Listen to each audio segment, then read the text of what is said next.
in other projects, growing in real life applications, and that's the part what I'm most proud of.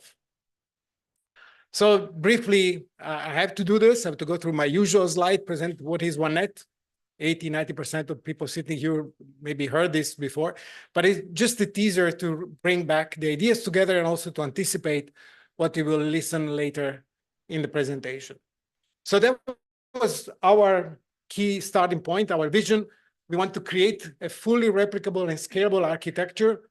That's what Ferdinando will describe later, that enables the whole European electrical system to operate as a single system in which a variety of markets, and that's the other big pillar, the harmonization of the market product, allows the universal participation of stakeholders. That's the last part. Want to be sure that at every level of the network and everywhere you are in Europe, you can participate to the OneNet concept. As anticipated by Robin, it's a very large consortium. Won't be able to go through all the partners and mention them. We have more than 70 partners. We also had some changes during the time. We had the pleasure to have several grid operators, both at DSO and TSO level. We had leading IT companies that allow us to build this architecture, and of course, research institutions that support the innovation in the process. Key element was this bidirectional dialogue between what we were calling the project, the horizontal activities that were looking at building this large picture, and the demo that were trying this in the real life. Bidirectional because I was mostly on the horizontal part, learning from their requirements, and we were bringing that back, some ideas on how to address challenges. And this difficult, sometimes difficult, you try to do this across Europe, it's been one of the most important relevant aspects of the project. And I think at the end, with all the difficulties, the challenges, and whatever, we're able to get over them and come with very concrete solution, as you will hear later today. OneNet, this was a very important point from the beginning. We had a lot of discussion when we were preparing the proposal. More at the beginning, we were more about what is not than what it is. But the point is, we don't propose an overarching platform that will solve all the problem of the world, but we want to have an open platform agnostic architecture. The idea is that different countries in Europe are going in different direction. I think this is one of the beauty of Europe, this variety, and we want to have it in our principle. So different countries already took some decisions, they have different regulations, and they are staying with that, but we want to harmonize and bring them to another level through our OneNet. That's why we need a set of interoperable exchange mechanism, cross-platform federation. That's where OneNet already was bridging towards, as you will see today, and already anticipating direction of data spaces, enable multi-country, multi-domain market models, and make available the data of different sources. We are not a centralized platform, and we are not designed for a specific solution, but we want to be able to offer a variety of business functionalities. We started reviewing, and there was an amazing work, basically everything that happened in European funding in the last few years, categorizing use cases with a very formal approach using IEC standards template and making a set of use cases that now we make available in the bridge repository, and make sure that our knowledge is one of the first things that will stay with the project. The knowledge we collected with this analysis will stay in the bridge data use case repository, so that new project will not have to repeat the gigantic operation we did in this project. Then from there, we were starting our business and technical analysis to categorize, harmonize, and bring together the different use cases so that we could define the mechanism of coordination and integration that define our harmonized market products, which is one of the things you will hear later this morning in our harmonized vision. This is one of the key pillars of the market design according to the OneNet vision. And the other part, what you will mostly hear from Ferdinando, is the open reference architecture and the definition on the way this federational platform is possible. I think in the middle, as one of the key components, the so-called OneNet connector based on International Data Space Standard, which is one of the major legacy of the project that we plan to make survive. And actually, there are already mechanisms to make it survive and grow beyond the duration of the funding of this project. We also did a unique approach to dissemination, thanks to the principle we call Griffon, a grid forum. So the idea that we were not keeping our work close and then suddenly appear with a deliverable, but we have been working in constant dialogue with all the stakeholders.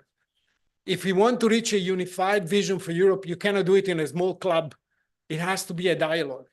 And that was the purpose of Griffon. We just had the last of our workshop last week.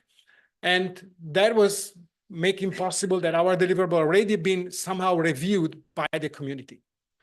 And in conclusion, OneNet lives on. Why? Because the architecture and the IT solutions have been now proposed as an open source project to the Linux Foundation Energy.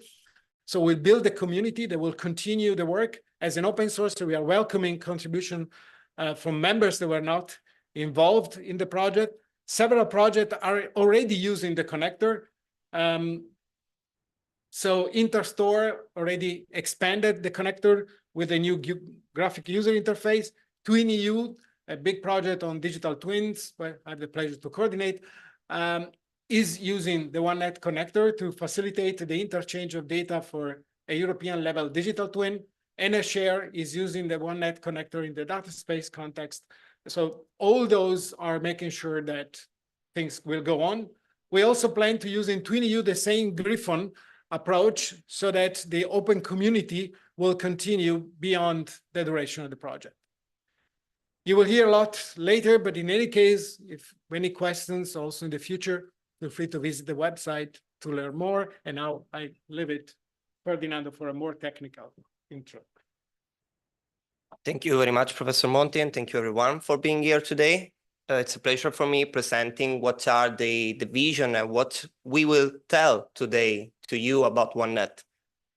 So I would like to focus first of all on the three pillars that guided us in the OneNet project.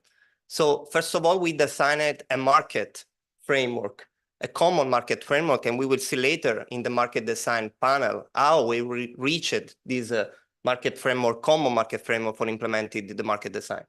Then, as Professor Monti introduced before, we designed an open IT architecture that is not only a reference architecture, but a real implementation. So we delivered the real software, real tools for creating this one network for the entire Europe. And we, of course, demonstrated what we implemented, what we designed in a real validation. So we will see how in the demo, and will be presented today, all the implementation, all the achievement that we had in this big project. About the IT solution that we implemented, the core aspect of this solution that enable a completely decentralized data exchange. And this data exchange in a secure, trusted, and interoperable way. The main goal is to connect what already existing. So we have OneNet participants in our ecosystem that are that have their own existing system. And thanks to the OneNet solution, they are able to connect and cooperate each other for implementing new business processes, new functionalities. This data exchange is completely decentralized, so without intermediary in the middle. And we released two important tools for doing that: the OneNet decentralized middleware and the OneNet connector that we will see today also during the data space panel. Another big point is about the validation, because usually we have a demonstration country in which we test our environment, our solution, but in OneNet we had 21 use case application in the different countries, 10 different demo countries, but we have also 4 different cluster validation. For cluster validation that you can see on the right, northern, western, eastern, and southern, we mean cross-country validation. So countries cooperate each other for implementing new cross-country services. And I think this is a very big result for OneNet. About the IT solution, as we already anticipated, is a reference architecture that consists of many tools and layers. And the main goals of this open architecture is to allow the cross-country participation of any kind of energy stakeholder. So TSO, DSO, flexibility provider, customer, and whatever. The goal is to facilitate the integration of what already exists. So facilitate the platform integration, enabling the cooperation and collaboration of the cross-platform market and network operation. Of course, at the base of everything, there is the data exchange, no? So making available data from different sources, data sources, in a secure and trusted way for anyone. Again, I would like to have a big focus on the decentralized approach that I think is the core of the decentralized solution of OneNet. The data governance and the data exchange aspect are very crucial for the data owner, for any kind of stakeholder, in particular the energy stakeholder. And keeping the data in the data owner side is important for the data owner itself. So what we approached is to have a completely decentralized solution in which two participants, the participants A and B, for example, installing a pluggable solution, the OneNet connector, as they are able to participate in a big ecosystem, for example, the OneNet ecosystem, and through the decentralized middleware that offer additional services, can exchange data each other without a third party. So only the registration and the data source discovery, together with additional services like semantic or vocabulary, are in the central instance of the middleware, but the data exchange is completely decentralized and peer-to-peer. So any data are passing through the other central system. The data exchange coming from point A direct to point B without any intermediate in the middle. Another important things that we have done following the data space concept is to have a vertical concept of the data space. And we have done a very important analysis starting from all the information of the existing project, solution, and initiative, very deep analysis on that, for categorizing which are the vertical services and cross services that can be implemented for market and network operation. We have done this very deep analysis in which we defined 10 different categories for the services. We identified 64 energy services for the vertical domain.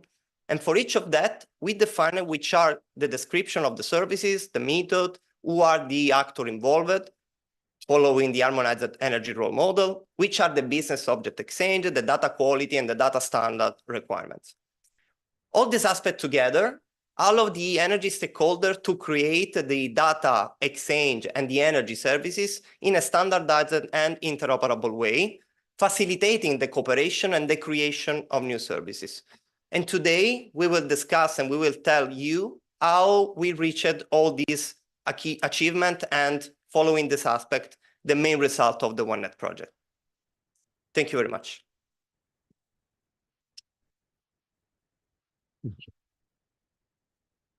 Thank you, Ferdinando and Antonello. Now I'm very happy to announce our keynote speaker, Mark van Stiphout, Deputy Head of Unit for Research, Innovation, Competitiveness, and Digitization at DG Energy. Please come on stage. Or can use it. Which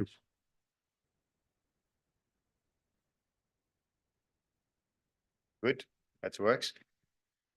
Right, good morning, everybody. Really a big pleasure to be here at this final conference of OneNet, seeing a lot of familiar faces, obviously. And yeah, this is, of course, quite a remarkable day coming to the end of such a big project. And I remember, of course, how we were,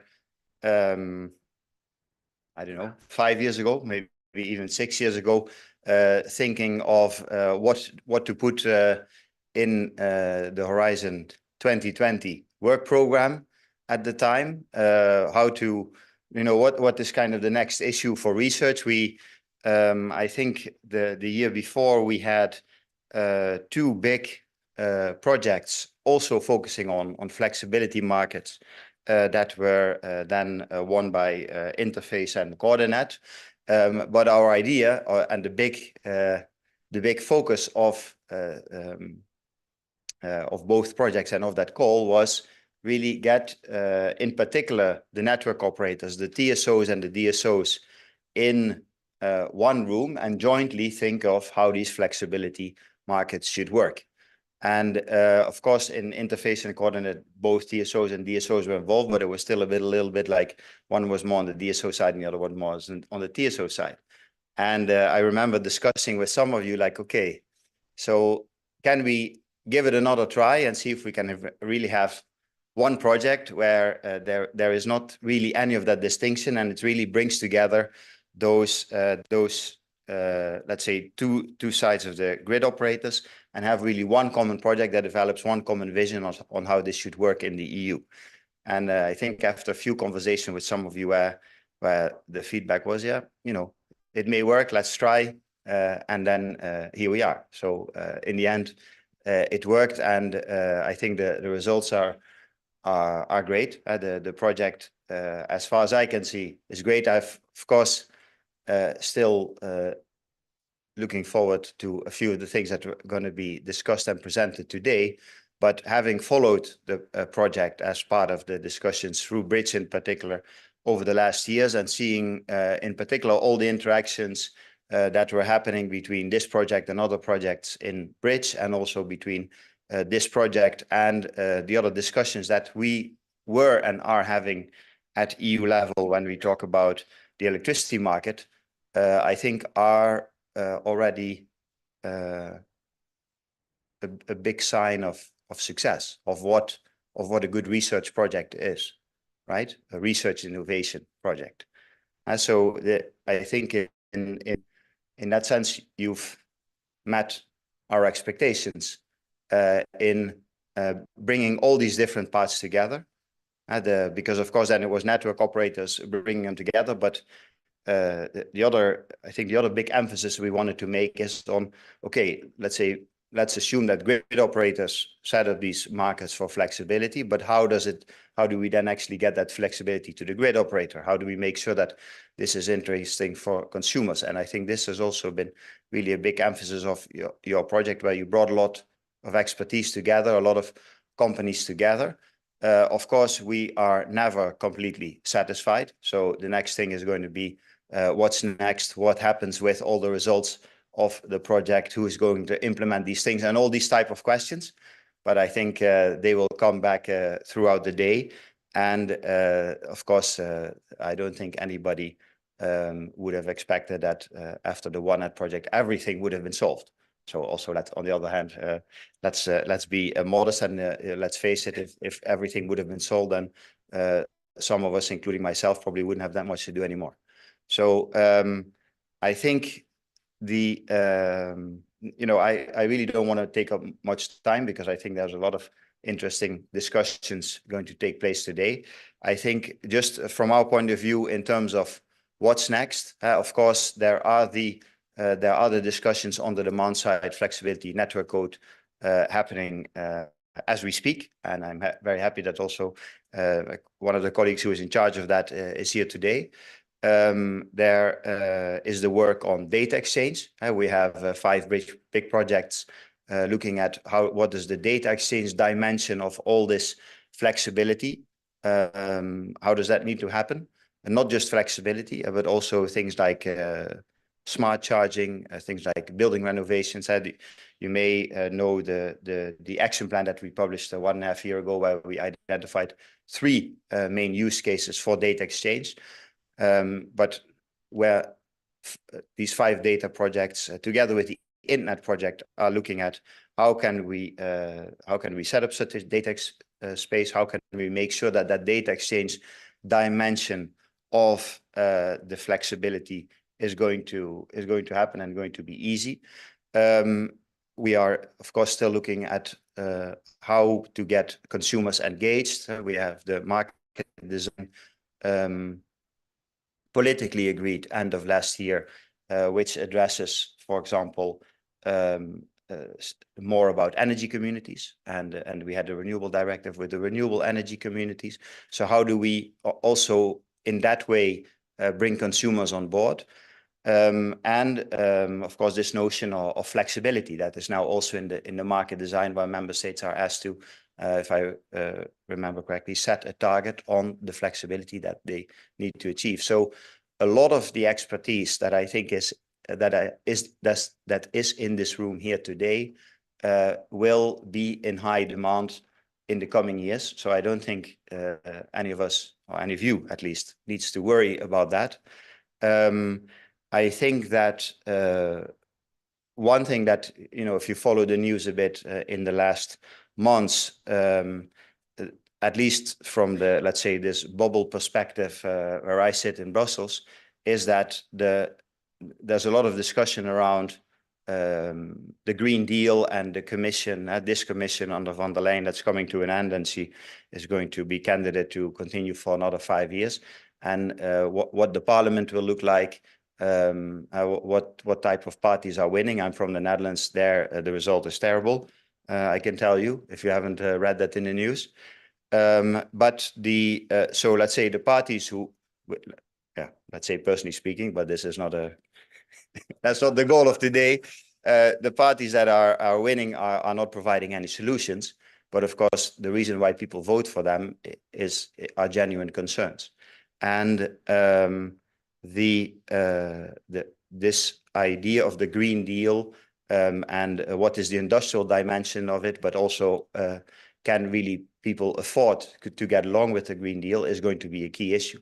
And I firmly believe that the type of things you have been doing in terms of making flexibility work, keeping grid costs under control in that way, making sure that people can get engaged in the energy transition because they can put solar panels on the roof, because they can charge their car at any time they like, and not like in the Netherlands now, where they are saying that you maybe shouldn't charge your car between 5 and 10 in the evening.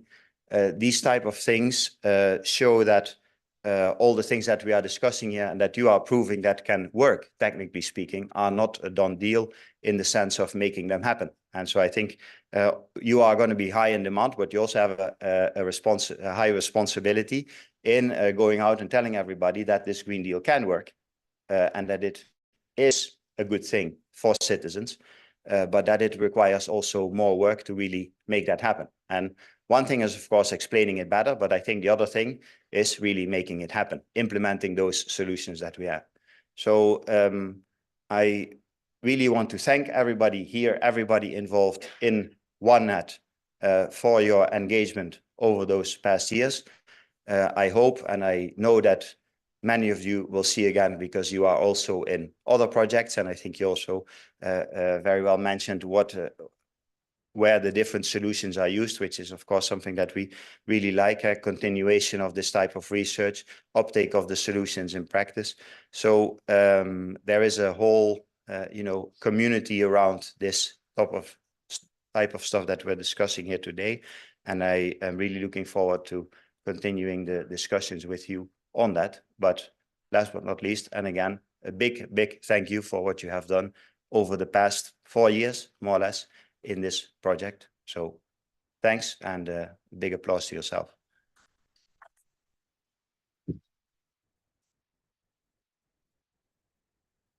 Thank you very much, Mark, also for painting a broader picture and highlighting the importance of projects such as OneNet. I reckon the panels we have planned today will shed some light on how we can contribute to such solutions. And that brings us to the first panel today, moderated by Helena, Gerard of Vito. Helena, please come up. We will be discussing TSO and DSO coordination and implications for market design.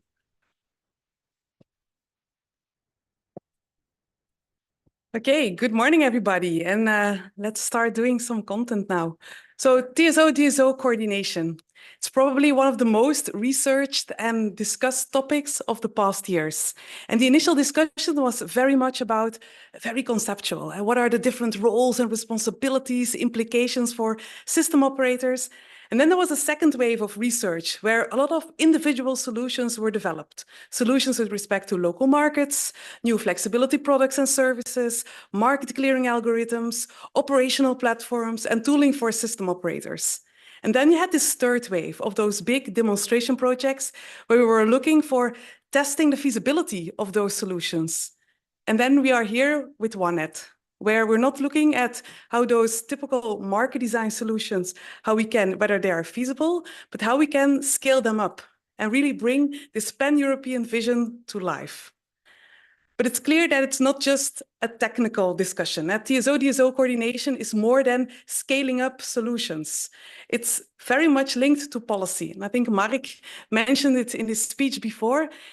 All the choices that we make, how we will organize the coordination between TSOs and DSOs, have severe implications on policy and have also severe implications on the nature of system operators. And we see that very well illustrated with all the ongoing discussions with the new network code on demand-side flexibility, but also with the reform of the EU electricity market design. And it's clear from that discussions that although with all these projects, we have, let's say, this common vision on TSO-DSO coordination, but there's still some points not yet fully solved. And that's why we have this panel today. So I would like to welcome on the stage four, I would say, very renowned specialists with respect to TSO-DSO coordination. So we have again Mark van Stiphout representing the European Commission. We have Siddesh Gandhi representing ENTSO-E. We have Peter Hermans, former CTO of Stedin, and with also a large experience in research. And we have Charles Esser representing E.DSO. So welcome on stage, and I'm very happy to hear your thoughts on TSO-DSO coordination. What did we achieve? But even more important, what's yet to be done?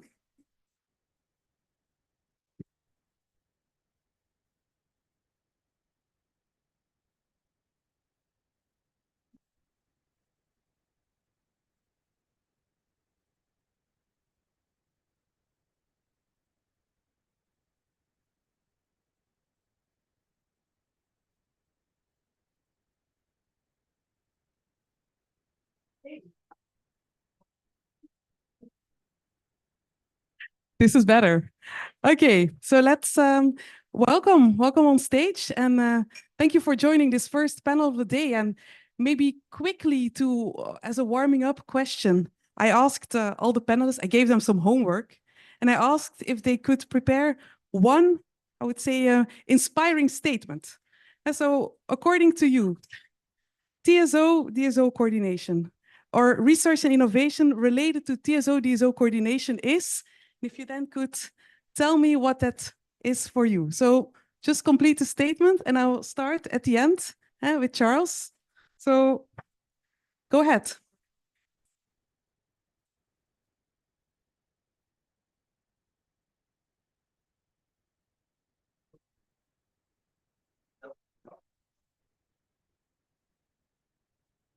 It wasn't turned on. That would be a good reason why it wasn't working. Okay. Thank you very much, Helena.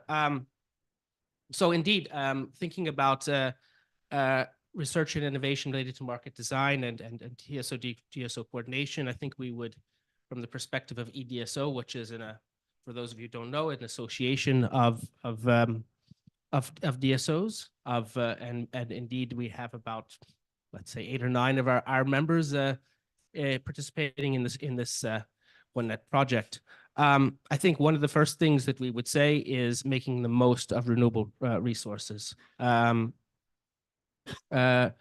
well as newly electrified sectors. So thinking about how to make use of electric vehicles, how to make best use of the fact that of two-way power going on and off the distribution grid.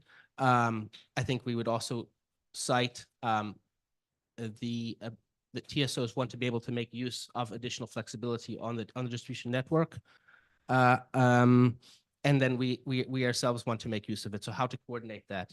I think we want to harmonize these processes, try to think about how to make these more standardized, find best practices, and then I would say that in the area of digitalization. Making use of all the digitalization that we can, new efforts that we have with software, with lots of innovative things happening with a lot of the sector, both within members of ourselves. I mean, I was just talking to one of our members who has an artificial intelligence team. So inside the DSO. So you have that, but you also have a lot of innovation happening outside of the DSO, and bringing that in, I think, is important for the latest software. Okay, Thank you. Thank you very much. Siddesh, very short. First, thank you for having me. So research and innovation on TSO-DSO coordination and market design is important not only for, let's say, scalable, integrated, and coordinated markets. It's also important to ensure, let's say, inclusive access. What do I mean by inclusive access? Ensuring, let's say, participatory experience for consumers at large. So thereby, let's say you facilitate affordability, sustainability, security of supply, and resilience. Thank you. Okay, so we have already the digitalization aspect, the consumer aspect. Peter, what can you bring? Good morning. Research and innovation related to market design and TSO coordination is key and would be even more effective if from the beginning all policy makers, and especially national policy makers, would be involved in the process from the beginning, so that they also would learn. Because I sometimes heard too much, well, we had a good result, but there is a legal barrier there. Well, you can overcome that legal barrier if you take them along in the process. Okay, some insights on how we should do it. Mark, do you agree with Peter, or what would you like to complement? Yes, actually, my ending of the phrase would be is hopefully about to get implemented in practice. Okay, so there we have a wish. Yes, That's good. Okay, so now we're all warmed up. Let's maybe go back to the basics. And I would like to start with you, Mark. Why is this topic of TSO-DSO coordination? I mean, we had a lot of projects already. We did a lot of research. A lot of money has been spent on the topic. Why is this topic so important to achieve the EU climate goals? yes, right. I mean, I think I briefly touched upon it just when I was standing there, but the you know, if we want to make sure that all the renewables that we connect to the grid are used whenever they can generate electricity, so that load follows the production more than it used to, then we need to make sure that there is a flexibility in the network, which means that network operators need to be able to give a signal to all these distributed assets when they basically should scale up, scale down, or add. So find also based on market signals what is the most efficient way of making sure that these renewables can continue to generate. And sometimes it is, generate less, but then you can still trigger home consumption or things like that. And since this flexibility has a value in the wholesale market, in the balancing market, and for congestion management, and in particular for those last two, it's let's say balancing is usually the TSO, and then congestion management can be the TSO or the DSO. They need to know from each other what they are communicating with all these distributed assets. I think that's the very simple thing. If we want to make sure that these systems for flexibility and these markets for flexibility work, then it needs to be set up on a basis that network operators know from each other what the constraints are and how they are communicating with the distributed assets, so that they don't start outbidding each other. And on the other hand, that for a participant, let's say a service provider of that flexibility, that he can stack different values and optimize the assets compared to where it has most value. Okay, so a lot of interesting, relevant points, not only on the operational need, but also on how can we maximize value of flexibility in the most efficient way. Maybe looking at our representative of the system operators, how would you see indeed this importance of the topic? And then really looking at it from the TSO perspective, Siddesh? So as you all know, like the overarching goal of climate neutrality by 2050 requires a unique transformation in the energy system. What it means is that the power network in 2050 will be much more complex than today. And it will have its own, let's say, operational challenges. So more weather dependency, more sector integration, and let's say even large-scale flexibilities, offshore, onshore. And all of these, let's say, factors necessitate an adaptive market design, TSO-DSO coordination, which will ensure, let's say, secure and safe network. In addition to TSO-DSO coordination, what I would like to also highlight is we need to build anticipatory capabilities. So how much flexibility do we need and where it would come from? In addition, I think it's also important to build, let's say, multi-sector integration, awareness and training, and adoption of, let's say, risk-based methodologies.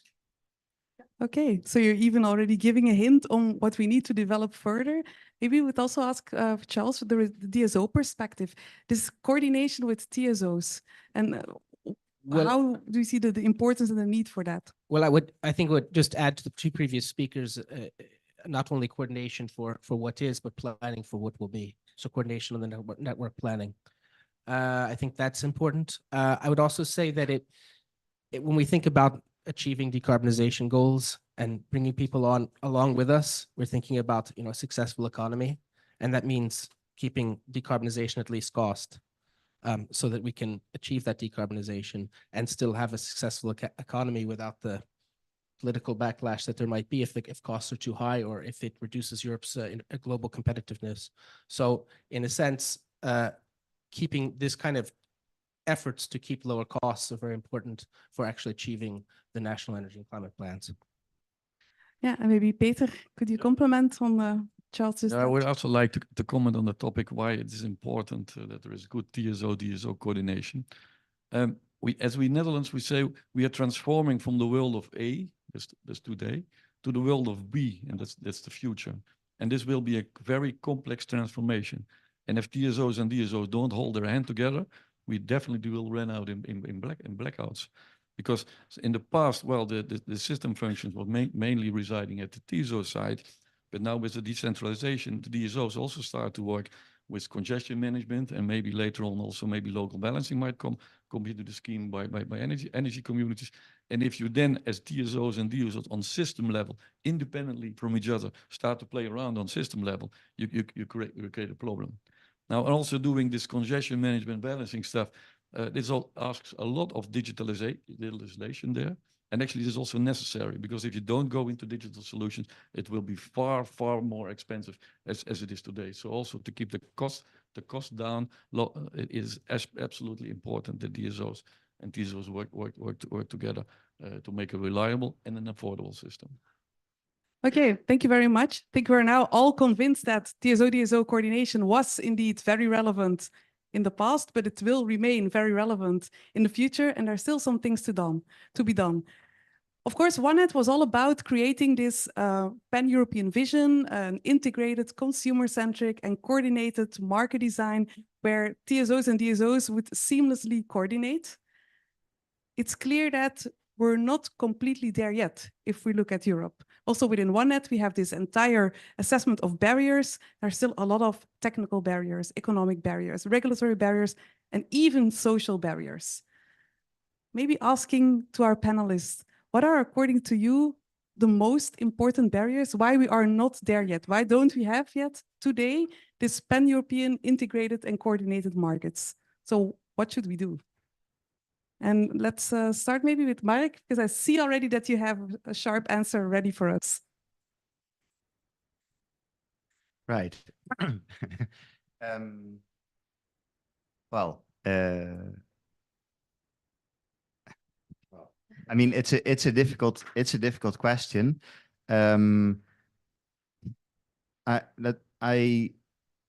think that let's say, you know, and we can talk about the legal barriers that are in different places. There are, you know, it's we see now also, and I think you've seen that there are a lot of things need to be put in place in order for consumers to make it very easy to join that type of market. But you know, if we look back at what we have been doing in Europe in the energy transition for the last, let's say, 10 or 15 years, these things were not exactly easy either. So we've done a lot of things that were very difficult, and there were always barriers, but they were always solved. And I think the key issue now is that for this issue of flexibility and this this pan-European flexibility market, what I'm worried about is that either the pressure is not high enough, and then there is no real, let's say, willingness to address the barriers, or the pressure is too high, and then we go into panic measures that then need to be compensated afterwards, and there is a bit of, let's say, loss of grip, loss of control, economic damage on the way. And I already told you I'm from the Netherlands, so I suppose you know what I'm talking about.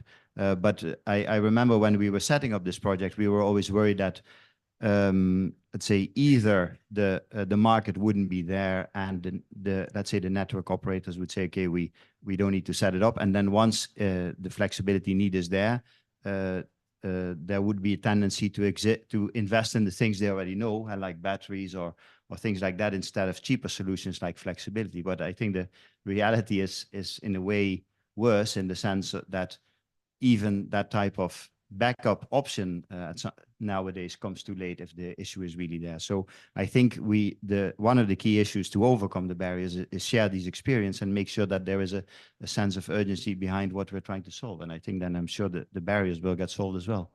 Yeah, maybe Peter, I also want to come back to you. So Mark also hinted to we need to have this more transformative change, and maybe the Netherlands is in this case not the best example. Well, what's your take? I think Netherlands is a very good example, especially on certain things, how you should do not certain things. Just learn from our mistakes. When you talk about markets and you talk about regulation and you talk about technology, they have one element in common. And the element in common is that they are all designed by people. So we should talk about how, in a transformative way, you mentioned the word sociological, we as people work together. And since I'm retired, I'm looking now outside an organization. So I look to all the organization, and I see everybody's trying to do his best from his own position to give a way forward to the energy transition. But the new energy transition will really require that we step out of our bubbles, and that we start to cooperate, and that we make new connections, and that we also have to give in certain economic interests. And of course, as I said earlier, that also everybody is on board, because it's a common process. And I see we are sometimes too much talking on content, and we have too less attention for the transformation and the change management aspect of it. And I think, as I said that in the beginning, if we would put focus on that, we would be much more faster and effective in our transformation. Okay, let's maybe directly ask our system operators. How would you see this transformative change, and what are the challenges ahead? Maybe first starting with Siddesh, if you look at the TSO side, what's... I think my answer will be, let's say, more from the project, because ENTSO-E was, let's say, responsible for the task on fully integrated and coordinated markets. And so what I think is that when we think about consumer centricity, it's important to provision control and customizability of energy products, which means that the contracts need to be flexible and need to, let's say, consider needs and preferences of consumers. And this places, let's say, tremendous responsibility on the shoulders of aggregators. And that's where, aggregation models and remuneration mechanisms with suppliers come into picture. But let's say the recurring barriers which we saw in OneNet project within the task was a lack of harmonization of products, let's say lack of market access, lack of alignment on pre-qualification. And most of these barriers are, let's say, already expected to be resolved as a part of network core demand response. But yeah, to name, these were few. And in addition, there was one more, lack of coordination on gate closure times in between various markets. Yeah. Okay, thank you. Charles, can you maybe comment on what would you see as priority barriers? Why we're still not there yet?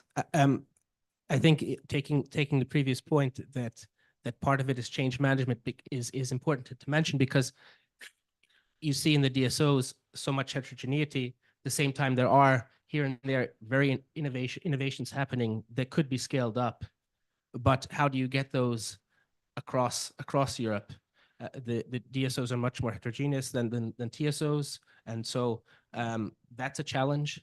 How do you deal with that? I think it's also a challenge. Speaking of that, how do you deal with needing sort of local solutions, needing to adapt to local situations, national situations? At the same time, you need to have European goals. You do want to have these innovations scaled up. How do you get that balance right? I think that's a key challenge. I think we should also look on the consumer side. Are they aware of all of these things? How do we make them aware? How do we still involve the consumer? We talk about being consumer centric, but how do you actually get through to the consumer? There's probably psychological things there that we need to think about. I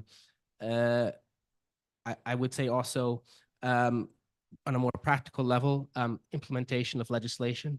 I'm sure I'll make the European Commission happy by saying that, but it is still an issue. There's a lot of legislation still needs to be implemented from the clean energy package. So that takes time, but it needs to be done. So some of that's an issue. I think from the perspective of DSOs too, we would say that the regulatory framework is important to look at. Is the regulatory framework in each member state for electricity DSOs really enabling these kinds of investments to happen or not? It's important to think about protecting consumers, about the prices, and it's important though to think about getting the right capex that you need to make these projects. And then finally, of course, another barrier could be the workforce itself and the skills that they need. Yeah, I like to add something on the consumer centricity, because I notion that sometimes in the past we always said, well, how can we involve and empower the consumer more? And then we have the notion that we said it's an individual consumer. But what we now see is consumers are not individual anymore. They are starting to come collective. And then you see the emergence of these energy community things. In Netherlands, we have now more than 700, twice as much as municipalities. And then the question comes, at least in our country, does the market work for the consumers, or do the consumers work for the market? And there you tie it into the sociological trend, which Mark completely right was saying, that something went wrong, also in my opinion, in the elections. Because you see, if you don't tie into that sociological trend, you do not pay enough attention to the consumer empowerment, you get politics you don't want. Okay, so it's clear there's still some things to do. Some very interesting points were mentioned. We're talking about harmonization, but also about awareness, transformation, and not forget, if you want to have the consumer on board, we need to do a little bit more than just solving a technical optimization problem. So now I would say the obvious question, we all know what needs to be done and what is not yet done. And the question is, how should we move forward? What are the things that maybe some good examples, some best practices, initiatives that are ongoing right now, or maybe initiatives outside of system operators, innovations within OneNet, for which we can say, yes, this is clearly a good example of how we can address those barriers and how we can further move on to those coordinated and integrated markets. And maybe I immediately start with Siddesh, thinking about the project, because you know it very well. What is, according to you, something we need to remember as a very good example? So one of the barriers which I mentioned before was a lack of coordination on gate closure times, right? And so one of the examples which we see coming out from OneNet project is, let's say, sequential synchronization of multiple markets. And so what this does is this enables, let's say, value stacking on behalf of consumers. If I recall, let's say, we have multiple, let's say, energy active local products. So there is short-term energy active product whose gate closure time was, let's say, 2 hours before real time. And then we have near real time short-term energy active product whose gate closure time is 25 minutes before real time. So what it does is, you ensure, let's say, bit forwarding from preceding market to the subsequent markets, and increase the value stacking potential. So this was one of the solutions which we saw coming out in OneNet project. And the second one, which I could also highlight, was flexibility register. So the scope of flexibility register in, let's say, various demos we see varies a lot, acting as just a registration platform. But in certain cases, it goes to full extent where we also take care of baselining, settlement, and verification. So those two solutions are, I think, quite prominent, and yeah, they stand out. Okay, thank you very much. Maybe Charles, on your side, do you also see some good ideas how we should move forward? Yes, I could cite one that we've cited in one of our papers, which is from Stedin, a company you will know well, which is the GoPax platform, and it's a platform to manage congestion, and it allows mostly industrial large users to be able to buy and sell their flexibility. At the same time, it's not a market platform. It uses a market platform, so it's not trying to replace the market platform, but it adds that kind of flexibility. So that would be an example of one. Perhaps our colleague from Stedin can say more about it. It's very good you mentioned that example, because I had it also. The GoPax, as you all know, is a coordination platform between TSO and all DSOs in the Netherlands for acquiring bids from the market for congestion management. The point which I want to make is, why did it become a success? And I tell you, there were two executives, the executive of Stedin and an executive of TenneT, the TSO. They had a good personal relation, and they had a dinner together. And they said at the second glass of wine, that was in 2018, I think, shall we do something interesting in the market? Because we think things are going to change. And they liked the idea that they do something different. So then when the chief executive officer told me, hey, we want to do something nice, then they said, okay, but then I have the idea, we should do this. And that is why it became a success. So again, it is also about executive leadership, guts, and standing in front of your organization and pointing the direction. And that was why GoPax was a success. And we have seen it on the energy data space. We talk later on that, on MFF bus, the same thing. If you don't get leadership involved and committed personally, then you can forget it. So that's the key for success. Mark, maybe also your view. You have seen now a tremendous number of research projects. You also have seen what you can use from that for real implementation and solving the problems that the European Commission is trying to solve. What is your, let's say, wish for the future, or what do you see this we should do more? What is a thing we really need to remember as a best practice from all those projects?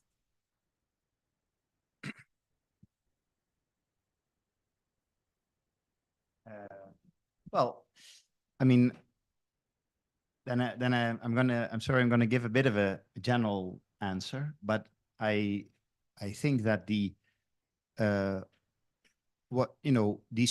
research projects are, we fund them, of course, to promote innovation, to promote, let's say, jobs, growth, competitive companies, but also really to solve the challenges of the energy transition. And I think when you were just introducing the panel, you gave a very nice overview of how that, let's say, through the different types of projects, the knowledge has evolved. And I think that if we would have a discussion on the demand-side flexibility network code without OneNet or coordinate or interface or some of these other projects that have been looking at that, it would have been a very different discussion. So I think for me, the best practice is a very simple one, which is keep that close tie between the research and the policy discussions. And of course, that's also our responsibility. But I think you've done that very, very well. And in particular, show that the things can work. Make the discussions that start off with very principal questions or very basic concerns into slowly solving technical aspect by technical aspect, so that these discussions really progress, and we show with evidence that things that may seem very wild ideas over a glass of wine actually can work in practice. And I think that for me is the best practice that I think in OneNet you've done really, really well. Okay, I think that's an interesting statement there. So we as a whole family of research and interested partners, we will need to stick together and continue to discuss and to work on nice research projects. So maybe let's now look at the audience, because you're all very silent. Maybe there are some questions, some points where you think now with respect to what the speaker said about this transformative change on the implications for market design that we'd like to ask those panelists. Then it's now your moment to shine.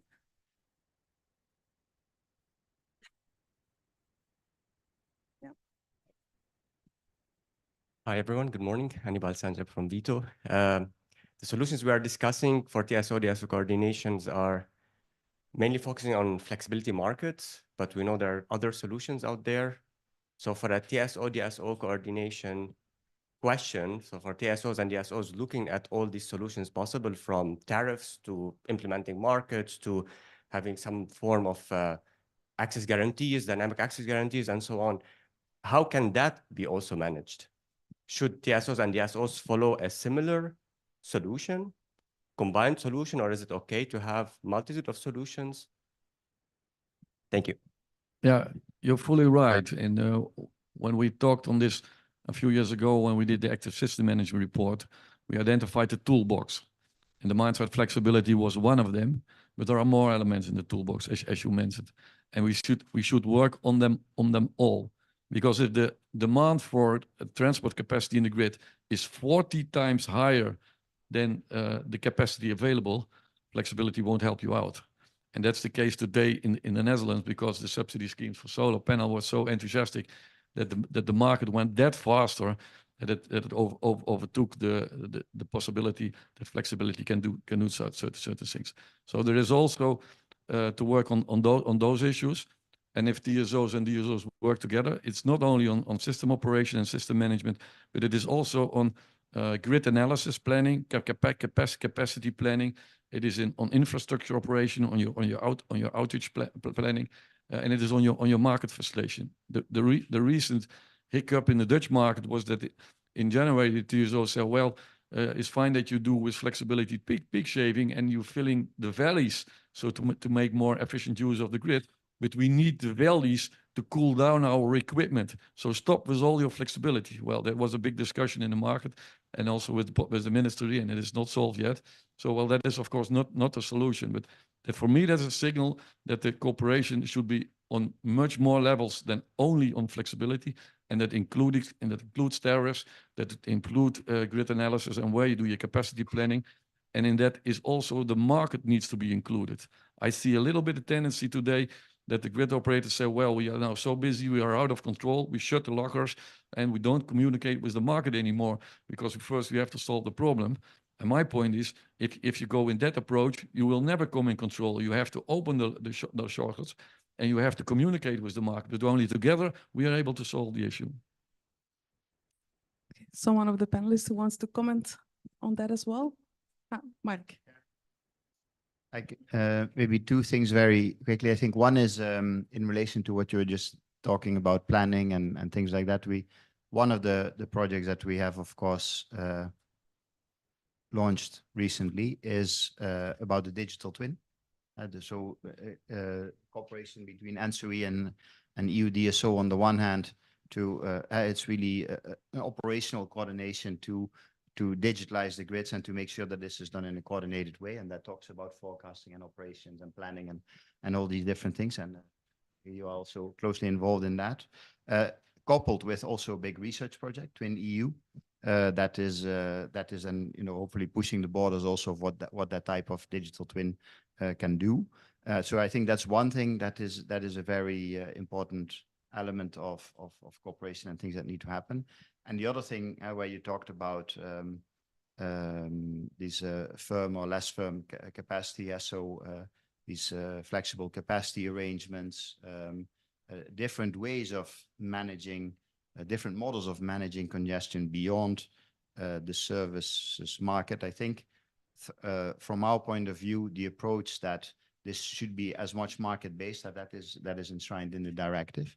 But of course, there are different ways and different models, and also times when the market doesn't work anymore, and also this flexible connection arrangements are a type of market arrangement that can basically trickle down to make a lot of flexibility work. And how these things actually interact is one of the big questions we have at the moment that we're going to look into pretty soon. So I think one of the interesting questions for us is also whether a project like OneNet or some of the others have experience in how these things are linked. Okay, thank you very much. Are there any more questions? Yes, here in front. Good morning, everybody. My name is Richard. I'm representing today E.DSO Association and also the Czech utility CES. One question and one remark. I'm going to start with a question. I'm fully aligned with you. What you have said is valid, but nobody of you mentioned resilience. And do you think that TSO and DSO collaboration contributes also to higher resilience of the system? That's the question. And remark, we all are very grateful to Mark for his support of innovative projects. And we see that projects activities are voluntary activities of all those players that are here. Do you think that we can expect higher support for TSO-DSO projects from European Committee? And I'm still keeping in mind PCI projects. Thank you very much. Tackle, let's say, the first question on the resilience. I think a lot of movement we see today is focused on congestion management, and it is likely to be in the coming years. As we see, let's say, grid is going to face more and more complex and unpredictable congestions. But at the same time, I think the other system needs, resilience, security of supply, adequacy, they should also be they will also be more and more prominent. So what it means is that the electricity markets will need to, let's say, better value certain attributes which are currently not reflected in the products. And so to give you an example, for example, the firm capacity in periods of, let's say, low RES and high demand. So for example, Dunkelflaute events will become, let's say, more and more prominent in future. And at the same time, let's say, stability. So ancillary services such as inertia and reactive power will also be more and more scarce and more valuable. So there is a need for, let's say, enhanced TSO-DSO coordination, not just on congestion management, but also on other system needs. Yeah. Yeah, maybe it was so obvious that we don't speak about resilience, but you're fully right. Actually, I mentioned the word blackout because on the Dutch situation, personally, I think it's not will we have a blackout, but when will we have a blackout? It's really very urgent. And actually, when we talk in the Netherlands on congestion management and overloaded grids, and I use the picture of an iceberg and say, well, what is communicated is the part of the iceberg that is above the waterline, but 90% of the problem is under the waterline. So there needs to be a much more urgency element there. And of course, you can solve resiliency also with smart decentralized solution digitalization, but on the same side, that introduces new requirements and new risks on resilience. I sometimes mention the question, if we start with e-mobility and we would drive with a lot of millions of mobile cars around, will Tesla then be incapable of balancing the Dutch grid as the TSO does? And that are questions we still have to solve. Before letting Mark to answer about funding, I'll just add that indeed agree completely that TSO-DSO coordination in dealing with network instability is as important as dealing with the network inadequacy. And so I would also add that when we think about resilience, we need to think about whether the effects of climate change are making these kinds of events where the system needs more resilience happen more often. And then if it indeed is, then do we need a regulatory policy framework that adapts to that change? Right. Just also one word on resilience, because I was yesterday in the Solar Power Europe Summit talking about inverters actually, and there the discussion about so I fully agree. Resilience is important. For me, it's this: if we talk about security, if we talk about flexibility, it's also to make sure that the grid is resilient. But in that discussion yesterday of Solar Power Europe, the discussion on resilience was very much on the on this dimension, this industrial dimension, and what are we importing and what are we installing in the grid, and are all these things contributing to resilient systems in terms of cybersecurity and these type of things. And this was very much linked to the Net Zero Industry Act that we have just, let's say, politically agreed, that is about to be adopted, where, by the way, there is also a provision on regulatory sandboxes. So I don't know if you are aware of that, but it basically obliges member states for some of the key technologies, including grids, to allow for regulatory sandboxes to be able to test new and innovative things as a way to promote, let's say, innovation and market uptake in Europe. So I think this is also something that is a real support for some of the things you are doing. And then on the, so that is in terms of more support, that's one. The other thing, I think we are here today with 3. So I'm not sure, let's say if we come with even more, then the room probably gets too small. So in that sense, I'm not sure how we can give more support.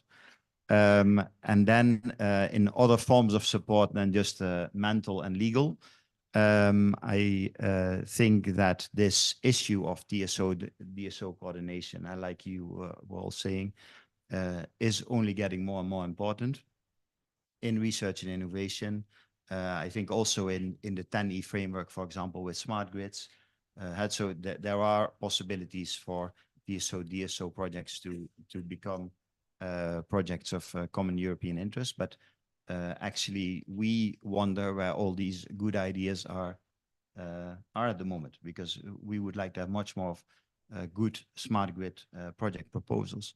And I cannot look into a crystal ball of what the next commission is going to do, but we talk a lot about the importance of implementing all the things that we have legally agreed in the last years to achieve all these Fit for 55 targets. And it very often comes back to discussions on grids and on making sure that we invest in the grids, that this is done in a coordinated way between TSOs and DSOs. So I think also in terms of can we expect more support, my short answer would be on all 3 elements, yes. Okay, that sounds perfect. We're almost at the end of this panel. So for further questions, I would say discuss with us during the break, but we will not release you before we have, we keep the most difficult question until the end, because we discussed now about a lot of good initiatives that have been taken, both at research level, but also at policy level. At research level, we talked about, for example, what OneNet did with respect to harmonization of products, harmonization of flexibility services, TSO-DSO coordination, quantification of different options for TSO-DSO coordination, pre-qualification, flexibility registers, methods for baselining and settlement. There is a large array of solutions developed within OneNet. And we have indeed this spillover with the network code on demand-side flexibility, where several of those interesting ideas at least are used to tweak and develop what is now will be put forward. But what's coming next?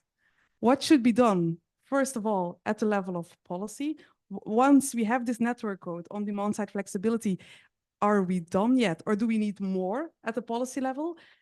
And then connected to that, maybe policy cannot yet act because we first need more research and innovation on some specific topics, which is currently now a bit in the dark. So that's a question. What's to be done at policy? What's to be done at research? So we all know which proposals we need to submit.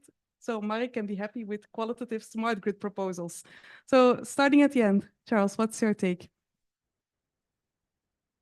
Thank you. I think all that being said, we still need to keep our eye going forward, particularly as DSOs, on the essential task of keeping the grid stable, keeping the lights on. And so with all this has to contribute to making sure that stays central. And so with these changes, I think we need to think about how DSO-TSO coordination can help maintain that essential grid reliability. So I think that's important to say first. I think with data, how we're going to use this data, there's just going to be an explosion. There already is an explosion of data, but there will be even more data going forward. How can we make best use of it? How do we deal with consumer or customer privacy concerns going forward to make best use of that data? Because really a lot of these solutions are data based. I think that thinking about how to keep the market-based solutions there that are still scalable, take advantage of economies of scale, yet sensitive to local situations. That's a challenge going forward. Was mentioned the digital twin. That's something that we're part of. I think many of you here are part of that project, and so we're pleased to be part of that. I think that's an important project going forward. I think some of the things that we see in the Grids Action Plan could possibly be something that's thought about as more for legislative purposes in the future. So things like anticipatory investments, having those clear, having that throughout different regulatory frameworks in the member states, clearly defined and something that DSOs can really take advantage of and put it to effect so that we can continue this innovation. And then I would say sort of broader things that we're going to need to do is enhancing the digital skills of the energy workforce to do all this. So that's something. Yeah, I think that's what I would mention for now. Yeah. Thank you very much. Siddesh, what could you complement? Just very briefly, I think it has also already been captured, digital twin. So what we see today is that digital twins are already employed by a lot of TSOs and DSOs. And it's important, let's say, to bring forward, let's say, best practices, best examples to scale up across Europe. And next to this, as we all know, like the current, let's say, network core and demand response already captures a lot of interesting elements. Yeah, so basically it is expected to provide a EU framework for technology agnostic distribution services, transmission services. And I think there needs to be more and more effort on, let's say, building that framework, implementing that framework, and working on digitalization. Yeah. Thank you. Peter? Yeah, I mentioned, I answered already, I think, a little bit of your question, what needs to be done more now. It's not only in legal, economic, or technology terms. As I said, it is about people who do this. So I think we have really to go to think about the change management aspect, the sociological aspects, the behavioral aspects, and also about executive leadership. Because if we in working groups work together, but our leaders never meet each other or really understand the vision, which is a common vision, which we are after, and then we will not do a good job. So for me, it's really the focus on people and on executive leadership. Yeah, thank you. Mark, to close. Right. That's a big responsibility. First of all, for us, the key issue in the coming 5 years politically is getting everything implemented and making sure that, because in 5 years it will be 2029, and then we are almost at the point where we should have 42.5 or even 45% of renewables in our system, which is like 70 or more % renewables in electricity. So that is really very close by, and speeding up all the different things that we are discussing here, getting a fast implementation of the legislation, but also making sure that in particular at distribution level, but also at transmission level, we're able to integrate all these renewables. That's really going to be key. So that on the one hand sounds like a very simple task of just implementing the legislation, but we know it's going to be very complicated, and we know that we may need to look at additional instruments or tools or measures to really make sure that that is going to happen and going to happen as fast as we need it to be. So I think that is policy-wise the key issue linked to what we're discussing here. In terms of research, I think we are now starting again to think about the work program for 2025. One thing is look more again at also the hardware solutions. If we talk about all these inverters, converters that are being installed in the grid, how does that work for a resilient grid? New cable technologies, these type of things. And then we're not even talking about the offshore grid and all that stuff. But so I think that's one thing. And I think the other thing that is kind of coming up, but this is going to be a bit of a abstract point that I'm going to make, is this interaction between, on the one hand, a more decentralized grid that needs, let's say, a TSO awareness of what is actually happening at the decentralized level, but also of the DSO, with all kind of things that are going to have some autonomous intelligence in them, so that are going to be able to respond to signals, but are going to be programmed in a way, and then maybe with artificial intelligence, etc., have some type of autonomy in the way they act, and the governance that oversees all of that to make sure that you still have a grip, and also in the way this is set up, so that by design you have a grip on how these different decentralized elements work together. And I think this is, having those two layers integrated into, let's say, the existing system we have of DSOs and TSOs, that is not necessarily the optimal place where either the central or nor the central, because that's European, or the decentral, because that may be a house or a street or a district, is where the intelligence is actually best placed. So how do we make those things match? I think that's going to be both, data exchange, governance, technology, IT solutions type of research that I think is going to ask some attention from us. Okay, thank you very much. And that brings us to the end of our panel. So I would like to thank our fantastic speakers, Charles Esser, Siddesh, Gandhi, Peter Hermans, and Mark van Stiphout, for their inspiring ideas. And also now we know where we need to think about. So we're clearly that we're standing for a transformative change where TSO-DSO coordination will stay an important topic. We luckily have a lot of research that can help. And in case that there are really some troubles, I also learned that a glass of red wine can also help to really move forward. Thank you very much. And I think it's now time to give us.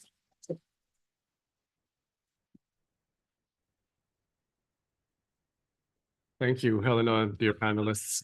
In the interest of time, we'll do a cold transition now to our coffee break and demo pitching session. As you can see, in the two adjacent rooms, you'll find the demo pitches and your refreshments. In room Edison, Madalena Lacerda of E.DSO will be pitching the Western cluster, followed by Primoz Rust of LS, representing the Eastern cluster. In room Marconi, we'll be hosting Leonos Hadjidimitrou of the University of Cyprus, who will present the Southern cluster, followed by the Northern cluster's representative Jan Segerstam of Volue. So to those of you present here today, please find your way to the room of your choosing. Enjoy your coffee and the pitching. To the viewers online, we prepared for you a series of short interviews from demo representatives showcasing their work and results that we'll be streaming for you shortly.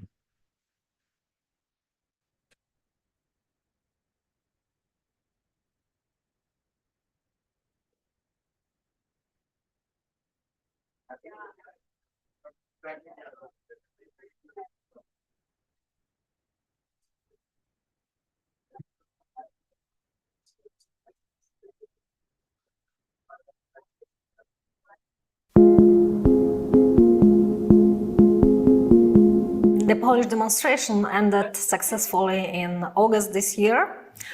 We involved about 30 clients to the project. Among them were individual customers, industrial facilities, DSR, and one small gas power plant. We conducted 18 auctions for purchasing balancing services and 11 auctions for purchasing congestion management services. The total amount of power offered in those auctions was about 26 megawatts. Also, as a part of the project, a dedicated device for controlling PV installation was developed and installed on the FSP side. A dedicated control unit enabling the aggregator to automatically control the PV installation. We also created an online tool enabling the control of the PV installation by sending a signal to the controller via API. Referring to the challenges we encountered during the project, it's turned out to be a coordination algorithm, or more preciously, in order to work them properly, we must provide them with proper input data, such as a network model, consumption forecast, water forecast. And regarding to the low voltage and medium voltage level, because of lack of observability, it is a really big challenge. So I hope it can be improved in the future. I consider the most promising aspect of the project is that we all realized how crucial interoperability and data standards are. We face that at every step of the process change we tested, starting with pre-qualification, ending with activation and verification of the service performance. Moreover, demonstration also showed how a big role aggregators play in purchasing on flexibility services. And what I mean here is both the formal issues and the technical issues, but the most important thing for me is that the aggregators have a direct impact on the customers and on their awareness of being active market participants, and that they can have a direct impact on the future energy systems.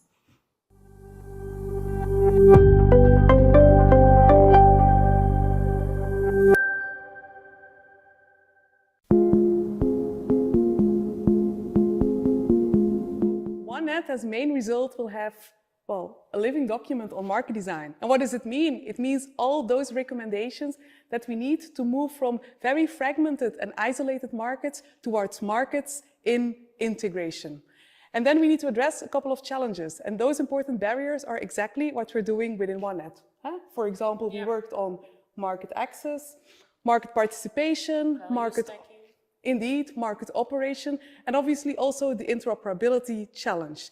There are barriers, but there are obviously also solutions and recommendations that we checked within the different demos. But implementation is not easy. How do we get there? Yeah, exactly. So we have these recommendations from the different work packages and all the work that happened.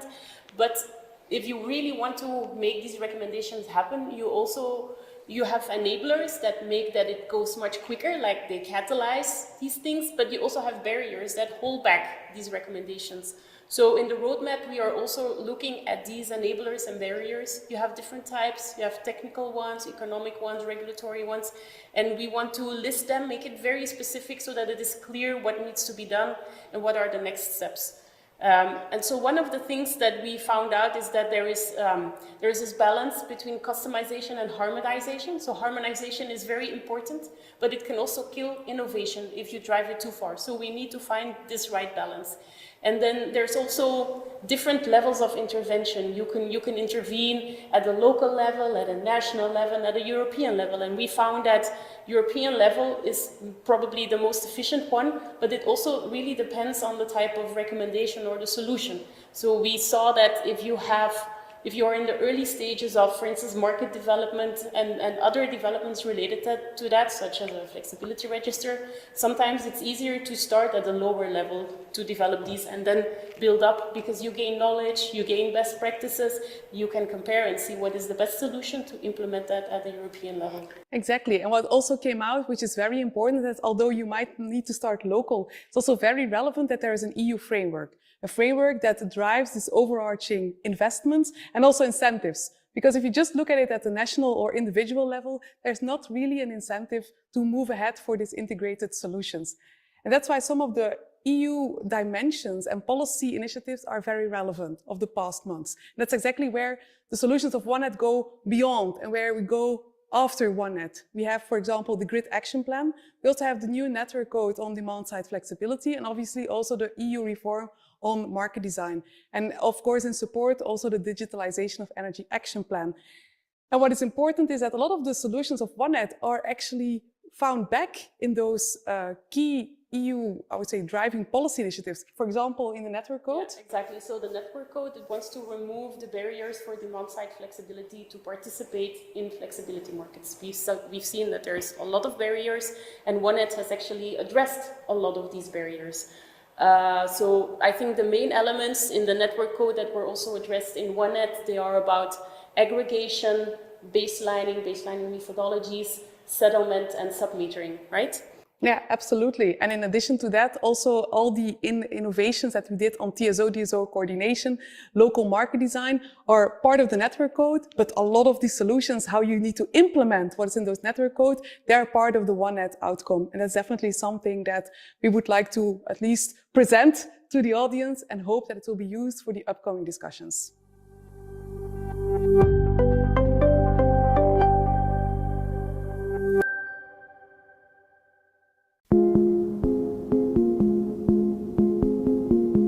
Welcome to the Cypriot pilot demonstration, where efficient collaboration among various stakeholders in the Cyprus power system takes center stage. Our mission to showcase seamless cooperation among the transmission system operator, distribution system operator, market operator, and flexibility service providers. In this dynamic framework, our activities have yielded several key outputs essential for achieving our demonstration's objectives. First and foremost, we have developed a real-time digital twin of the Cyprus power system. This technological achievement allows us to demonstrate the key innovations of the demonstration in an operational environment. Additionally, we have introduced two groundbreaking platforms for active balancing and congestion management, one tailored for the DSO and another one for the TSO. These platforms encompass tools for monitoring, management, and evaluation of grid operation that are directly related to our system use cases. To foster a collaborative energy ecosystem, we have designed and developed a new ancillary service market framework. This innovative framework enables flexibility service providers from both transmission and distribution grids to offer services for frequency containment reserve and distribution grid congestion management. Through the OneNet system, stakeholders including TSO, DSO, market operator, and flexibility service providers can seamlessly collaborate and exchange vital information. Moreover, our demonstration features the integration of an actual prosumer showcasing the provision of congestion management services to the distribution grid. As our demonstration activities draw to a successful conclusion, we are currently evaluating the results in order to provide valuable insights regarding the future operation of the Cyprus power system. Through the Cypriot demo, it is evident that the effective collaboration among key energy stakeholders benefits significantly the operation of future energy systems. Furthermore, the development of innovative tools related to grid monitoring, management, and control of the grid will enable the larger penetration of renewable energies with minimum investment for infrastructure upgrade, facilitating in this way a cost-effective approach towards the green energy transition.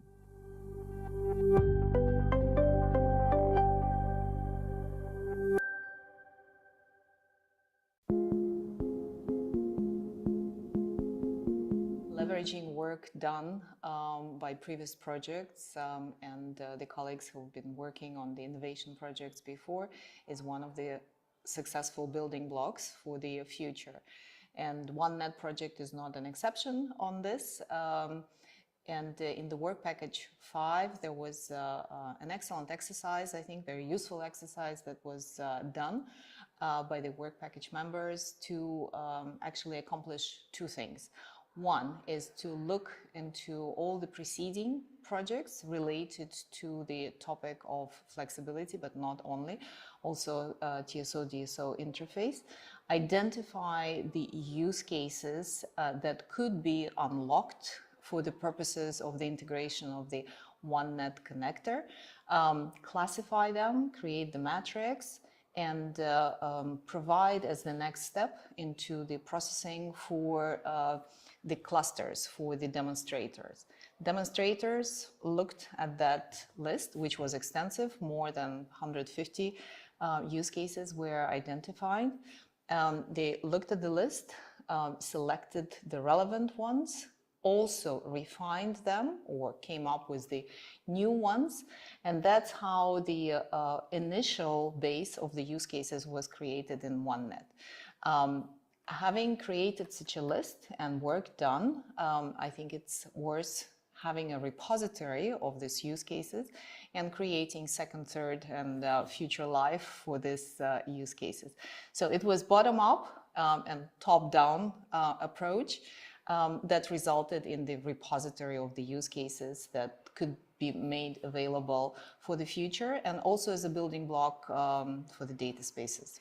Continuity is very important, and having created something that can be leveraged both on the technical level as well as the user stories and the mapping of the value blocks.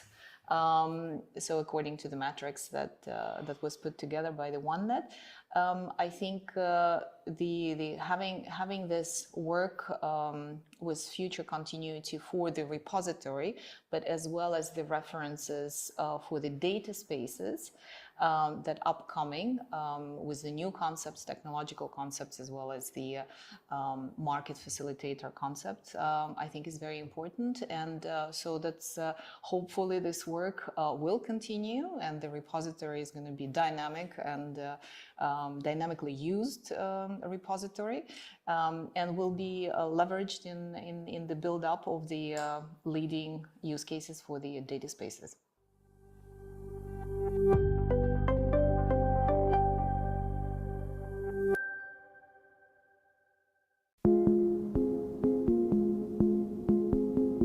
I am representing the cluster, Eastern Demo Cluster, which is combined of 4 demos from 4 different countries.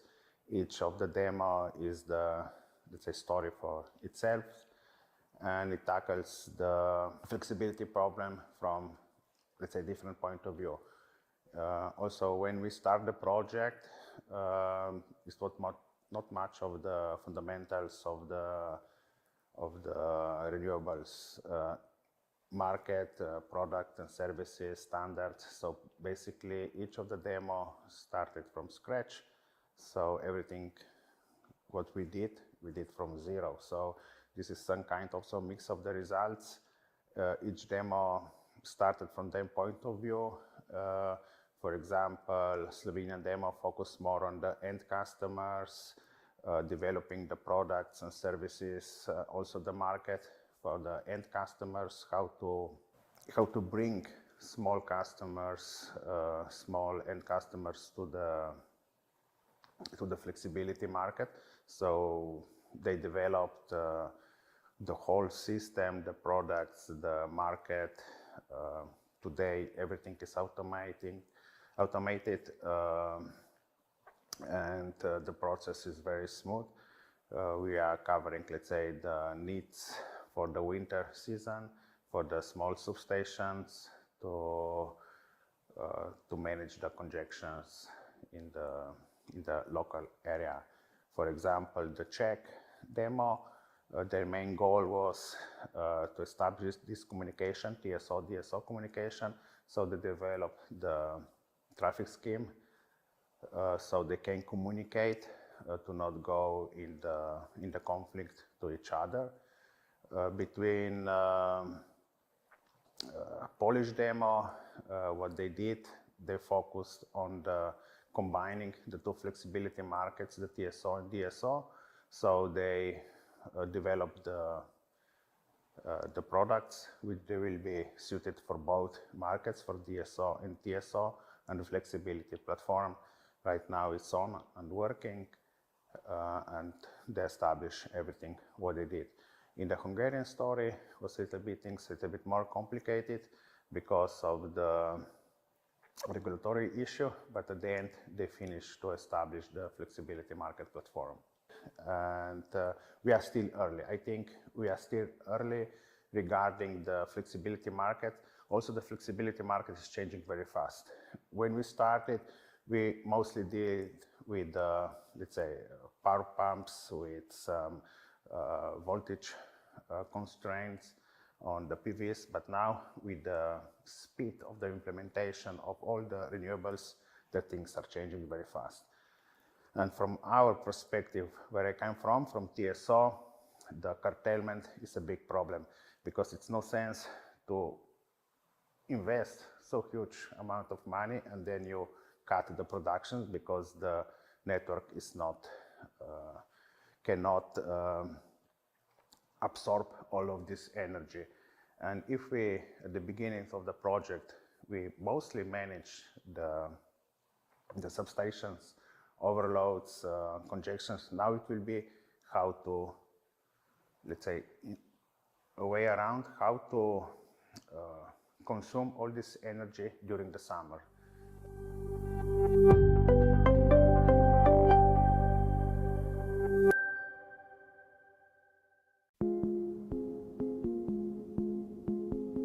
In Finnish demo, we started by identifying the potential flexibility resource types and their availability.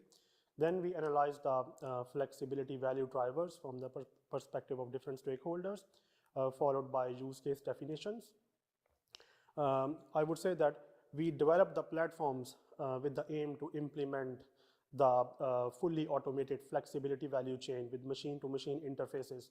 And I would like to highlight here that we are demonstrating the complete end-to-end process of market-based flexibility uptake by coordinated networks and by involving multiple marketplaces inside the northern cluster and also in the Finnish demo. So as regard the results, we have both tangible and intangible outcomes. Among the intangible ones, we developed the market processes, stakeholder interactions, and also analyze the future market roles. Among the tangible ones, we designed and developed several software platforms.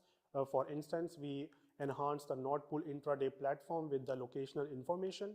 And then we came up with the flexibility register, which has the vital role in enabling the flexibility markets. Then we also have coordination platform, which is actually the buyer of flexibility for the network operators. And it does so by maximizing the value stacking potential of the procured flexibility. We have reached TRL level 8 for these platforms. And these platforms are currently getting additional market maturity as we are running more demos and piloting more resources through the Volue's aggregation and market integration platform. Till now, Volue has integrated more than 150 kilowatt of real flexibility resource potential to the OneNet platform. We faced and addressed quite a few challenges during the implementation phase. First, we really strived for having a fair representation of the existing market product attributes inside the flexibility market product definitions because it affects the liquidity. And secondly, it was a great challenge to fully automate the flexibility value chain. So not only we implemented the automated flexibility value chain, we went one step ahead by implementing the financial settlement phase. I had also a great amount of learnings from the OneNet project. First, we identified that there should be a fair remuneration model between the flexibility service provider and the flexibility resource owners. And on the other side of the picture, the same should exist between the flexibility service provider and the retailer or the balance responsible party. And we also analyze the future market roles, and I am pleased to share that many of these roles will be reflected in the upcoming network code of the demand response. And regarding the flexibility uptake, I believe that we had great learnings from the Finnish demo, and it places us and specifically Volue at a good position in the energy and flexibility market landscape. We at Volue believe that there is a lot of flexibility available at the consumption side, but it's not coming up to the market mainly due to the lack of standardization of interfaces at the local energy management systems. So we at Volue, we look forward to collaborate and find a solution to this problem.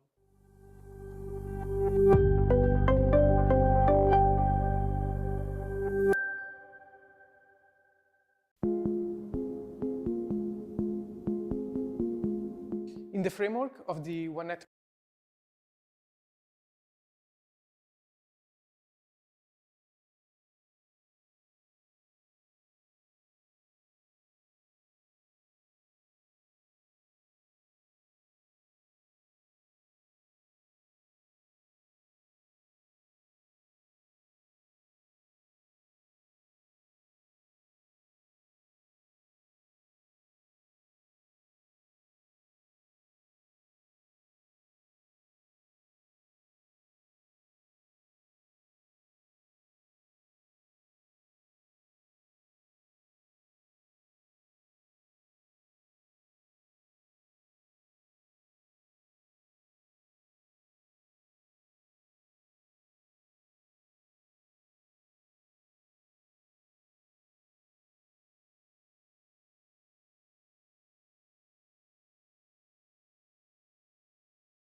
the best solution to implement that at the European level. Exactly. And what also came out, which is very important, that although you might need to start local, it's also very relevant that there is an EU framework, a framework that drives this overarching investments and also incentives. Because if you just look at it at the national or individual level, there's not really an incentive to move ahead for these integrated solutions. And that's why some of the EU dimensions and policy initiatives are very relevant of the past months. And that's exactly where the solutions of OneNet go beyond and where we go after OneNet. We have, for example, the Grid Action Plan. We also have the new network code on demand-side flexibility, and obviously also the EU reform on market design. And of course, in support, also the digitalization of energy action plan. And what is important is that a lot of the solutions of OneNet are actually found back in those key EU, I would say, driving policy initiatives. For example, in the network code. Yeah, exactly. So the network code, it wants to remove the barriers for demand-side flexibility to participate in flexibility markets. We've seen that there's a lot of barriers, and OneNet has actually addressed a lot of these barriers.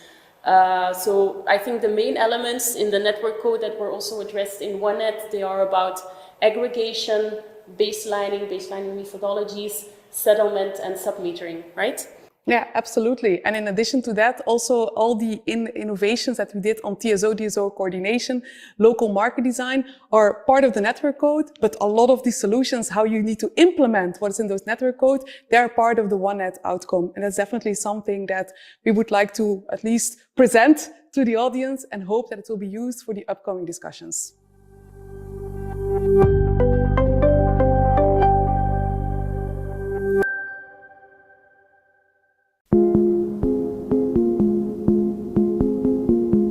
Welcome to the Cypriot pilot demonstration, where efficient collaboration among various stakeholders in the Cyprus power system takes center stage. Our mission to showcase seamless cooperation among the transmission system operator, distribution system operator, market operator, and flexibility service providers. In this dynamic framework, our activities have yielded several key outputs essential for achieving our demonstration's objectives. First and foremost, we have developed a real-time digital twin of the Cyprus power system. This technological achievement allows us to demonstrate the key innovations of the demonstration in an operational environment. Additionally, we have introduced two groundbreaking platforms for active balancing and congestion management, one tailored for the DSO and another one for the TSO.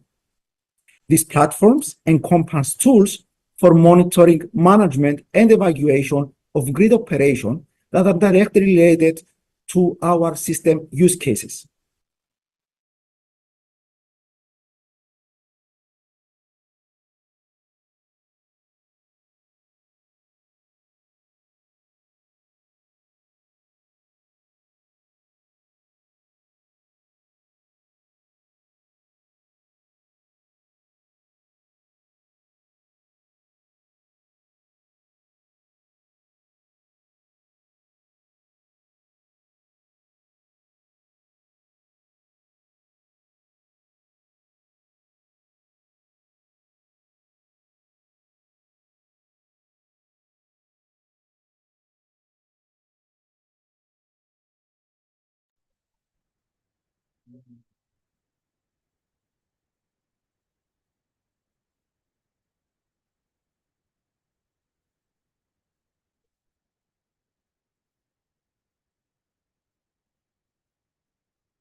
Okay, welcome back. We apologize for the sound problems we had. Some of the pitches will be taking place during the lunch break, and we'll get to that later. But now we'll have an opportunity to expand on the OneNet demos in a panel moderated by Jose Pablo Chavez Avila of Comillas.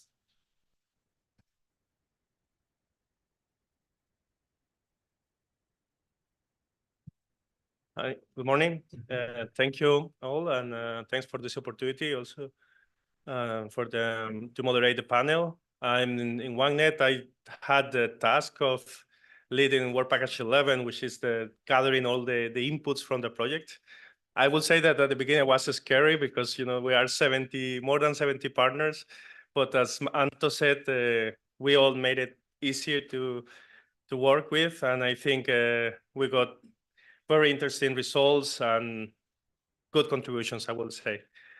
So in this panel, my role today is to moderate a bit the experience that we got from all the different clusters. So there will be one cluster representative, although as explained this morning, we have more countries. Every cluster is formed by different countries in different regions.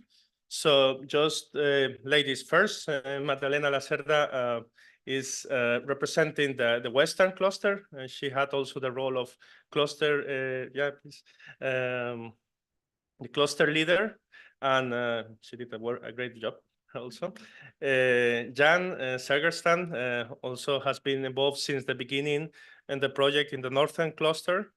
Primoz Rust as well from the Eastern cluster, and Markos Asprou from Southern cluster, University of Cyprus. Again, in the Western, we have Portugal, Spain, France, and Northern Baltic and Nordic, specifically Finland. Eastern cluster was formed by Slovenia, Hungary, Poland, and Czech Republic. And in the Southern cluster, we had Greece and Cyprus. Okay, so moving to the panel.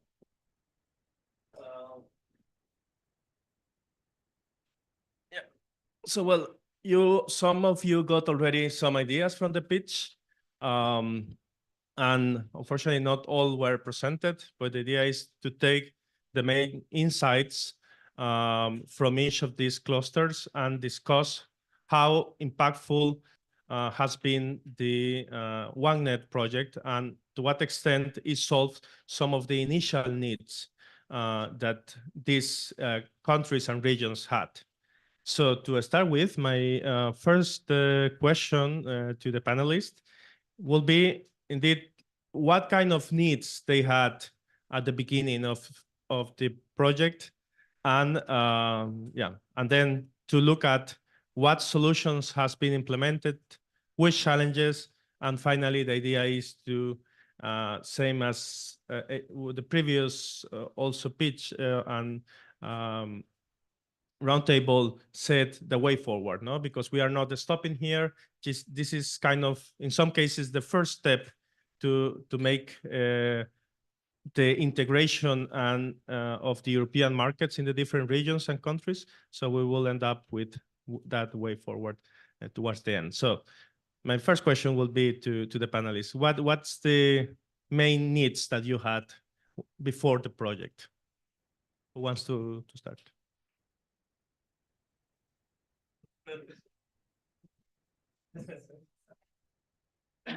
Okay, is this working? Yeah, okay. All right, so in terms of needs, I'm going to try to speak for the Western cluster as a whole. But one aspect that the Western cluster tried to focus a lot, also taking into account what were the exact needs of the parties involved, was the technical coordination between the TSO and DSO. This was something that we aimed to address, at least in the French demo and the Portuguese demo. So there was obvious this need to define clear processes for coordination interaction between both the DSO and TSO, and to use in the best way possible the information that both parties had to improve as much as possible the output information that can be provided. For example, speaking on behalf of the Portuguese demonstration, one of the aspects that we tried to determine is how can we make use of the data from the DSO and the TSO to improve forecasts for consumption, generation, short circuit forecasts. So this was something that we aimed to address within the Portuguese demo, and we aimed to exchange data on that to improve in the end. And for instance, the French demo focused on this coordination more in terms of the traceability, to be able to identify the various activations and not to lead to any activations that would lead then to congestions. And from the Spanish demo perspective, it's also more on trying to get the flexibility market started. So trying to develop platforms, also making use of what was in place before. Moving on with the trend and the need to activate flexibility. Yeah, if we continue from those requirements, which basically were shared, I think, by many demonstrators, in the northern cluster, we had a background of working in the project interface. So we'd identified the need for coordination. We'd identified the need for a shared registry. We'd identified the kind of processes for the interaction between different bodies. But we wanted to go wider and we wanted to go deeper. So we wanted to bring on more networks so that we would have more countries, more networks, and then we wanted to go deeper. We wanted to see what is it that is actually needed in order to assess and unleash the flexibility which is out there in the different resources. And so that in a way, we could make use of flexibility, which is not right there close to you, but also adjacent. So sharing flexibility, being able to cross borders, being able to cross the administrative borders of the DSO and TSO, and also acknowledge what information needs to be shared so that we can actually work together. So that's why we also in the Northern Cluster very early on decided that there's going to be no Finnish demonstration. There's going to be no Estonian demonstration. There's not going to be a Latvian demonstration. There's going to be a Northern Cluster demonstration. It will have instances in Finland, in Estonia, in Latvia, in Lithuania. We're going to bring in the Swedish customers. We're going to bring in the Norwegian exchange. We're going to work throughout the entire Northern Cluster. But we're going to look at this from a perspective of working together. So basically wider and deeper, and that's what we got. We went into products, we went into how to use the coordination, how to use the processes and all of that. But let's take that when we talk about the content. Yeah, thank you. I just want to highlight also, as you said, and as Mark and Helena also mentioned, the leveraging on previous projects and previous knowledge. Like I think in both cases, like in the Western, from those theoretical discussions that took place in Coordinate project, where the local markets was more at the simulator in a way. And in OneNet, for instance, in the Spanish demo, we took it through the market operator that has really developed the platforms, both at the short term and long term, we can discuss later, but also in the Northern Cluster that leverage on the outcomes from interface project. And you built upon the developments that were done before in the flexibility register and many other aspects that were developed in these projects. So this is a clear example, Mark, on how projects that has been financed by the Commission progress and take into account and leverage on previous results in a way. So continue with Eastern. What's the Yes, needs you had? in Eastern cluster, with what we discovered at the beginning is that nowhere was established already the flexibility market. So when we discuss how to, let's say, test if something that is not existing, each of the demo took different approach.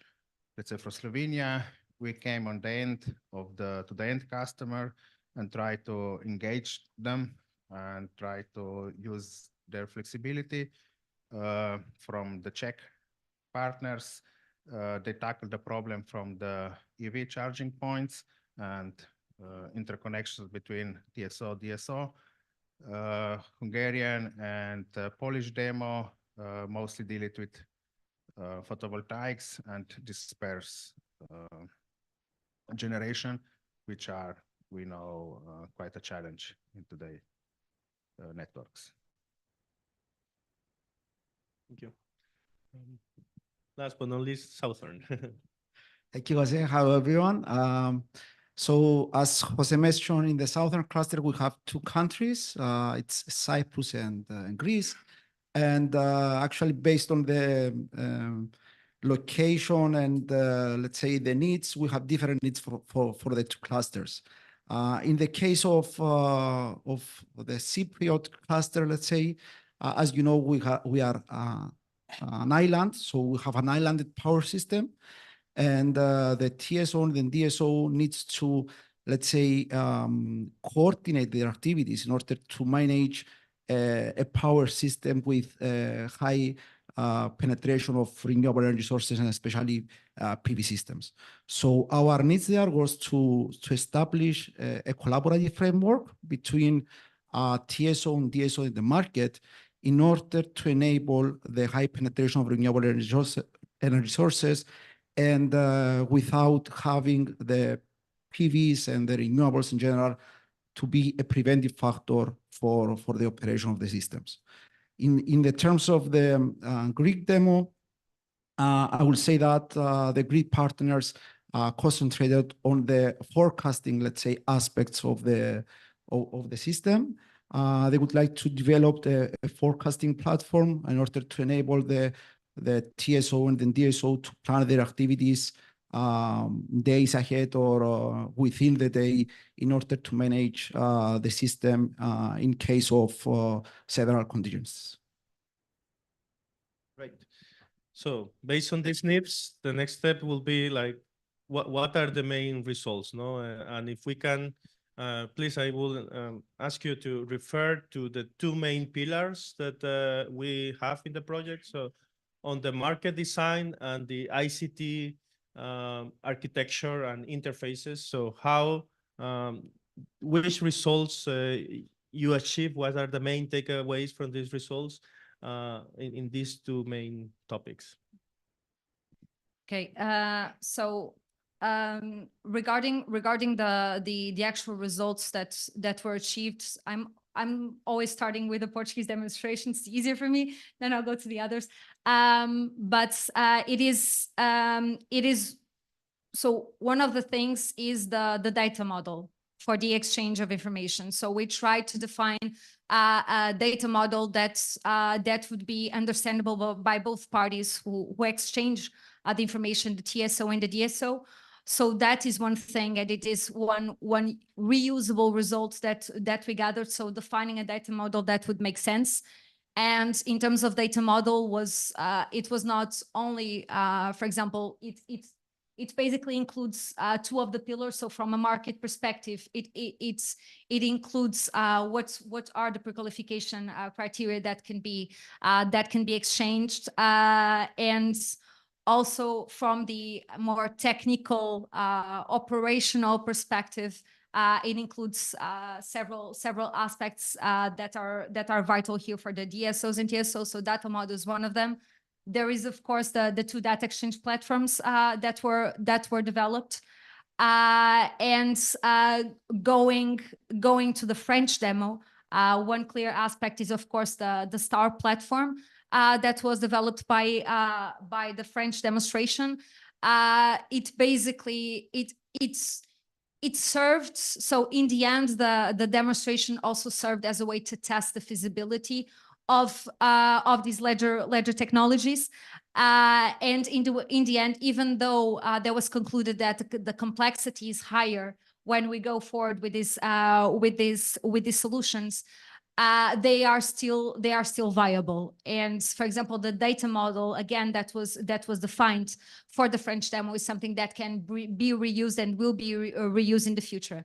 And as for the Spanish demonstration, the Spanish demonstration is the main key solutions that were developed was really the two local market platforms that were developed and can be explored also in the future. So one for the short term to activate flexibilities to solve congestions, and also in the longer term to be able to some way delay investments through this long-term acquisition of flexibility. I just want to highlight one key aspect that's important for us demos not to forget, that is the OneNet connector, that it's not something that was developed by the demos, but it was something that was tested. So in the end, we defined use cases, we tested and identified what can be done next to improve the connector. Just a follow-up question on the Portuguese, maybe on this data exchange. For which market phases were you envisioning, or what is the applicability? So I mean, is it for the pre-qualification? Is it for forecasting of the needs, for the market phase, settlement?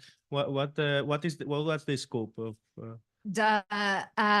So the scope is the pre-qualification and the forecasting. So these were the two. Initially, when the demo was being drafted, we tried to analyze the entire value chain, but then we've agreed to focus on the pre-qualification and the forecasting. And on the pre-qualification, as I said, it was really focused on defining the criteria and exchanging these criteria between the DSO and the TSO. And on the forecasting is on a way of exchanging information related to forecasts determined by the DSO and the TSO, and how we can improve this information, and also in terms of exchanging flexibility needs between one another, to make sure that in the next step, when we want to activate, there are no congestions that can be caused by that. Somehow, I think the three countries complement in the sense that the Portuguese start with the first market phases, then the Spanish go into the clearing and the clearing and getting the bids, and finally in the French is more about the settlement, financial settlements, automatic financial settlements and transactions. So exactly, I think it was a nice example of covering different market phases between the different regions and countries. No? So in the northern? Yes, I'd say that in the northern demonstrator, I think we have a great result that the information and the capability that we've created here in OneNet will live on.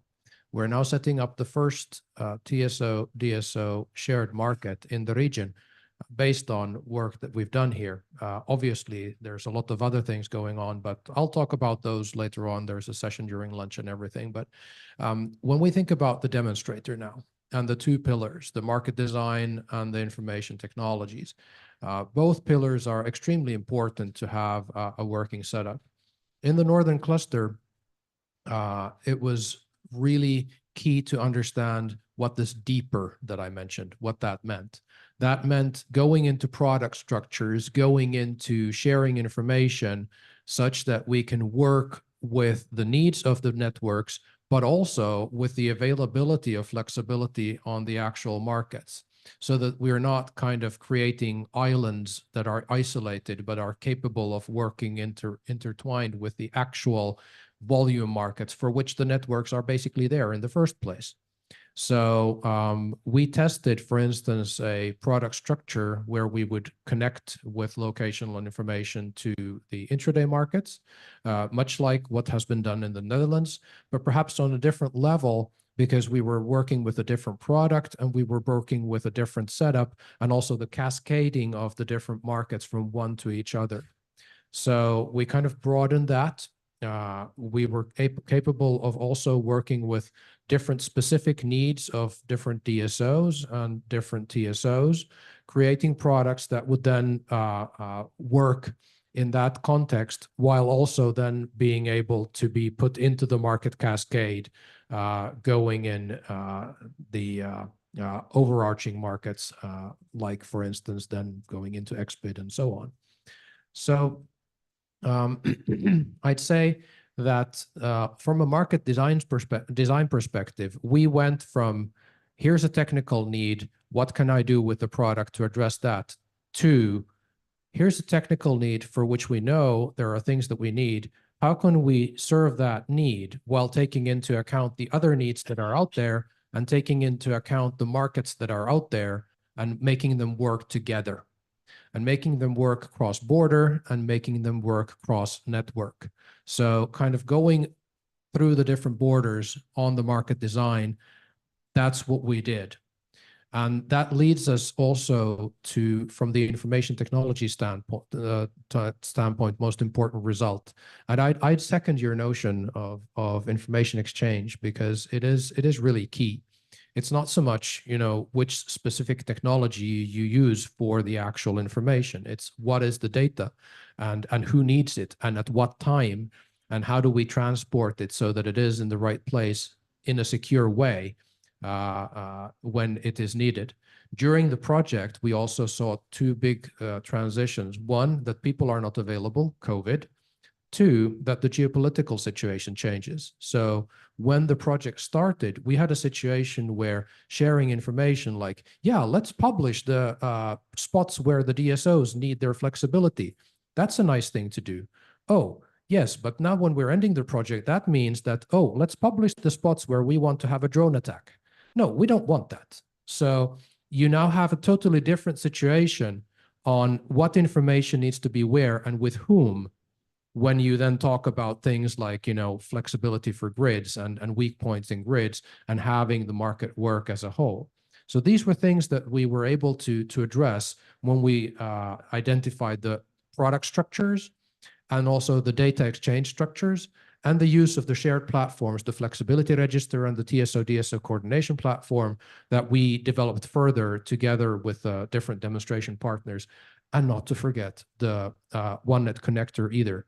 So we made an instance of connecting another part of our demonstrator as an external part so that we could see that the concept that we created for the northern part is compatible with the overarching OneNet architecture and connecting the different markets to each other. So if we take the products and take the markets that we put together, we could still have flexibility flow from our area into the adjacent area with the use of the OneNet connector from an IT standpoint. So I think 3 levels there: products and data exchange and even the connector. Yeah, one question that I think is relevant, because you're not only developed a new TSO-DSO coordination to solve this, but also you made some effort to make the integration into existing markets as well. So can you comment on that, and how, which aspect do you made to make this possible? Yeah, sure. No, thank you very much. So in the northern region, there's a lot of liquidity in markets served by Nord Pool. And there's a historical reason for that. But it doesn't say that Nord Pool would be the only market, but that happened to be good for the Nordic area. So we took Nord Pool and we took the intraday market, and we worked with Nord Pool to enable any intraday market party to provide flexibility, which could be augmented with the required information that we then translate in the coordination platform based on information that the resource had entered into the flexibility register in such a way that the market party did not need to know anything except who he is and where he is and his registration information. And out of that, we could then know from the network information, which was encrypted and working behind the scenes, what is it exactly that is being offered, and we could then take up that resource and use that flexibility for the benefit of the DSO or the TSO for that matter.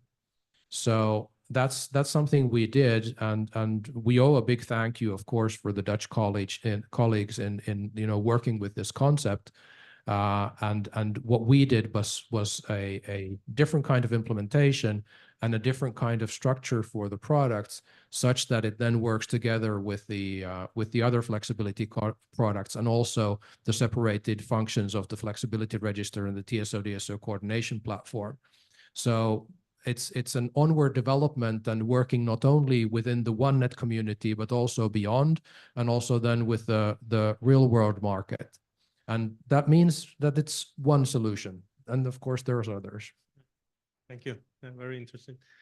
So Eastern.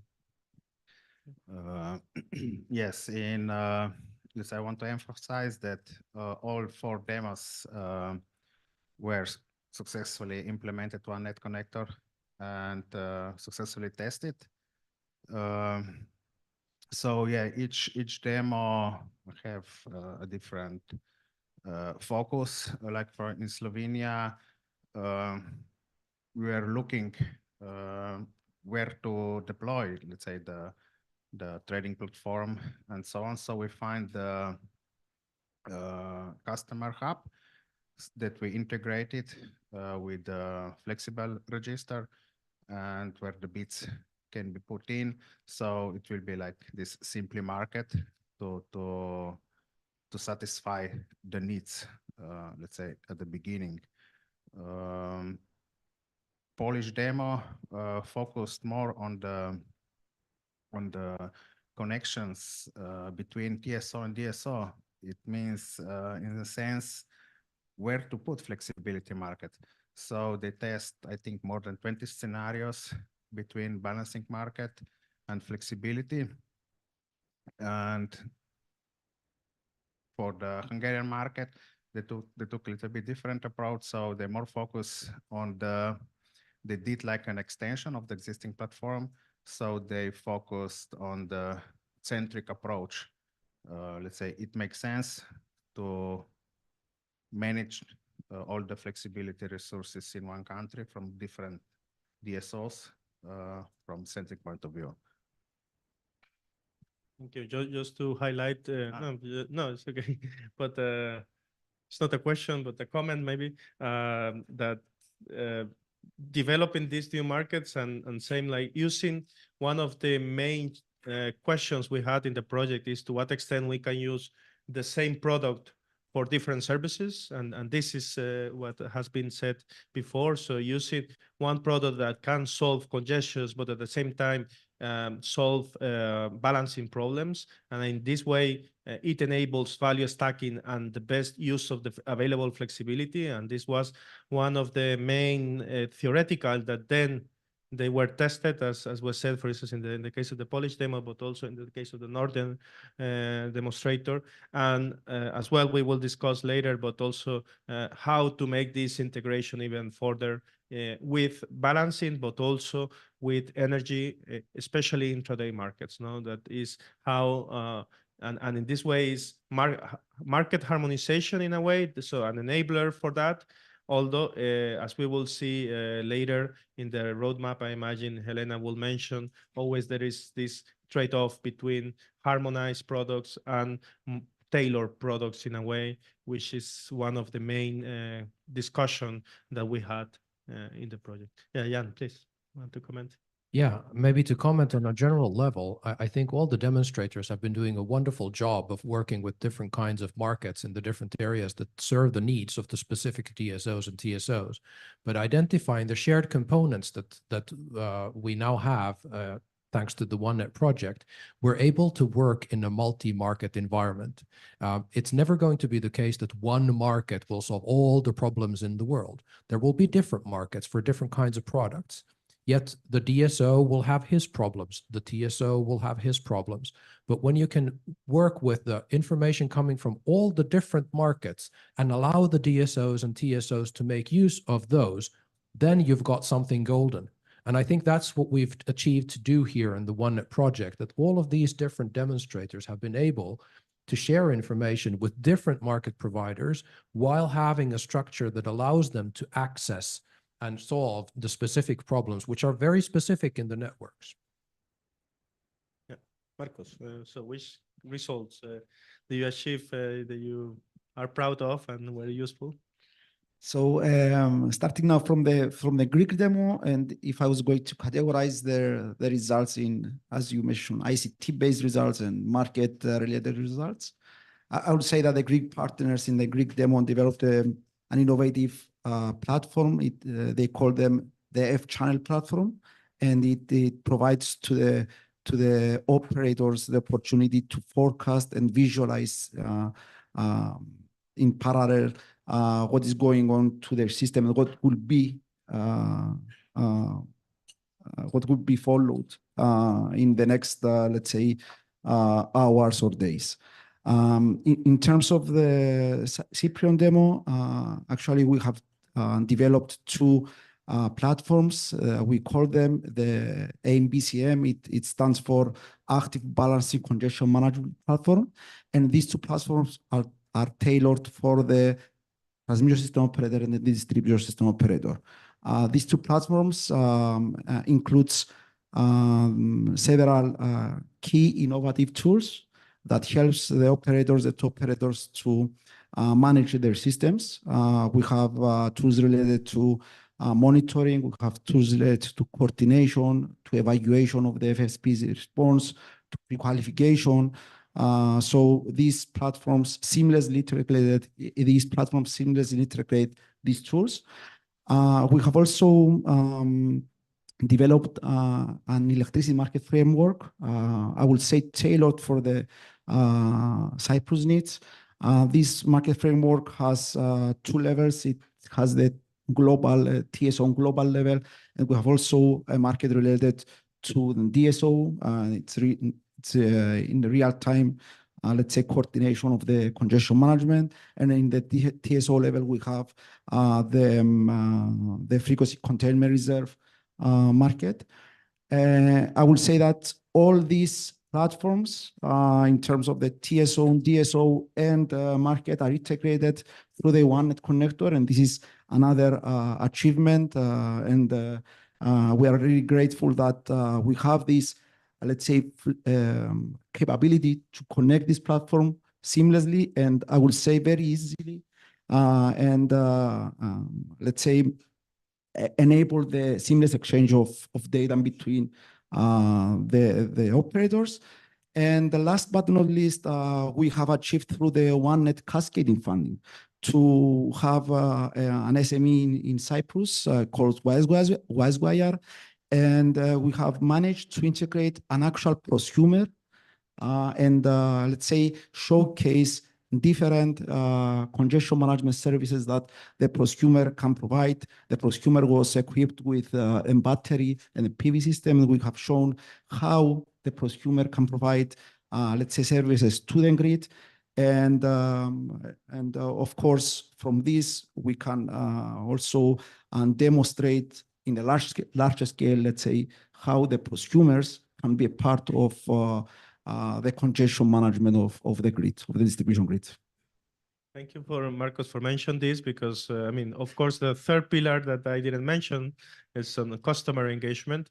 I did it on purpose not to make a spoiler to next roundtable, but I'm happy that I mean, if any other wants to comment on the, let's say, challenges in general, but especially focusing on the customer side, no? So how what was the experience in your demos, and how successful was, for instance, through cascading funds and other means, the customer participation? Yeah, I think the end customer is really the king here, and it's always kind of the unspoken entity in the room when the engineers start talking. But if we focus on the customer, in the Northern demonstrator, we worked with a very broad customer base.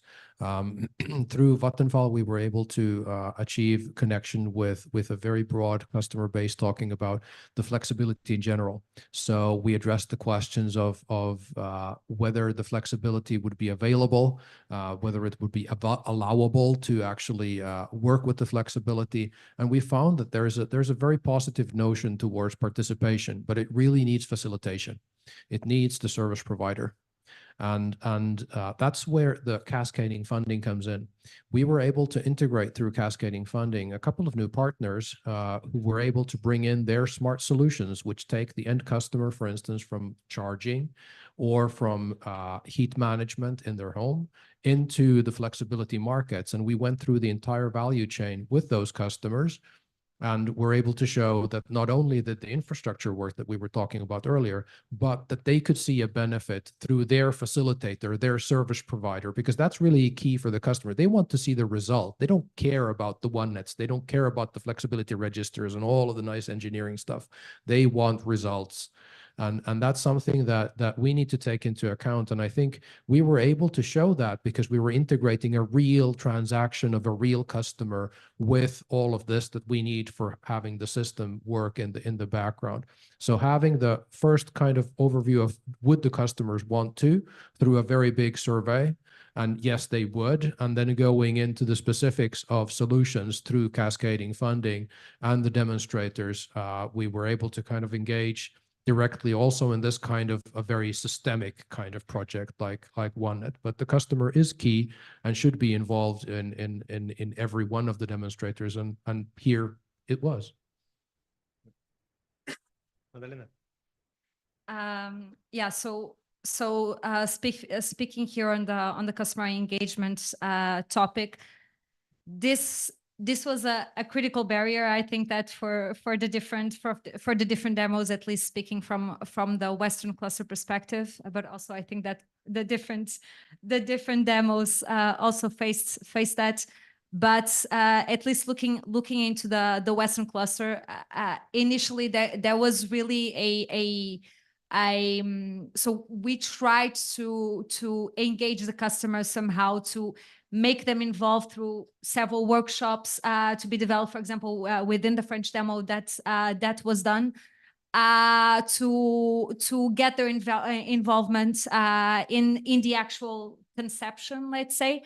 But also from the Portuguese demo, this was even though the Portuguese demo doesn't focus so much on the FSP itself, because it's really more on the TSO-DSO coordination, we need the data, because for the exchange of data, there is always a need for the FSP or the customer to allow this exchange to external parties.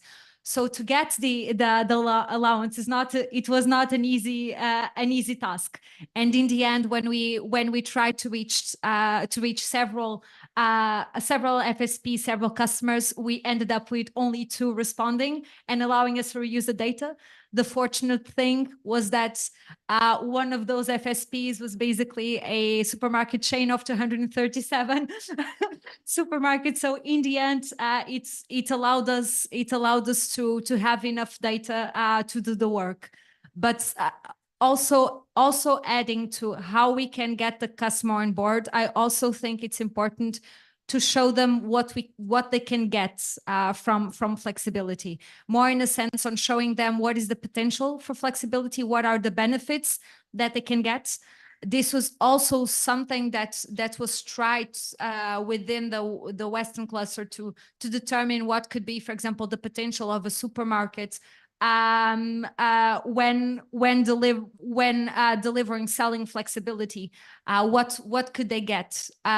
So this is something that sells the idea of the flexibility markets to the customer, and it's also something that we should have a great focus. So to quantify what are the exact potential and benefits that they can get from it. Maybe to complement on that, which is very, very important, in order to achieve that, you do need the data. And that's something where we had the luxury of having a data hub available with all the settlement data and all of the meter data of the Finnish customers, which allows then for the hourly settlement of any production, any flexibility, any load. And going now into 15 minutes and going further, and having that available so that if the customer says yes, it's not a matter of a lot of administration and stuff, but it's simply a tick in the box and everything is available. And that's a huge difference. So whether it be a hub or whether it be a distributed solution, having the access to this data and having the right from the customer to actually use that data so that you can work with the flexibility, that's really key. So that's something that I think beyond the flexibility context is something that the customer environment needs to be developed with in each of the market areas, so that we have a good base to build on going forward.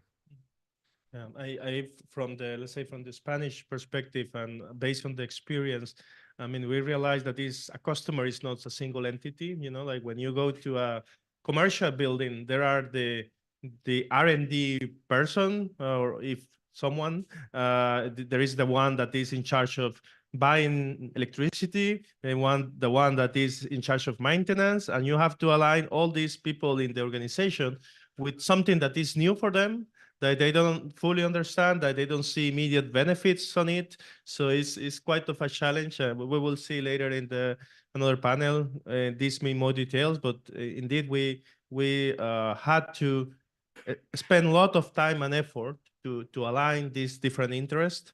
And also there is, I would say, a big challenge how to price flexibility and how for customer to value the flexibility and which costs are associated to it, and to put it in a bid is not a straightforward process. And that I believe is part of the experience that we had as well. Someone else from the, let's say, implementation challenges in general that you faced? I would like to congratulate our colleagues, because we were quite successfully engaging the customers. We are more than 90% of the people which we contact them. And it was quite challenging, because knocking at somebody's home and said, okay, now we'll take over about your heating pump was a little bit scary at the beginning, but with a few meetings and persuasions, we managed. But let's say the customer understand what are the needs, so that they are willing to help. You just need to be, let's say, a little bit of work to put in. Something that I would like to point out also, I mean, I share the opinion of the other customers, but we need to also take into consideration the technical aspect of integrating customers to the operation of the grid. But based on our experience, you need to ensure this bilateral formation between the operator and the customer. And not talking about the, let's say, medium level, also in the low voltage level. We need to ensure this, and we need to ensure that the coordination signal will go to the customer, and you need to also ensure that the data exchange will be secure. So these aspects, I mean, in the technical aspects, are also important that we need to take into consideration in order to have this bilateral, let's say, communication with the customers. As I said, Daniele later will provide a complete list of barriers and challenges, I will say, from the customer engagement. Thank you, Markos. And maybe to end up on next steps. So to what extent, I mean, what is next as after today and after the ending of the project? How you plan to use the outcomes and the developments of OneNet further once the project is finished? I can go. In terms of next steps, first, it's important to look at what went wrong, or what can be improved, in a sense, not what went wrong, but what can be improved. That is something that, at least for now, it is clear what were the main bottlenecks that were identified, and working from there. For example, from the Portuguese demo, we struggled a lot with data quality. It was a big issue that we faced, that in the end we were exchanging data, but we concluded that the data models of the networks the network models that we had inaccuracies there. So the data that we were computing it didn't have the full accuracy that we wanted. So there is this is something that we want to work at this stage. So to try to map all of these inaccuracies to be able to tackle that, because if you want to implement a fully exploitable data exchange platform between the different parties, we need to make sure that the data that we are exchanging is accurate, right? So in the end, this is something that we have it clearly defined, that we really want to go forward on that. And I think it's also a matter of disseminating now what were the big results and the big outcomes, and what are the big potential that we can get from these solutions. Of course, this is something that should be addressed on a company level as well, to make sure that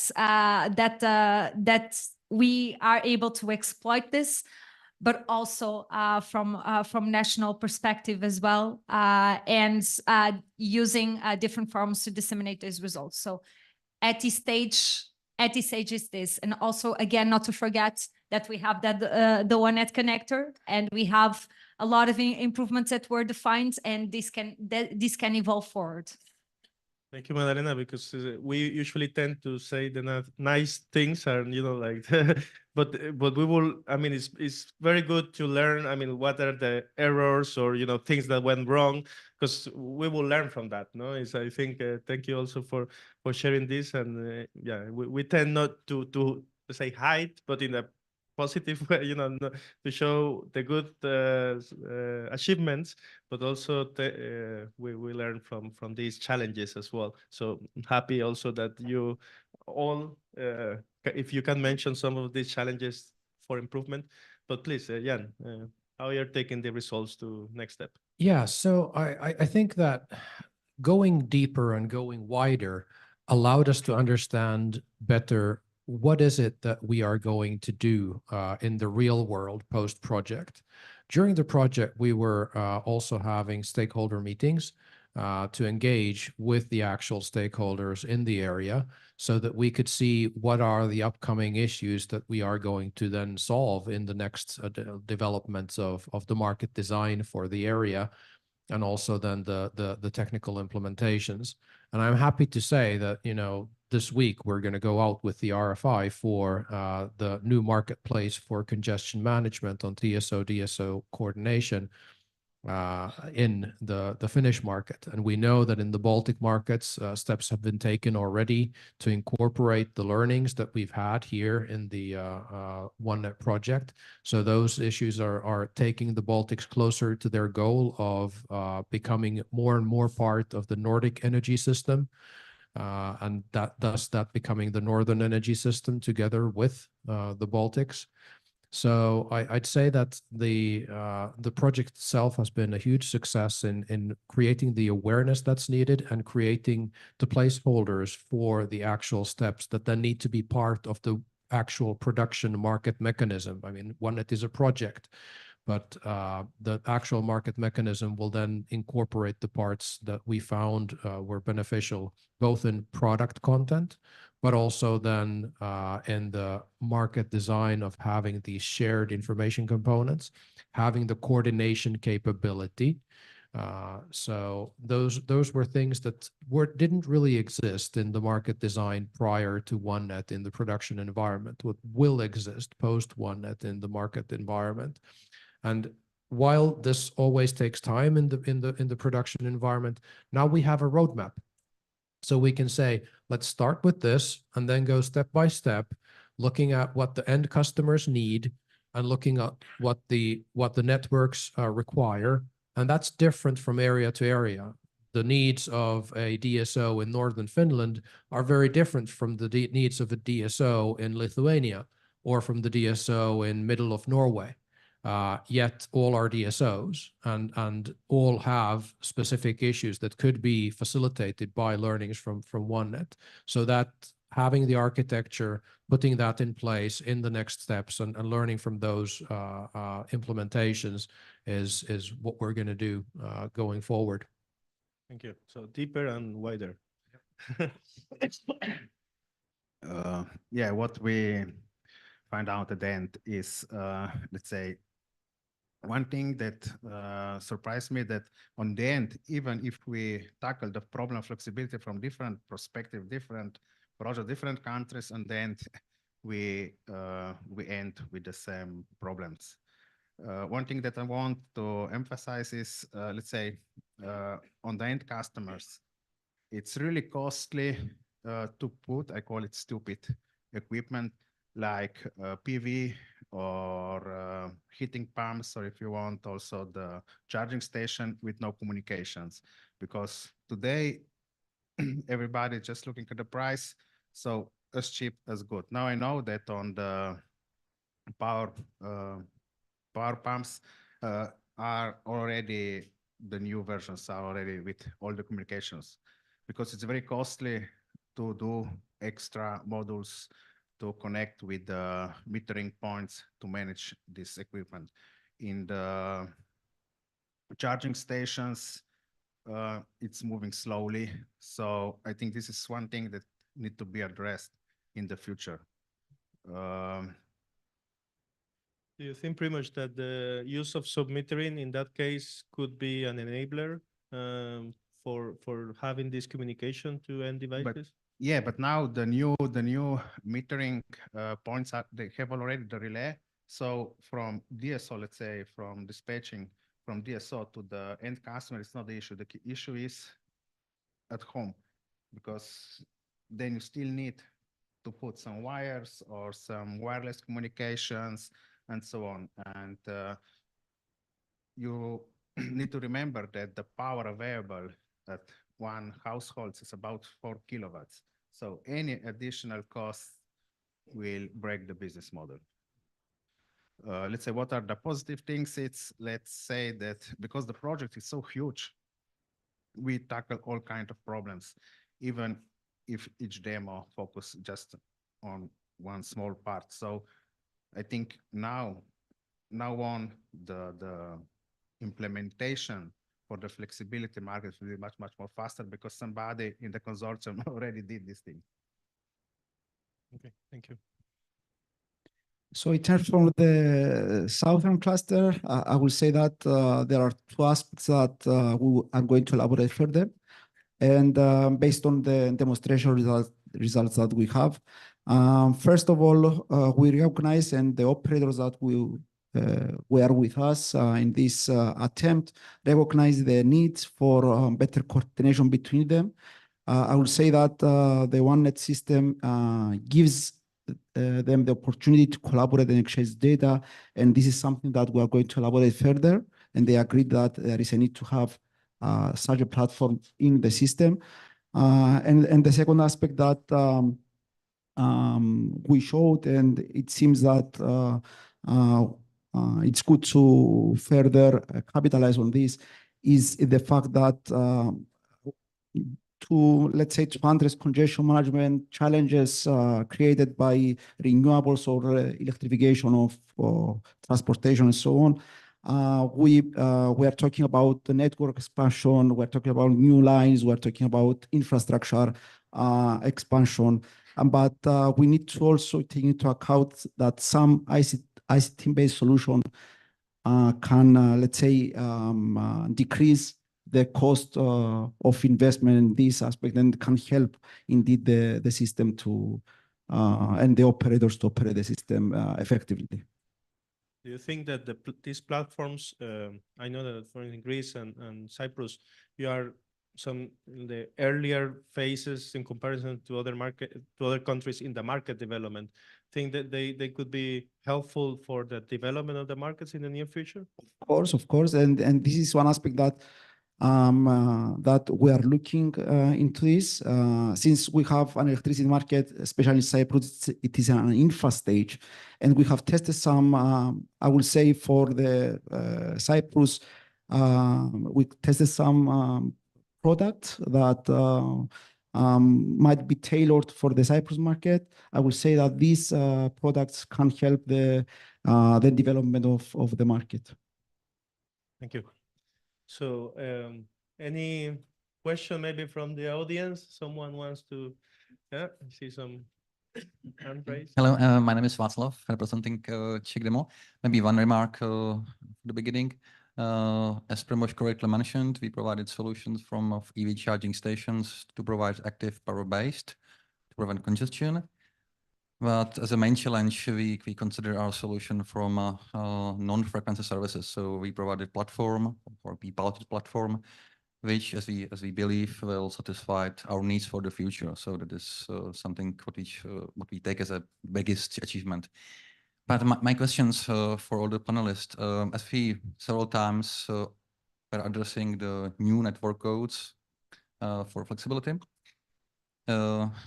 if there's something from your pilots projects which you would like to highlight as a key input for this future regulation, which particular thing it would be from your pilot schemes? Thank you. Yeah, I'd really say that the availability of the information of the flexibility resources is really key, because when you know what the nature of the flexibility resource is, you can then trade that resource on any kind of market, regardless of how the market transaction is handled. Because if you have that shared information of the flexibility resource, you can then implement it in your use case of whether it be a DSO need, a TSO need, a balancing need, a congestion need, because you know what the resource is capable of. And preferably then you also have the communication channel to actually then communicate what is supposed to happen. That can be done either through product or it can be done through technical connection, both cases which have been demonstrated here in the OneNet project. But in terms of regulation, that the flexibility resource information be shared, and thus there be a case for the coordination of the network needs, but also then the accessibility of that information for the market participants who might also have a need to balance their own position. So it's not only the networks who need to understand what is the nature of the resource, but everyone on the market.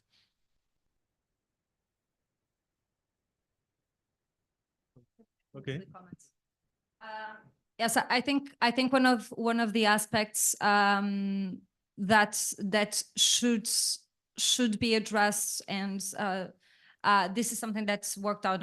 It's being worked on European level as well. Is, for example, in the Portuguese demo, we try to compute or quantify what are the flex needs for DSOs and TSOs.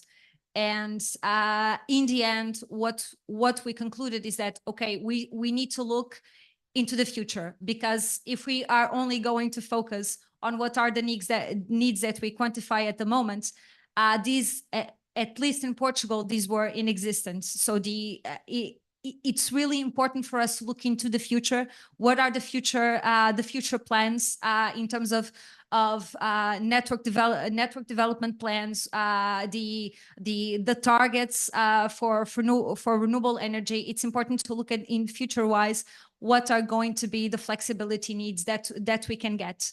And this is important also for us to have more visibility on what is needed, what are the investment needed whatsoever, and to also have these boosts and highlighting the importance in developing flexibility markets. Because even though there may be some countries that at the moment don't see a current need for it, it will be in the future. It is certain that we'll need flexibility. So being able to quantify and having methodologies to quantify these needs is something that's important. Yeah, and to complement that, very, very much so.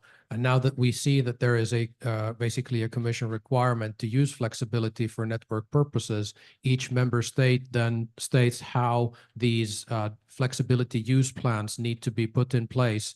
And that is something where each DSO and TSO will do themselves a favor if they actually, yes, look into the future, because then they will know. And then we can, as a society in each member state, take the steps necessary to actually go towards a more flexible energy system.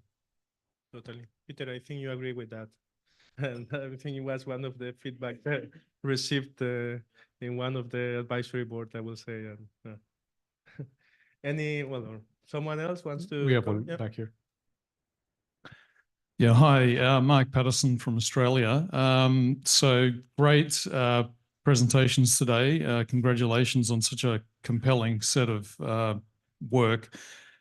Two questions. One would be firstly, coming from a jurisdiction where we have large areas of the country which are 100% supplied from rooftop solar during the middle of the day, and then in the evening, 100% centrally supplied. It's a living case study of exactly why this kind of capability is required. So first point would be, one, I would say the world needs to know more about OneNet, and there's a whole range of, I think, opportunities to expand the profile of this work, which is, I think, globally relevant. The substantive question I was going to ask was that in 2021, the project developed a reference architecture. It's focused on, if you like, the data architecture, but based on what we're discussing today, I would perhaps suggest it's somewhat more of a cyber-physical transactional architecture with the data underpinnings.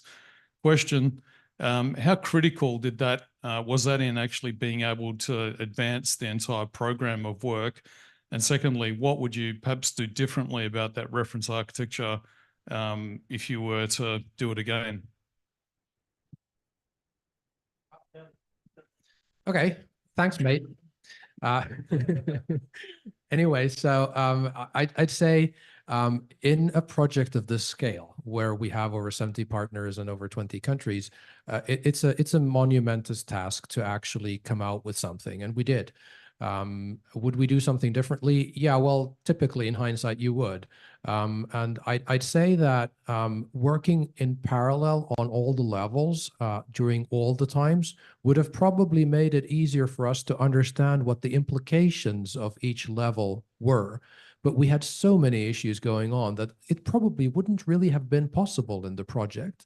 So perhaps an iterative model is what we would recommend for this kind of work going forward, so that you would have the start of the technical architecture, you would have the start of the market design, you would have the start of the products, you would iterate, then you would go forward and you would iterate yet again. We did iterate, we iterated in different places.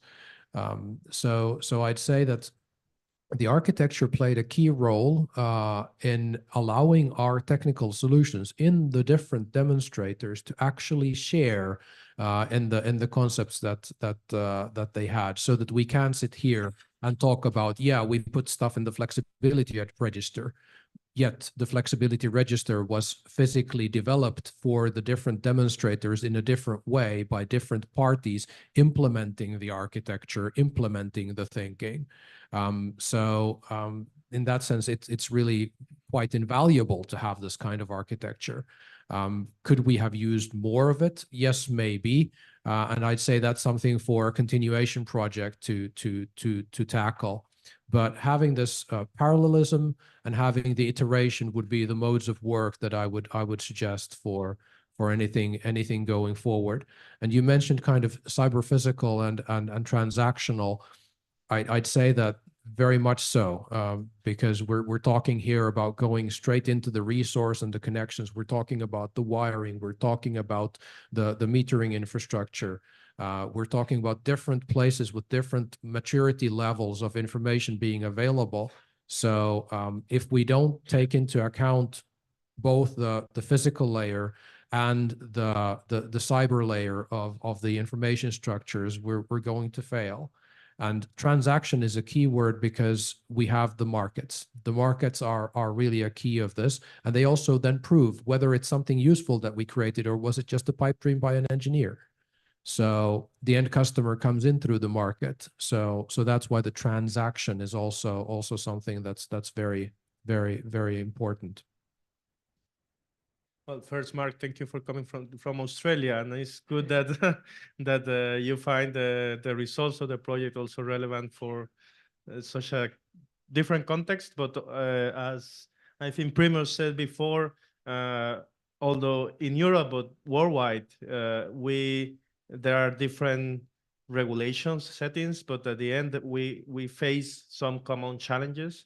And it is great to know also that somehow you see that even from further Australia. And yeah, I invite you also to post a great answer, but also that there will be a data space and interoperability later session specifically. So I think this question is great. So I hope more details can be also provided in that panel.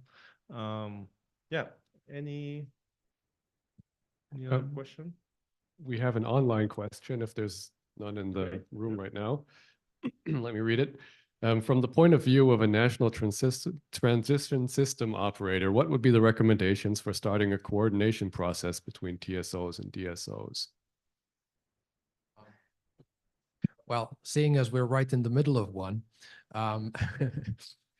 I'd say a key thing is addressing the DSOs at an early stage, making the DSOs aware, and also opening up. Being an open TSO, being a TSO open also to question one's own thinking, so that you wouldn't say, okay, well, here's the TSO, we're going to do this, and that's left for you DSOs, go think about it. That will not be a good result. But when you open up the fact that you are sharing the same challenge from a system point of view, and you're sharing the same challenge of the renewables coming in on different levels, then I think the engineers will start to talk engineer, basically sharing the same language, because it's really physics. And that joins us and also puts us around the same table to then go, but here, this is the place where we can collaborate first, and then we take the next steps later. So not forcing either party into saying, okay, we need to do this because someone somewhere said that in 15 years somebody might need it, but let's solve something real, let's solve it together, and let's share in the resources, and let's share in the responsibility. That's usually where collaboration starts. So of course, not coming from a TSO perspective, but from a DSO. One of the things here that is really important is also to identify, again, what can be the benefits from this interaction between TSO and DSO, because there is a lot that both parties can get from this interaction. For example, we can have higher visibility on what are going to be the exact needs. We can have higher accuracy on the data that's going to be produced and exchanged in the end, because we are exchanging information, for example, from DSO to TSO. Probably a DSO more closer to the assets will have more visibility and more information, and can lead to higher accuracy to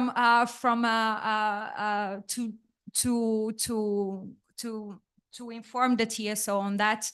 But the benefits can be retrieved from both sides. So I think that's also important to start right in the end, to identify, okay, what we can get from this interaction, what is the benefits that we can get from this, and of course, in the end, there can be some disparities in terms of prioritization, of course, but the wide goal is the system itself. So in the end, there is this alignment. Totally, and just to complement, I mean, in the project, we really put a lot of ways of making this interaction. So there is no a unique way, and in Europe, but I imagine that is a worldwide situation. Of course, we have a lot of different background in terms of some existing markets. So whenever there are some countries where the congestion management market at the TSO level has been there for a long time and is functioning, and so it's not the same that you start from a greenfield, from a brownfield position. So we really, I encourage at least on the market level, there is a lot of details, all these market models and evaluation of them. We can see there is no, again, it's the easiest answer, but no one solution fits all. We always say this in all the smart grid projects, but it's true because networks are different, and also from the market and from the ICT point of view, the starting point are different, but there are different solutions as well available, and at the end there is a need to do this trade-off and cost-benefit analysis of these solutions to be implemented in different particular places and countries. Yeah, and maybe one thing to also put into play is that in many European countries, the TSO is responsible for many things. And it's not really the TSO you're talking to in many cases. It's the system responsible, it's the market development responsible, it's the transmission network owner, it's the transmission system operator, and so on and so on. What are these different roles that happen to be had with a single company? Sometimes they get mixed up and you don't see what the openness is in many of the other roles that have been given to the TSO when the market has been liberalized and when the market design has been made, where the TSO is basically facilitating and not being a TSO. So keeping that in mind can also help when you then start to collaborate between the different market parties. Any last question? Yeah. Maybe brief reaction to the conversation we just heard. I fully agree that TSOs have many roles in the current world, but maybe to keep DSO's flag up, I like to highlight that the velocity of changes which are ongoing now are higher on DSO level. So sometimes the colleagues from TSO do not understand how big changes have been implemented in the last years on DSO level. And as I said, sometimes we do not understand each other because I think DSOs are closer to energy transition processes or were closer to energy transition processes. And the approaches or necessity to react quickly are not the same. That's my personal opinion. Yeah, and to come back to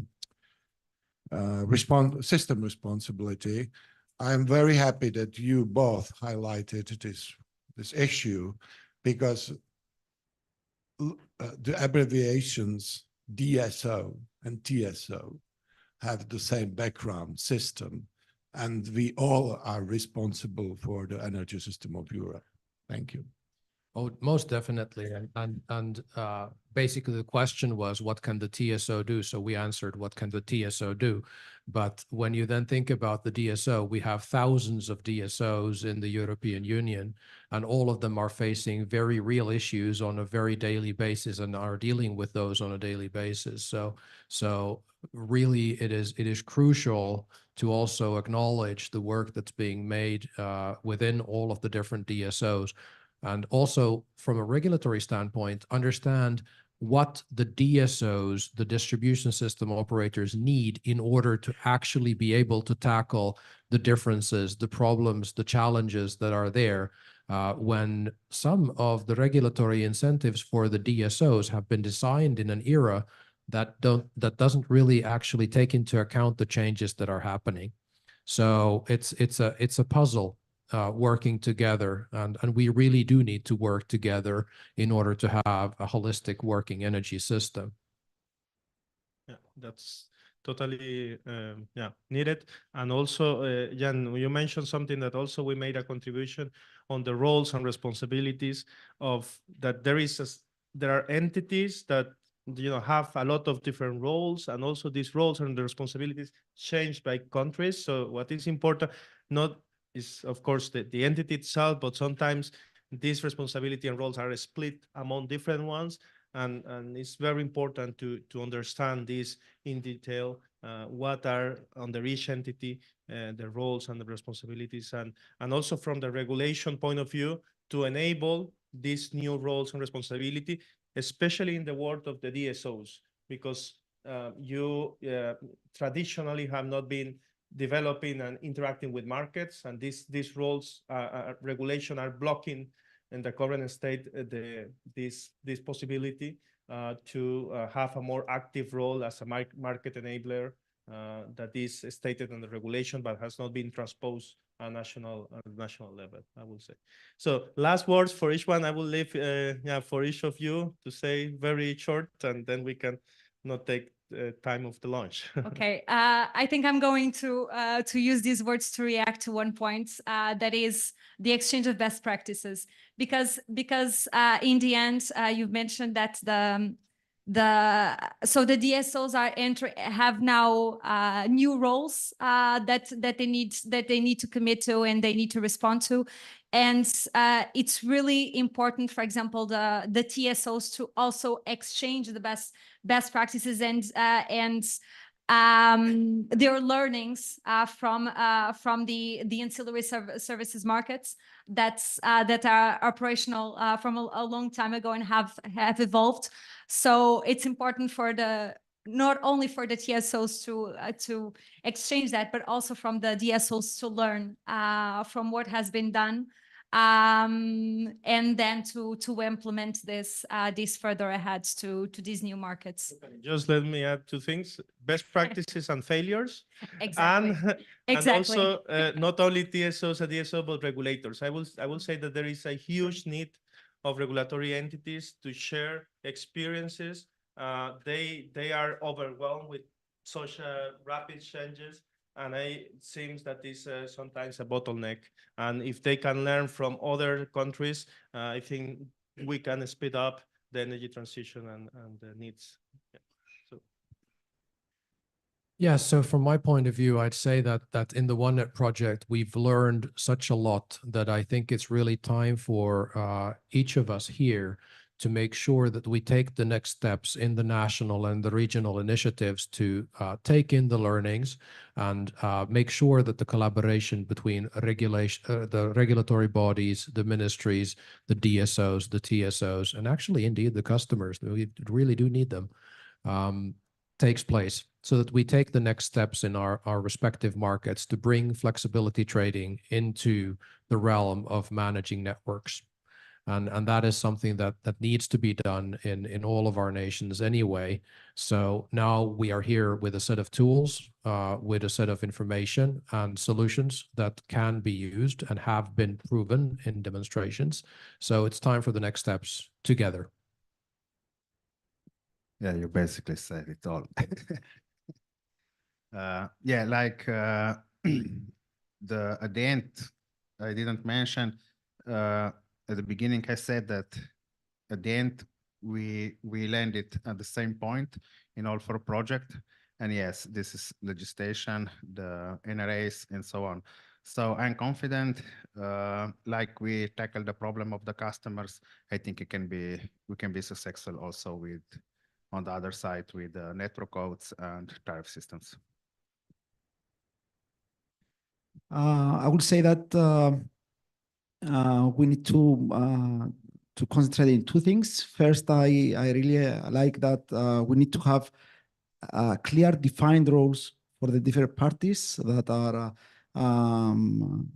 in the management of the system, and it's really good to have also regulations and have regulations as an important, let's say, part in this term. And being, let's say, the second issue is that being an innovation project, we need to integrate innovation in the different processes, in the different services of the future power systems. Hope so. So thank you all the panelists. Thank you also for the good questions made by the audience. And well, for more details, you have now the opportunity to check on the Eastern and Northern cluster also. And I imagine during lunchtime, we are available for the discussion. Thank you all. Thank you.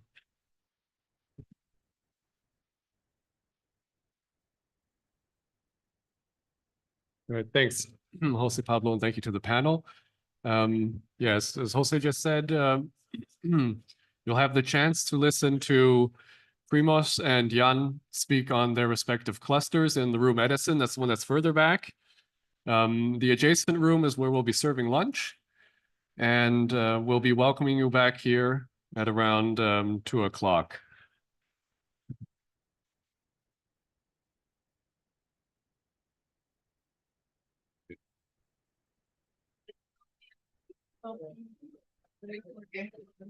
Pause the recording.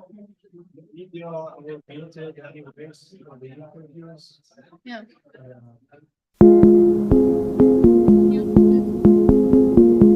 The Polish demonstration ended successfully in August this year. We involved about 30 clients to the project. Among them were individual customers, industrial facilities, DSR, and one small gas power plant. We conducted 18 auctions for purchasing balancing services and 11 auctions for purchasing congestion management services. The total amount of power offered in those auctions was about 26 megawatts. Also, as a part of the project, a dedicated device for controlling PV installation was developed and installed on the FSP side. A dedicated control unit enabling the aggregator to automatically control the PV installation. We also created an online tool enabling the control of the PV installation by sending a signal to the controller via API. Referring to the challenges we encountered during the project, it's turned out to be a coordination algorithm, or more preciously, in order to work them properly, we must provide them with proper input data, such as network model, consumption forecast, water forecast. And regarding to the low voltage and medium voltage level, because of lack of observability, it is a really big challenge. So I hope it can be improved in the future. I consider the most promising aspect of the project is that we all realized how crucial interoperability and data standards are. We face that at every step of the process chain we tested, starting with pre-qualification, ending with activation and verification of the service performance. Moreover, demonstration also showed how a big role aggregators play in purchasing on flexibility services. And what I mean here is both the formal issues and the technical issues, but the most important thing for me is that the aggregators have a direct impact on the customers and on their awareness of being active market participants, and that they can have a direct impact on the future energy systems.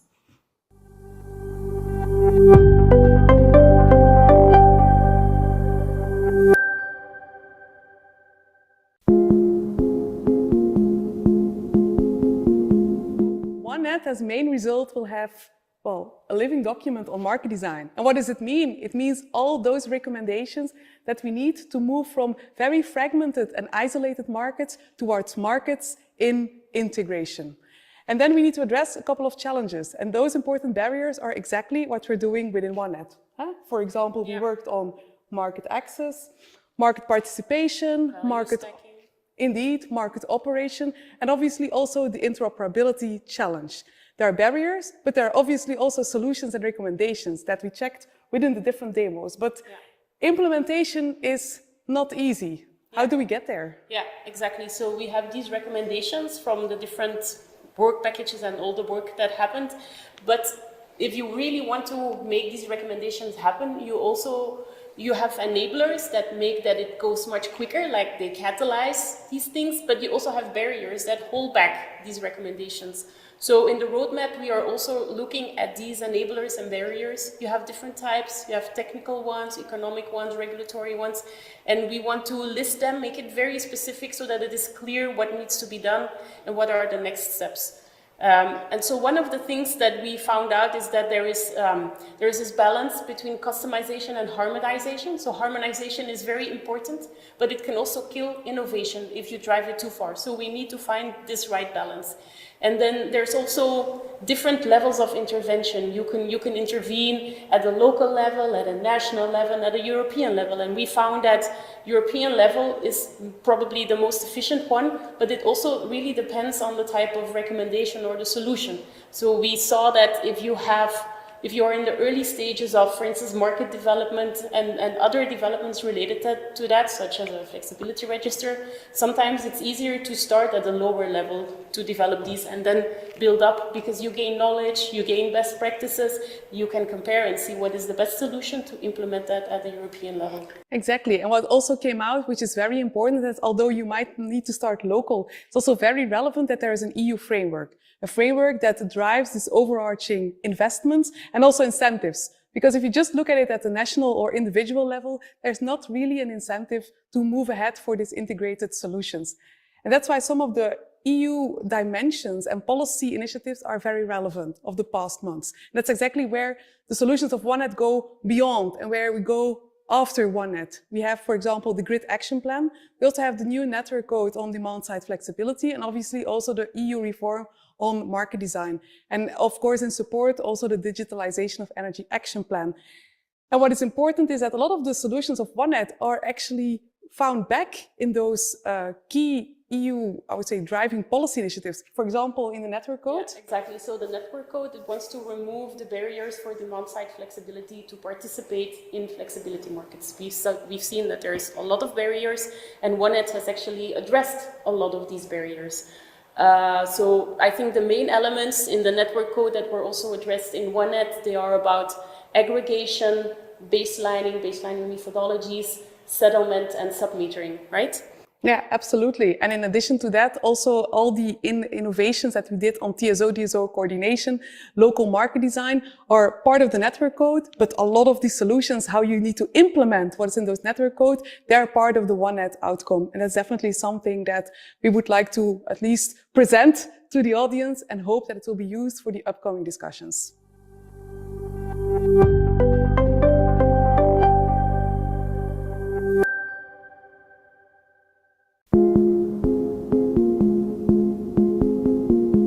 Welcome to the Cypriot pilot demonstration, where efficient collaboration among various stakeholders in the Cyprus power system takes center stage. Our mission to showcase seamless cooperation among the transmission system operator, distribution system operator, market operator, and flexibility service providers. In this dynamic framework, our activities have yielded several key outputs essential for achieving our demonstration's objectives. First and foremost, we have developed a real-time digital twin of the Cyprus power system. This technological achievement allows us to demonstrate the key innovations of the demonstration in an operational environment. Additionally, we have introduced two groundbreaking platforms for active balancing and congestion management, one tailored for the DSO and another one for the TSO. These platforms encompass tools for monitoring, management, and evaluation of grid operation that are directly related to our system use cases. To foster a collaborative energy ecosystem, we have designed and developed a new ancillary service market framework. This innovative framework enables flexibility service providers from both transmission and distribution grids to offer services for frequency containment reserve and distribution grid congestion management. Through the OneNet system, stakeholders including TSO-DSO, market operator, and flexibility service providers can seamlessly collaborate and exchange vital information. Moreover, our demonstration features the integration of an actual prosumer showcasing the provision of congestion management services to the distribution grid. As our demonstration activities draw to a successful conclusion, we are currently evaluating the results in order to provide valuable insights regarding the future operation of the Cyprus power system.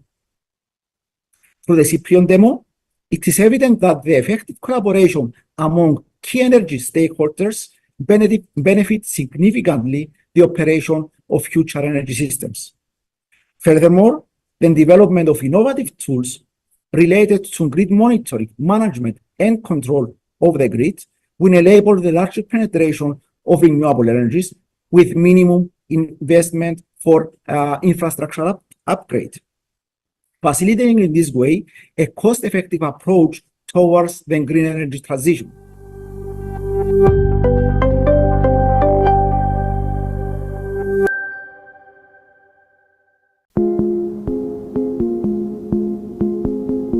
Leveraging work done by previous projects and the colleagues who've been working on the innovation projects before is one of the successful building blocks for the future. And OneNet project is not an exception on this. And in the work package 5, there was an excellent exercise, I think, very useful exercise that was done by the work package members to actually accomplish 2 things. One is to look into all the preceding projects related to the topic of flexibility, but not only, also TSO-DSO interface, identify the use cases that could be unlocked for the purposes of the integration of the OneNet connector, classify them, create the matrix, and provide as the next step into the processing for the clusters, for the demonstrators. Demonstrators looked at that list, which was extensive, more than 150 use cases were identified. They looked at the list, selected the relevant ones, also refined them or came up with the new ones. And that's how the initial base of the use cases was created in OneNet. Having created such a list and work done, I think it's worth having a repository of these use cases and creating second, third, and future life for these use cases. So it was bottom-up and top-down approach that resulted in the repository of the use cases that could be made available for the future and also as a building block for the data spaces. Continuity is very important, and having created something that can be leveraged both on the technical level as well as the user stories and the mapping of the value blocks.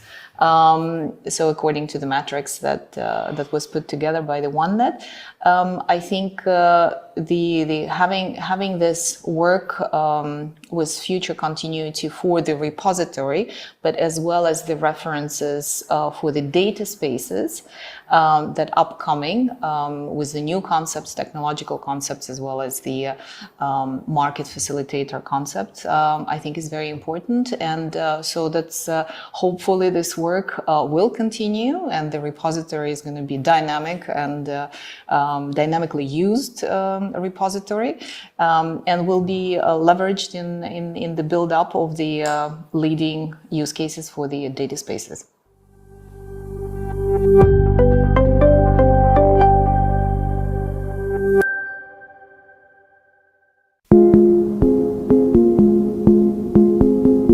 I am representing the cluster, Eastern Demo cluster, which is combined of 4 demos from 4 different countries. Each of the demo is the, let's say, story for itself, and it tackles the flexibility problem from, let's say, different point of view. Also, when we start the project, it's not much of the fundamentals of the renewables market, product and services standards. So basically, each of the demo started from scratch. So everything what we did from zero. So this is some kind of some mix of the results. Each demo started from their point of view. For example, Slovenian demo focused more on the end customers, developing the products and services, also the market for the end customers, how to bring small customers, small end customers to the flexibility market. So they developed the whole system, the products, the market, today everything is automated, and the process is very smooth. We are covering, let's say, the needs for the winter season, for the small substations, to manage the congestions in the local area. For example, the Czech demo, their main goal was to establish this communication, TSO-DSO communication, so they develop the traffic scheme so they can communicate to not go in the conflict to each other. Between Polish demo, what they did, they focused on combining the two flexibility markets, the TSO and DSO. So they developed the products which they will be suited for both markets, for DSO and TSO, and the flexibility platform. Right now it's on and working, and they establish everything what they did. In the Hungarian story was things a little bit more complicated because of the regulatory issue, but at the end they finished to establish the flexibility market platform. And we are still early. I think we are still early regarding the flexibility market. Also, the flexibility market is changing very fast. When we started, we mostly did with, let's say, power pumps with some voltage constraints on the PVs, but now with the speed of the implementation of all the renewables, the things are changing very fast. And from our perspective, where I come from TSO, the curtailment is a big problem because it's no sense to invest so huge amount of money and then you cut the production because the network is not, cannot absorb all of this energy. And if we, at the beginning of the project, we mostly manage the substations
finished demo, we started by identifying the potential flexibility resource types and their availability. Then we analyzed the flexibility value drivers from the perspective of different stakeholders, followed by use case definitions. I would say that we developed the platforms with the aim to implement the fully automated flexibility value chain with machine-to-machine interfaces. And I would like to highlight here that we are demonstrating the complete end-to-end process of market-based flexibility uptake by coordinated networks and by involving multiple marketplaces inside the northern cluster and also in the finished demo. So as regard the results, we have both tangible and intangible outcomes. Among the intangible ones, we developed the market processes, stakeholder interactions, and also analyzed the future market roles. Among the tangible ones, we designed and developed several software platforms. For instance, we enhanced the Node Pool intraday platform with the locational information. And then we came up with the flexibility register, which has the vital role in enabling the flexibility markets. Then we also have coordination platform, which is actually the buyer of flexibility for the network operators. And it does so by maximizing the value stacking potential of the procured flexibility. We have reached TRL level 8 for these platforms. And these platforms are currently getting additional market maturity as we are running more demos and piloting more resources through the Volue's aggregation and market integration platform. Till now, Volue has integrated more than 150 kilowatt of real flexibility resource potential to the OneNet platform. We faced and addressed quite a few challenges during the implementation phase. First, we really strived for having a fair representation of the existing market product attributes inside the flexibility market product definitions because it affects the liquidity. And secondly, it was a great challenge to fully automate the flexibility value chain. So not only we implemented the automated flexibility value chain, we went one step ahead by implementing the financial settlement phase. I had also a great amount of learnings from the OneNet project. First, we identified that there should be a fair remuneration model between the flexibility service provider and the flexibility resource owners. And on the other side of the picture, the same should exist between the flexibility service provider and the retailer or the balance responsible party. And we also analyzed the future market roles, and I am pleased to share that many of these roles will be reflected in the upcoming network code of the demand response. And regarding the flexibility uptake, I believe that we had great learnings from the finished demo, and it places us and specifically Volue at a good position in the energy and flexibility market landscape. We at Volue believe that there is a lot of flexibility available at the consumption side, but it's not coming up to the market, mainly due to the lack of standardization of interfaces at the local energy management systems. So we at Volue, we look forward to collaborate and find a solution to this problem.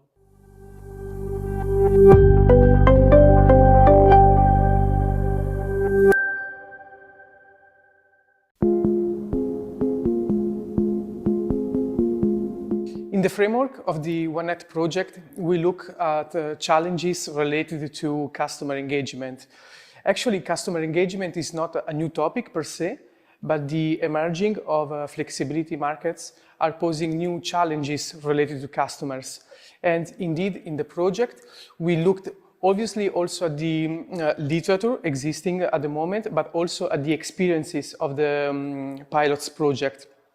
And in this framework, we identified 4 key groups of barriers, namely behavioral, economic, legal, and technical barriers.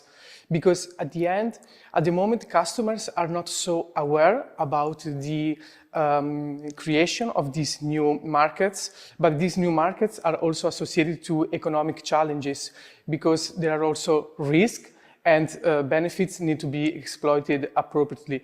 But at the moment, also the regulatory framework is not allowing the development of these new markets. And also on the technological side, we are missing some technologies or the appropriate communication protocol that can allow the development of the appropriate technology to develop these new kind of markets. Obviously, the engagement of customers is also associated to a proper new market rules that can increase the benefits coming from the participation into flexibility markets. And in order to do so, we need to create a proper regulatory framework that can allow, for example, the participation of new market players, such as the independent aggregator, but also that can allow the deployment of new technologies, for instance, smart meters, or, for example, the adoption of common standards, and that can allow the development of interoperable technology solutions.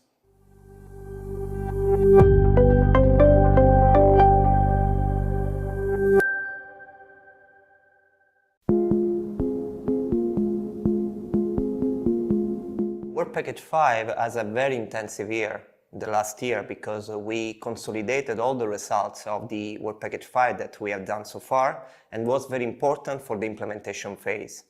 Since we use the OneNet reference architecture, the OneNet design of the connector, and also all the activity that we have done for standardization, because we identified 64 cross-platform services in Work Package 5, and for each of these services we defined the business object and the data model to be exchanged. So we also contributed on this standardization.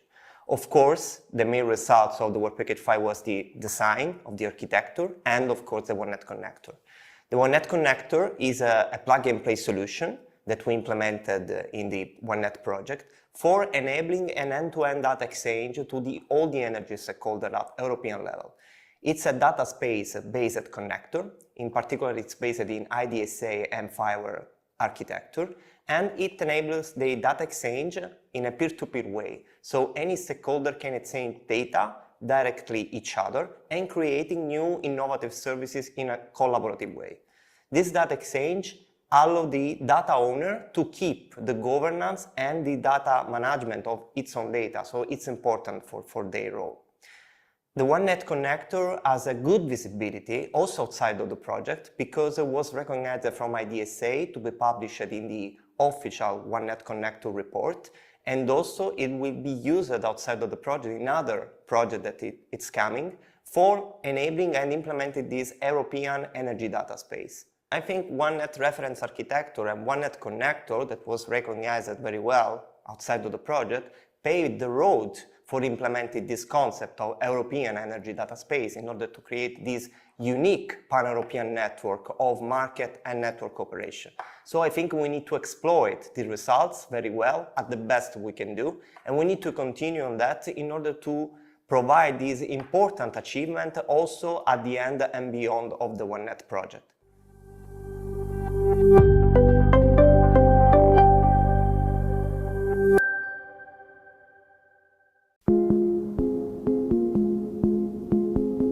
Scalability and replicability are key to really understand to what extent the solutions can be used at a large scale and also in different contexts. And we made a significant effort to understand what are the boundary conditions, the barriers for this to happen.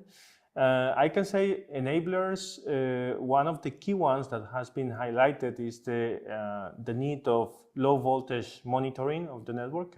This is a challenge also at the same time because not all the networks we have visibility of what's going on, especially in the low voltage. So that's a key enabler to scale some of the solutions. And another one, to have a regional perspective or European perspective of the problems, no? Because in that way, that was possible to have a broader understanding and look at the different aspects that are different between the countries. And this allows really to take a step further and harmonize certain products, harmonize platforms, etc. Regarding the barriers, we have identified different barriers, mainly regulatory, if I can say.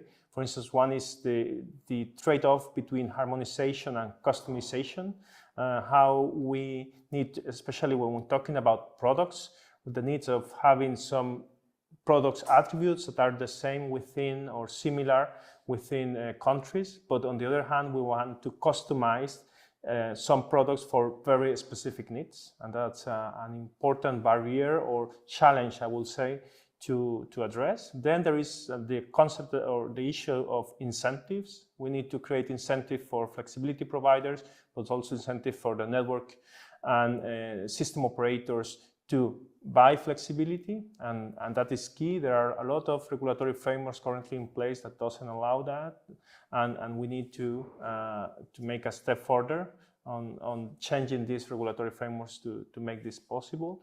A third one will be on the roles and the responsibilities for the market operators and system operators, defining what each of them can do. Another aspect is remove barriers for small agents, especially how to reduce entry barriers into the market, and we face a lot of challenge in that respect. For instance, aggregator is an enabler to allow the participation of a small customer into the markets. We have also the issue of cost allocation.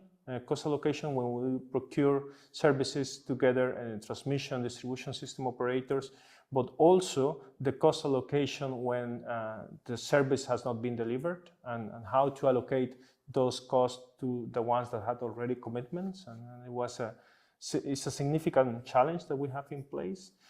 All market phases harmonization is key, but market phases is a market. It starts with the pre-qualification, then it goes to forecasting of the needs, it goes to activation, measurement and settlement, and for each of these phases we need to harmonize process to allow competition and remove entry barriers into the market. And finally, I would say that market data and governance that are required to exchange information between market players.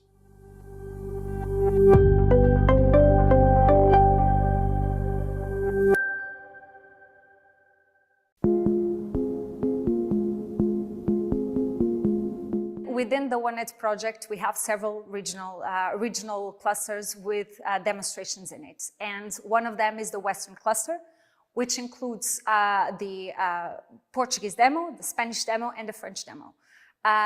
The Western cluster in itself includes experiences and demonstrations towards markets, more from the Spanish demonstrator perspective, but also in terms of technical coordination between DSOs, TSOs, and the aggregators. This is something that is addressed in two of the demos, so the French one and the Portuguese one. And within the Portuguese demonstration, really focus on the technical coordination for operational planning.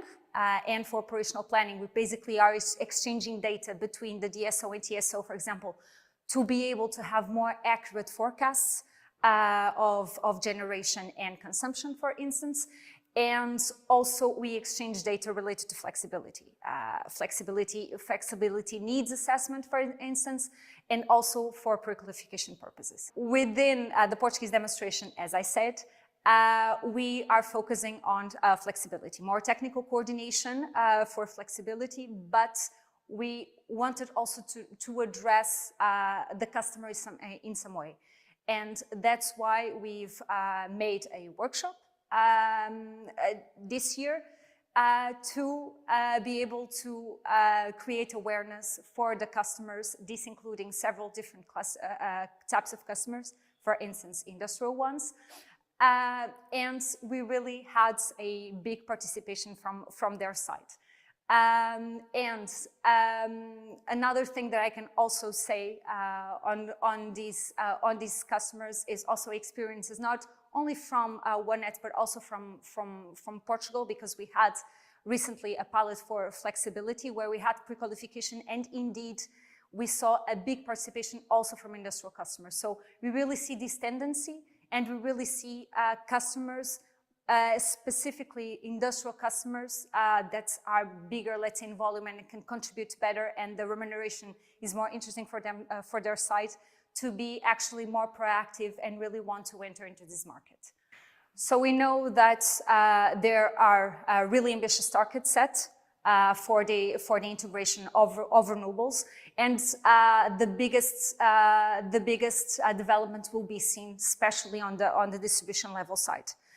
So there will be many more renewables, distributed energy sources connected to the distribution level. And one of the things that is vital is to make sure that there is enough coordination between the DSO and the TSO to make this happen. Also in terms of actually being able to efficiently activate the resources. And this is something that we focus on a lot, especially in the Portuguese demonstration of OneNet, to really improve these processes, define coordination processes between DSOs and TSOs. For us, for example, when a DSO wants to activate a resource, a determined resource for flexibility provision, he is not causing any congestions to the network.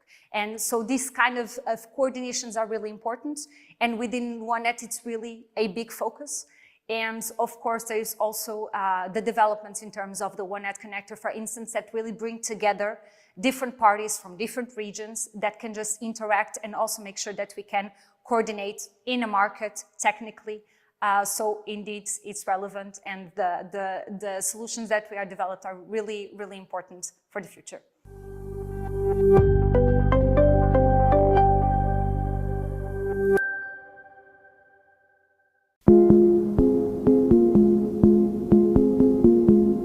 I would like to highlight it. Our demo achieved quite a major achievements because we managed to put one part of the projects or the tested solution into real operation. So that is something which we consider as a major success of the projects. So from now onwards, flexibility provider in our country has a digitalized, centralized solution which communicates between DSO and them. And they have centralized solution how they can know if the grid is available for flexibility activation. So this is something which we consider something very, very important.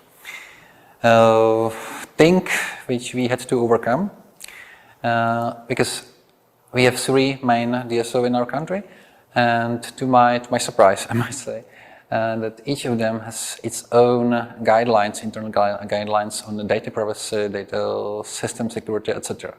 So unified these guidelines and allow all of us to communicate and create one single solution. That was a huge problem at the beginning of the project. So we had many discussions, but we did it. But as a sort of obstacle, it was something we debated many times. Quite a long time. So that is in brief consider on achievements and problems we had in our projects. But there is no pending issue. This was solved, and this works. We are now debating European framework for flexibility, for non-frequencies of flexibility, and for this projects provide many useful experience, both in our country and in Europe. So we are now debating a lot how to shape the environment for non-frequency flexibility. So for this, no experience from the project will be unused. And I'm also a member of the team which debates future flexibility framework for the whole European Union. So it is European Codex for Flexibility. So for this reason, I consider this outcome of this project as a very promising and very important. So I'm happy, I'm proud that I could be part of this project. And again, I see a lot of potential for the future.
Okay. Welcome back. I hope you're all feeling refreshed. As was previously alluded to by Jose Pablo in his unsuccessful attempt not to spoil, we're now having our panel on customer engagement, headed by Niccolò Bossetto of EUI.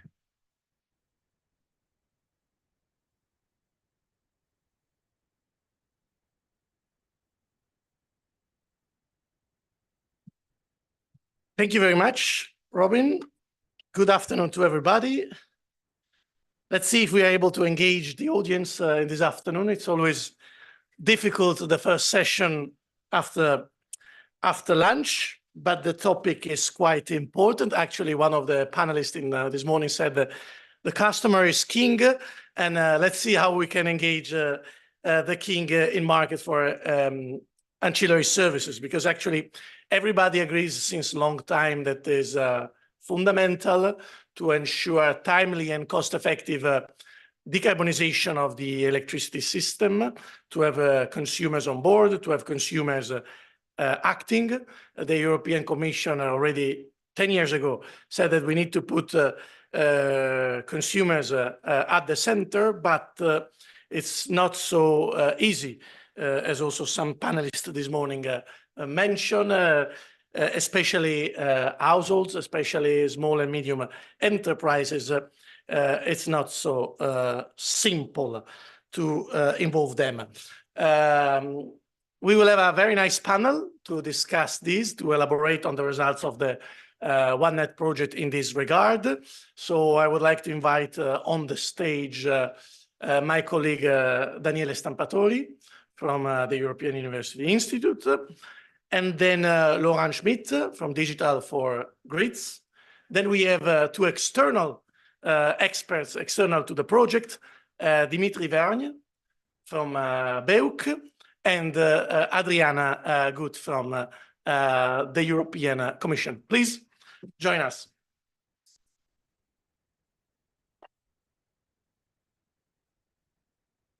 So,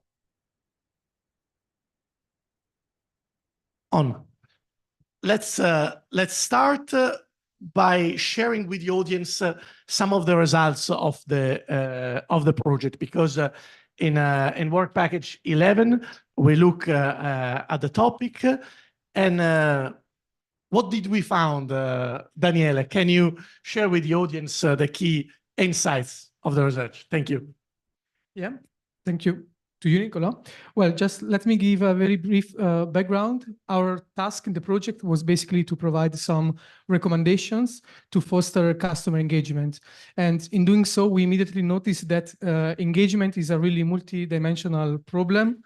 And indeed, every kind of approach has been tested and analyzed in the literature. Obviously, our approach was, let's say, kind of academic approach, but at the same time, we want to be very practical. So in this regard, we said, okay, how can we make the life of regulators or market actor easier? So according to these two main goals, we provide a kind of frameworks for identifying what are the main groups of barriers that at the moment are hindering the engagement process for what concerns flexibility markets. And indeed, the first element that we identified is that is related to the economic dimension of flexibility, because at the moment the volume associated to flexibility are not so huge. So related to this, there is a small volume in terms of economic value, but flexibility presents also a dimension that is related to the risk in investing in this kind of solutions, and related to that there is also an issue for what relates the definition of the market and product designs. But that's just not about economics, because indeed, when we talk about consumers, we also talk about how the consumers behave in general. And in this regard, one of the first problems is the lack of awareness of consumers regarding this possibility to provide flexibility to the system. But, even when they sometimes are aware about these energy-related topics, maybe they don't have all the time the skills to make, proper decisions.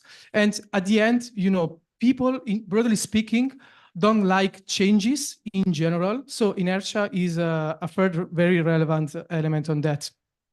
But obviously, when the consumers have to take a choice, we also have to consider what is the general context. So in this regard, we looked at the legal dimension of the problem, and we call these groups of barriers legal and not just regulatory, because there is the regulatory level, but also the issues related to the contractual issue. So the point is that at the regulatory level, the regulation is not still providing access to the market to any kind of players. But then again, stipulating contracts is at the moment quite a problem. And then finally, today we talk a lot about data, but in this regard, there are problems that concerns, for instance, privacy issues, but also the development of adequate standards. Because when we talk about standards, there is this legal dimension, but then also the technical dimension. And then this brings me to the last groups of barriers that are the technical ones. And indeed, On this, we notice a lack of available infrastructures to provide flexibility, and then problems associated to data exchange in general. But as I mentioned before, our final goal was to provide some recommendations to tackle all these kind of problems. And indeed, the first point is that we have to increase, first of all, the value associated to flexibility. And for dealing with that, we have to operate at different levels, and reducing also the risk associated with this kind of new businesses, making more information available in the system in general, and then also improving the design, for example, of the products that obviously have to reflect the requirement of the consumers according to the their possibility. On the behavioral side, let's say that, well, the first point is that probably we need to know better the consumers in general, because, you know, consumers are different with different needs, priorities, etc. And then we have to increase the general awareness regarding these topics, but paying attention that when we want to inform consumers, we should avoid to overwhelm them with too many informations. And taking in mind that, you know, for overcoming inertia, we have to balance between the provision of information, but also the provision of default, let's say, solutions that they don't need to opt in. On the legal side, for instance, we have to increase the market inclusions, in particular, of new market actors, and then improving also the stipulation of contracts, because, you know, at the end, we want to allocate properly the risk, but also the benefits associated to flexibility among the consumers and these new market operators. And then this legal dimension play obviously a role when we talk about privacy protection. That is something that we cannot put at stake, let's say. And again, we have to promote this process of standardization in terms of development of protocols, that exchange in general. And in this also the regulator play a role. The last point indeed is related to the technical barriers. And on that, maybe the first point is that we have to anticipate the requirements for the grids. And actually, we talk about that a lot today.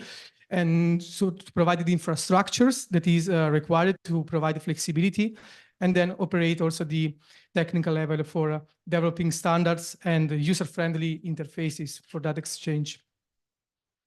Thank you. Thank you, Daniele. Really, congrats for this quick overview of the result of the task. This was based on both desk research and assessment of some results from the demo. And to make things even more concrete, we thought, why not to hear from one of these demo who was able to involve consumers and actually residential consumers. So, Loran, you follow the demo in Estonia. Could you tell us something about it? Maybe even if these challenges, if you face them, if you were able to overcome that, what did you do to overcome them, or at least some of them? Thank you. Yeah, so thank you first to invite us today to speak on this major challenge. And we decided to try to help the Northern demo into going down to the root of the residential consumer, which we know is the hardest to mobilize on one side. And on the other side, fortunately or unfortunately, is the place where we'll most likely have the most flexibility in the future because of basically heat pump, electrical vehicle, and storage coupled with PV. So what we wanted to test is really going beyond the usual barriers which we hear. Smart meters are not providing fast enough data, for instance, or privacy. People don't want to share their information or are not interested. And so we decided to try new ways and trying to anticipate a bit the new demand-side flexibility code. No, it's not the right one. Yes, so the first thing was to try to identify which prosumer we would look for. We decided not to go for mass market, but to go in places where there are flexibility into the residential environment, so the so-called prosumer environment. And we looked at different type of flexibility, not only one, but really flexibility related to heat pump and flexibility related to storage in homes, as well as coupled with PV, as well as flexibility related to EVs, and especially V1G. We did not explore V2G. That was not the purpose of that, but we have the interest to continue that work in the context of the AD data space project. So what was important for us to not go into a too early adopter environment, to go into physical real sites, and to go, I would say, on different type of assets, because we think the complexity is, of course, the smart meter is a single boundary to all these assets, but the key issue is how do you really measure and validate and baseline these assets individually. So we decided to do it. So first, going to consumer, you see it on this map. We decided to take two portfolio of customer. One was located in France, and we investigated more the PV coupled with storage, EVs, you see it on these pictures, or you see an apartment in Paris with storage inside the apartment. So that's the left part. And the right part is we decided to go in Estonia. And in Estonia, we went into a real residential homes with different type of electrical heating, heat pumps. And the particularity is going in front of real consumers. So not these houses which are fully built with no one inside and theoretical labs, but really into environments. So a big thank you to Ellering and Calais in particular, who helped us a lot into bridging the first step. So we had to knock on doors on real customer. You see the car here was a rented car. The back of the car was full of sensors, which we had to install into homes. And then we started to go one by one in front of the electrical panel, which you see here, which is what you actually experience when you want to do flexibility into homes. So that's not something which comes plug and play. That's not something which is linked to the main meter of the utility, which is in the street, but that's something which is next to the coffee machine or the fridge of a consumer. And it is a very packed environment. So there is an element of stress, which first of all needs to be taken care of. That means when you enter into a home, you have the issue of what are you going to do with my data? Are you going to really disturb my electrical appliance? And what is the purpose of putting a sensor here? Just as a side comment, I would say that this electrical panel is just an average panel of what we saw. So you can forget about putting a utility meter as a sub-meter there. It is fully packed, and it is basically the sensors and all what goes into it must be absolutely minimal in terms of size and easiness of integration. So that's what I would say a first element which was important. Then we went and we said, okay, let's be a bit crazy. So we now have sub-meter at each of the individual DERs. So we now call them dedicated measurement device. That's the new term invented in Brussels about these sub-meters, to precisely trying to separate from the main utility meter. And we say, because we have utility meter, dedicated measurement device, why don't we trade this flexibility straight from the DER rather than looking at the main meter, and just getting the consumer in front of a trading desk and exposing these DMDs to a real-time price. So we tested basically the capability to automate the end-to-end process from basically self-nominating, self-pre-qualifying, automating the activation, down to settlements and providing measurements of the value of individual transaction done on heat pump based on prices, which were the real prices published by the Northern DSO market. And congratulations, by the way, to the TSOs and DSOs on the Northern demo. Precisely, I never thought we would go as far as that in terms of modeling TSO and DSO interaction. That was really impressive. So what we just did ourselves is let's try to make use of this data and let's try to kind of expose this to consumer and check what happens. And so I had to do it in a short time. So I have to jump to the lesson learned. So that was a very interesting exercise. But what I would say is, first of all, the dedicated measurement device is an absolute must into the future environment. And as well as basically recognizing the fact that these devices are connected by internet. So once you start installing them, so evolving towards the notion of basically operator of this device is an important element. So what we see emerging into this environment is really a technical aggregator of device in the home environment and basically interacting with the service provider. That's what we think is an interesting way forward to automate the integration of heat pump, electrical vehicles, and so on into the market. The other element is that it works to expose dynamic transactive controls down to the DER. It's a very interesting element, because if you do that, you don't have to worry about baseline anymore. Baseline is really a big issue into our markets, because we all know that baseline do not work in the home environment, even on smart meters. And so the key question is, how are we going to resolve the fact that on average baseline are 100% accuracy, or in best cases, 50%? The easiest way is simply to expose prices down to the device. So the issue, of course, is what is the risk associated to that? And there is an element of risk, but the beauty is because you expose your EV charger to a dynamic price, you do not expose your entire house to this volatility. And so that means you could still keep a flat tariff onto the rest of your house, and then expose and remunerate exactly the flexibility down to the DMD level. So that was an interesting exercise, and then you can expose the value to the consumer. It is also feasible to end-to-end automate the transaction. So really the cloud and data exchange is not the issue.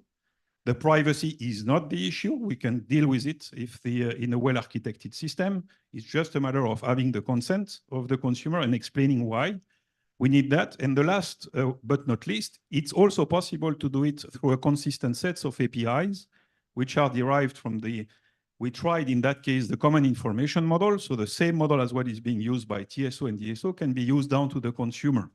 Yes, that's true. It's a bit complex.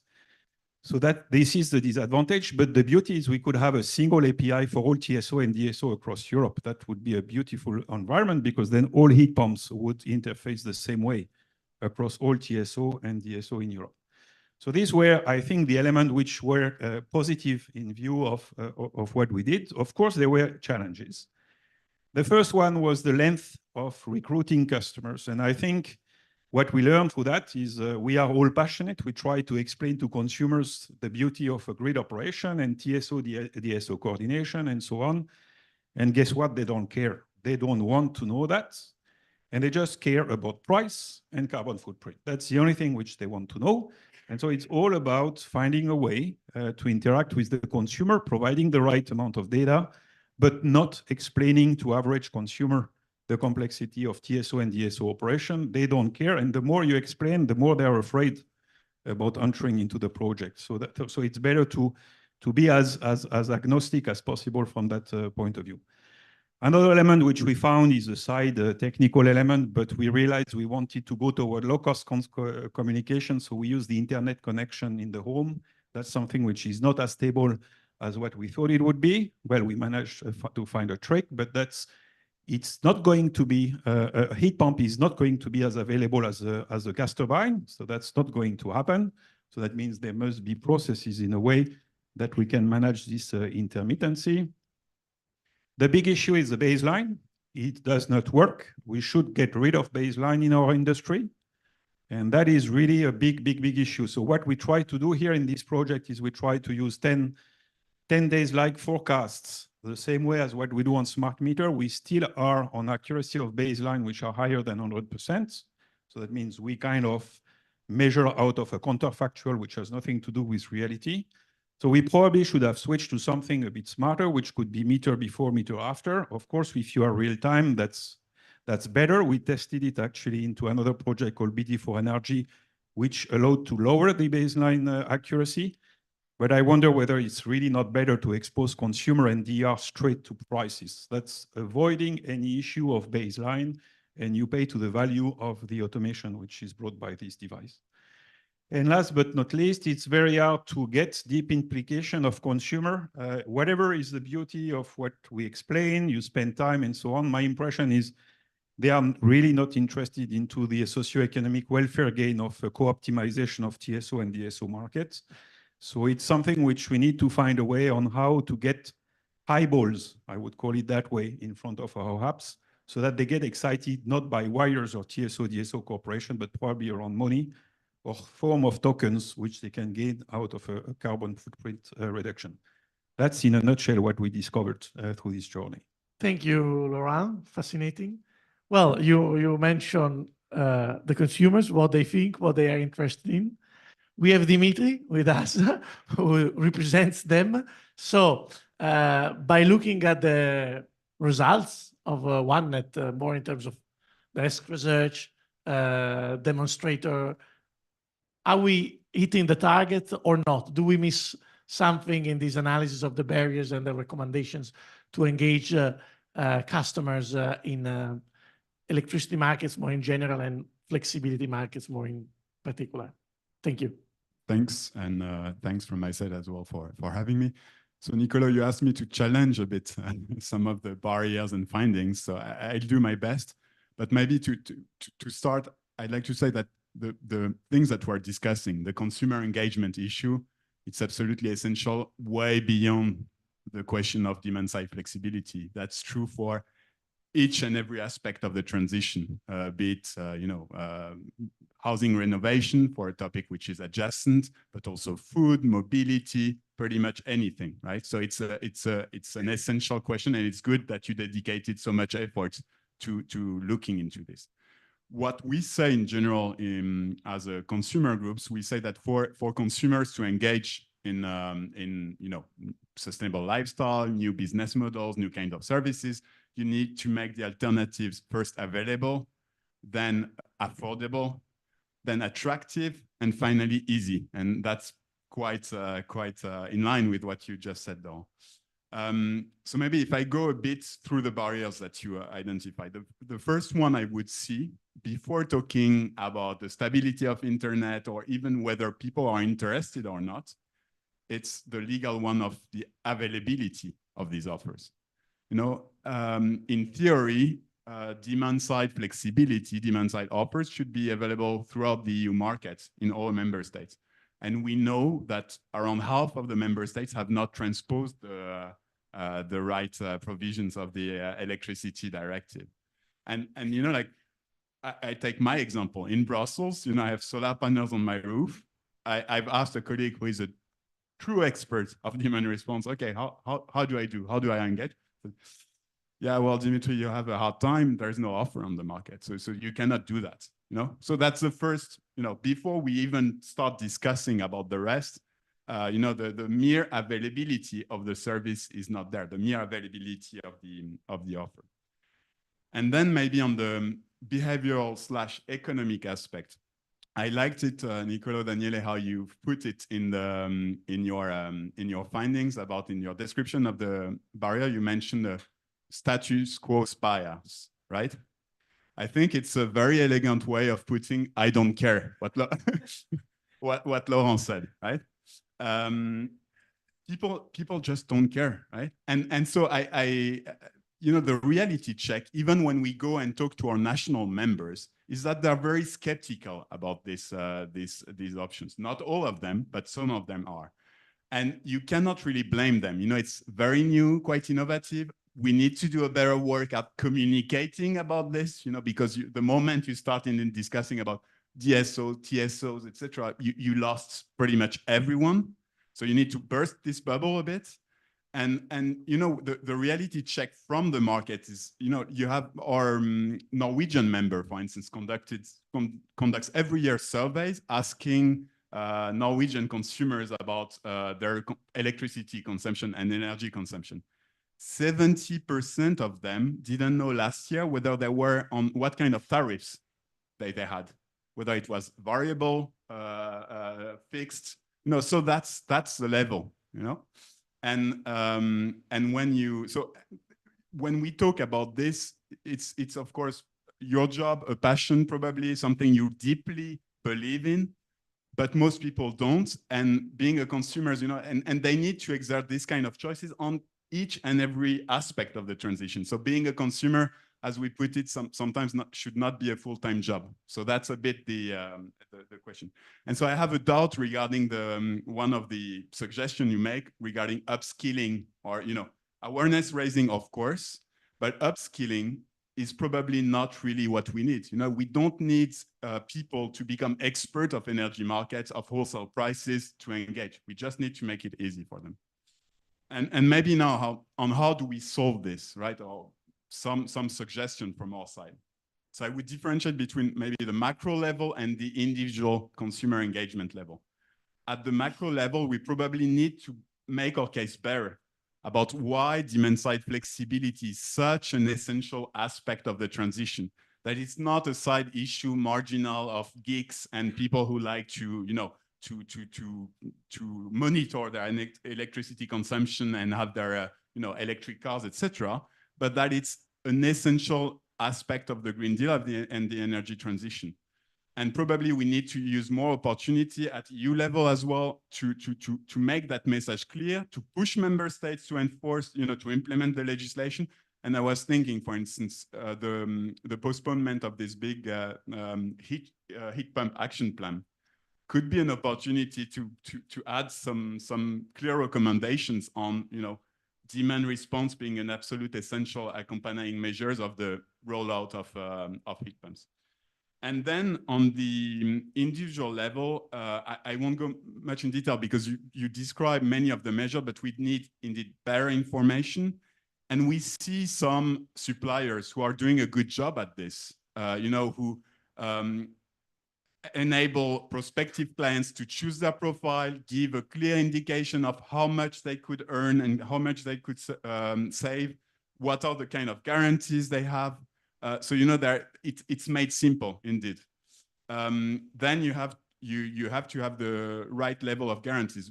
People don't need to be quite sure that they're not entering into stock exchanges. Like that there are, for instance, price caps in case the market go crazy. And some providers also ensure that.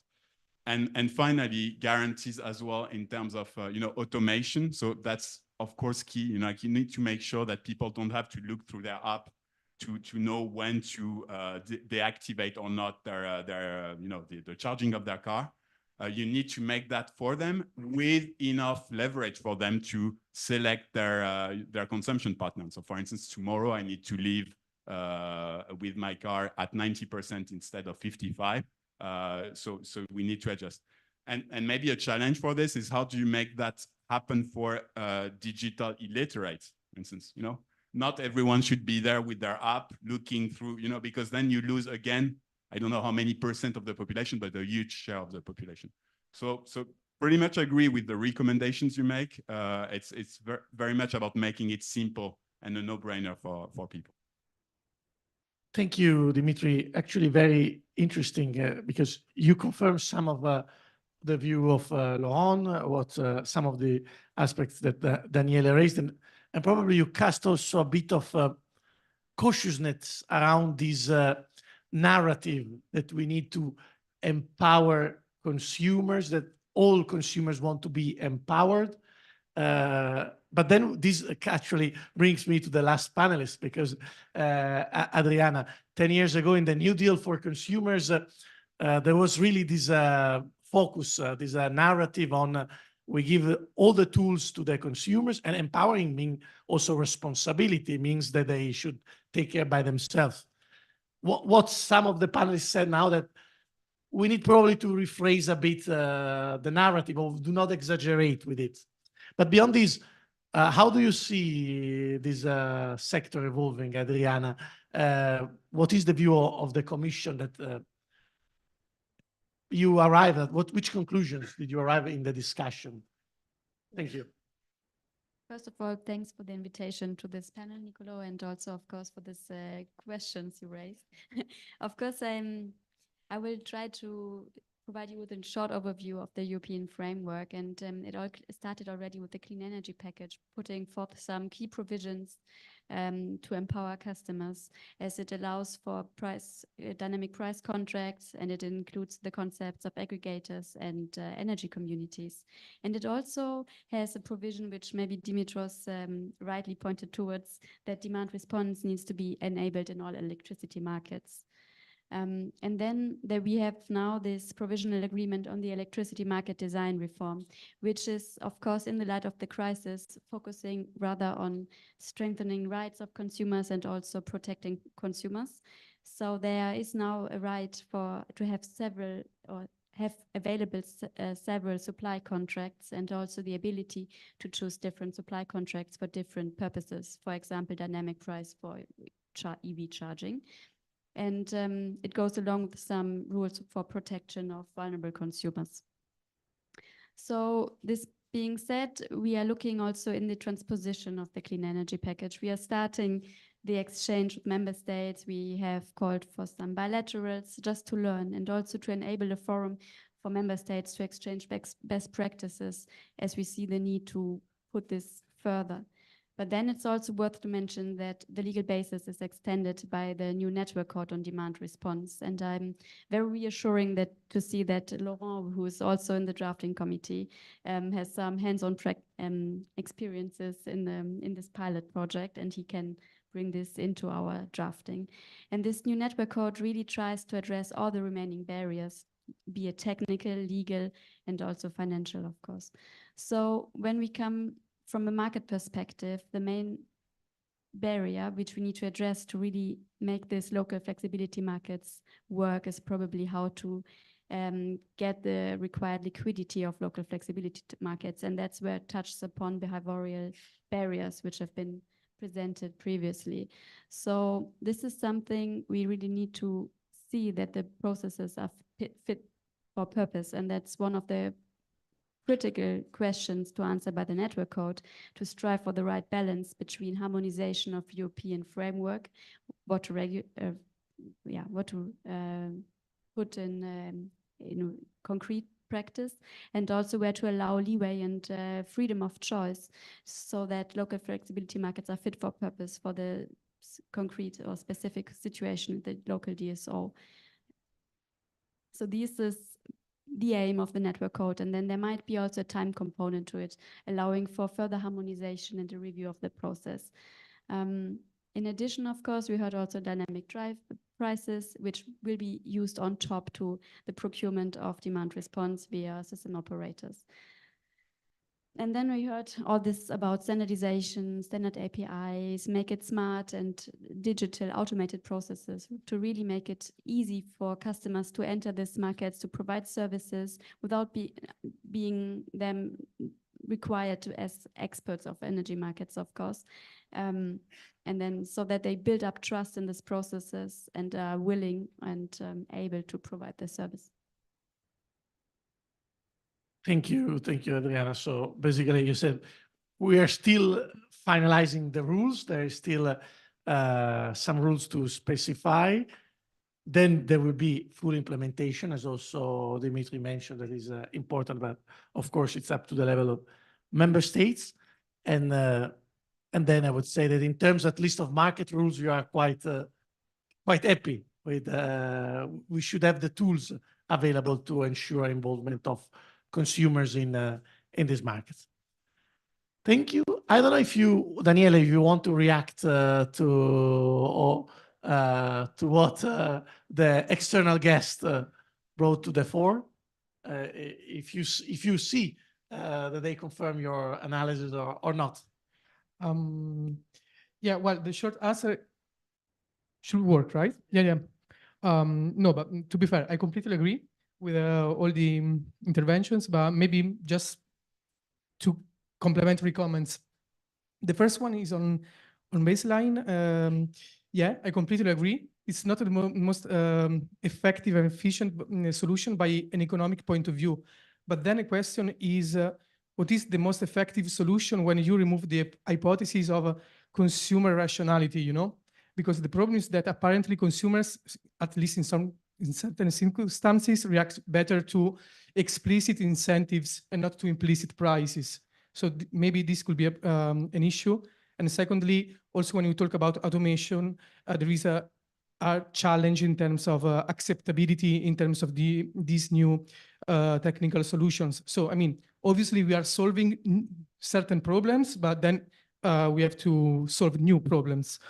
And on the, yeah, in general, on upgrading the skills of information, yeah, I totally agree.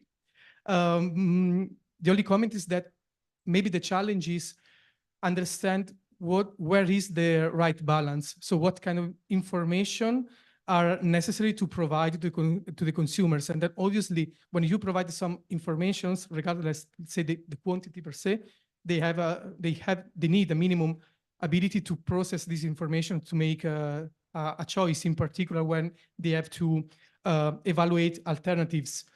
And in terms of information, it's also important that, for instance, consumers receive a feedback in terms of what they are doing is actually valuable. So in case they participate in flexibility, they want a feedback in terms of, okay, but it is really worth it to participate in flexibility. And yeah, you already mentioned these digital exclusion. So I agree also on that. Thank you. I don't know if Laurent, you have a reaction to what Dimitri or Adriana said. Yeah, I think the particularly is the word around empowerment. What do we mean by this? And it's for sure not asking a consumer to look at real-time transaction and do any control of any form. And so something must come as a stimuli, I would say a stimuli. And this can be a control on-off, Article 14A in Germany, you switch off. Or that can be a price, which I think it's a smarter way of influencing a consumer behavior. And that does not mean that the price is going to be read by someone and is going to be analyzed for operating, closing, starting a heat pump and so on.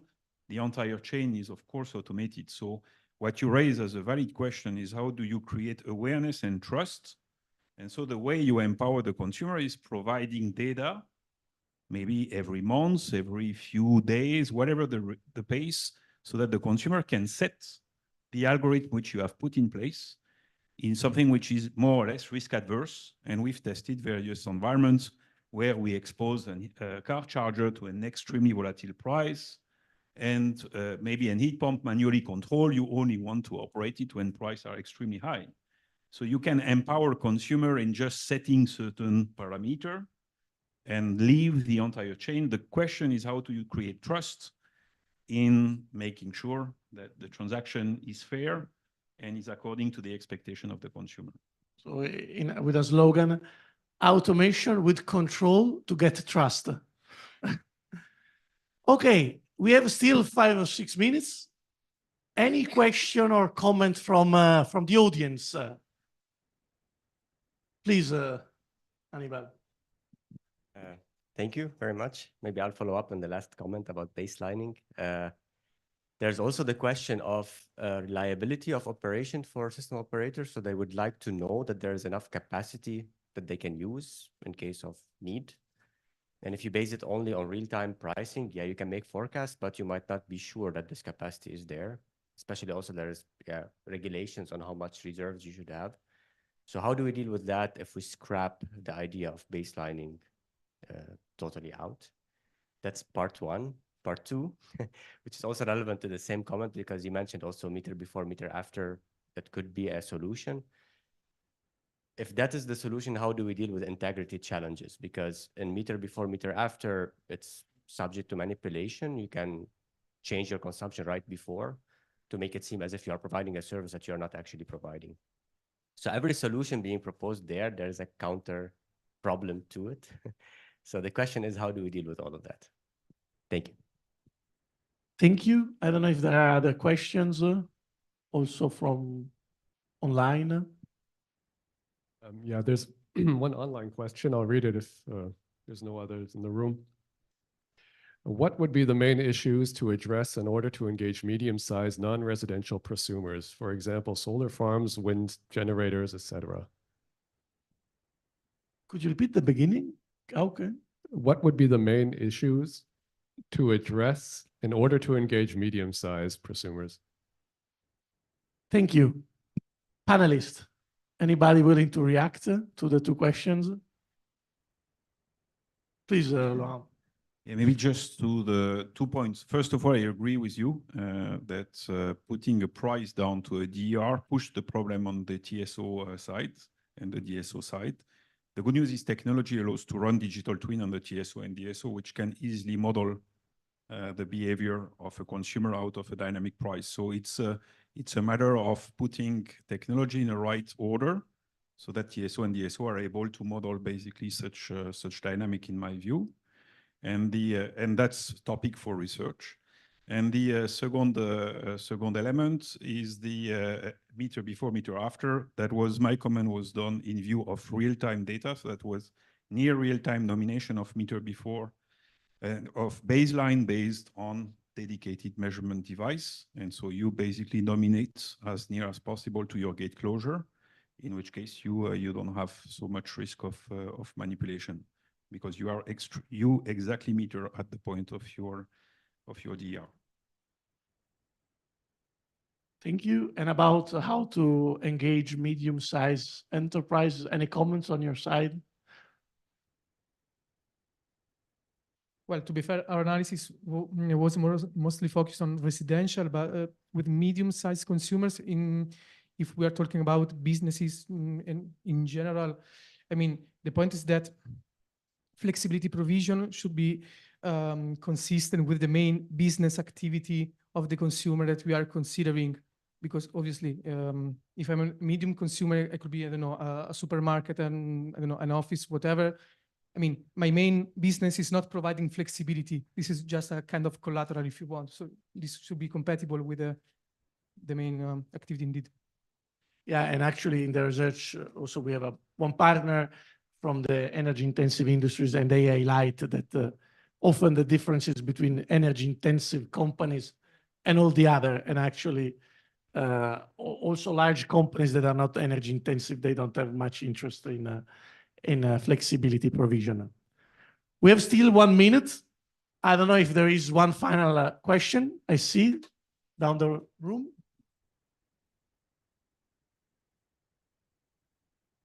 Thank you. One of my colleagues referred to me as a kangaroo earlier on, so I'm going to go again.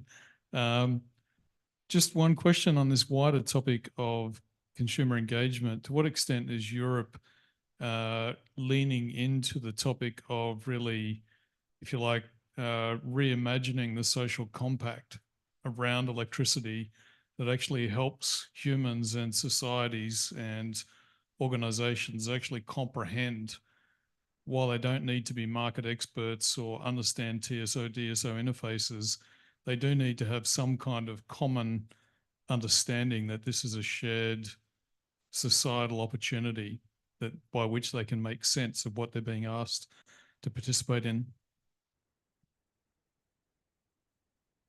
Whoa. It's more philosophical, but I don't know if some of our panelists want to comment. Please, Dimitri. I can give it a modest try because, yeah, indeed, quite a deep question.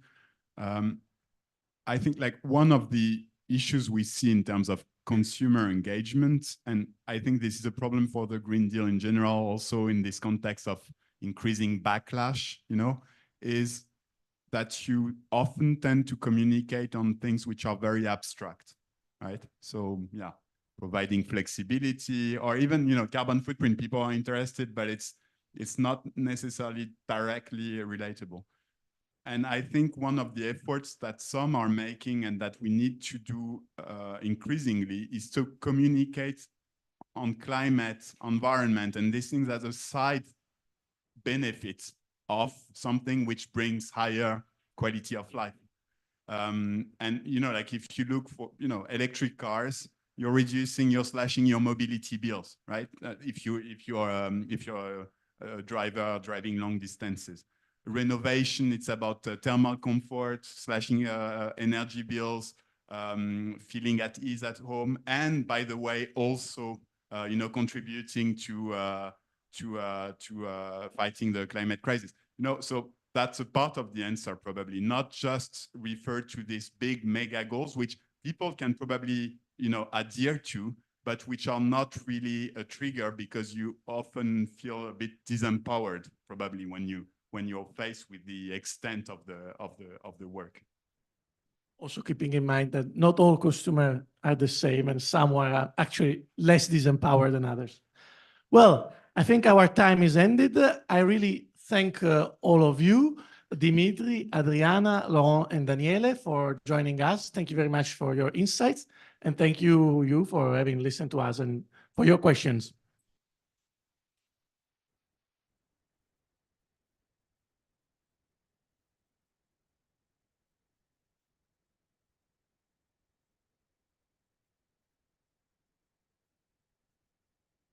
Thank you, Niccolo, also for keeping an eye on the watch. Next up is our panel on data spaces, headed by Kalle Velering.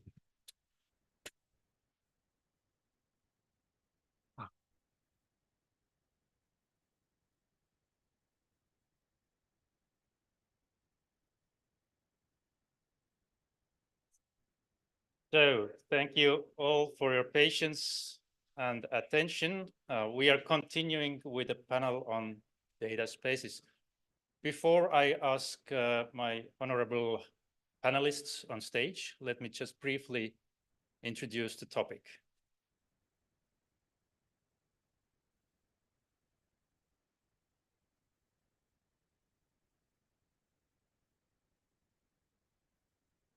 Okay, so it is about the data space. So the OneNet was not a data space project, but we will see if it's and how it relates to that. The other keyword here is the governance. So myself, I was leading the task on the data governance. And I think this is really a key topic for a data space, that how we really will govern such a thing, which is called data space. The issues around the topic are access to the data. So I would claim, to provoke my fellow panelists as well, that we still don't have access to the data. Mostly from the end customer perspective, we still don't have easy access to the data, to the metering data, for example, across the Europe, especially if the data is located in a different country. So it's even more trickier. And if I want to have access to different data, so there are different data sources, how can I have the access through a single data access point? So there is no such thing there. And even more, how can I make my data available to any other party I want to make it available to? So it's also not possible, at least not across Europe. So therefore, we developed this governance concept, which we call the reference data governance model. And you can see the list of requirements and elements of the model. So we are not going to read them here, but this is to point out that there is a set of things which can be done in order to really ensure the cross-stakeholder, cross-border, and cross-sector data exchange. So this as a starting point, let me ask our panelists on stage. First, Natalie, if I can start with you. Natalie is from Energy team and also very active in ATIP SNET.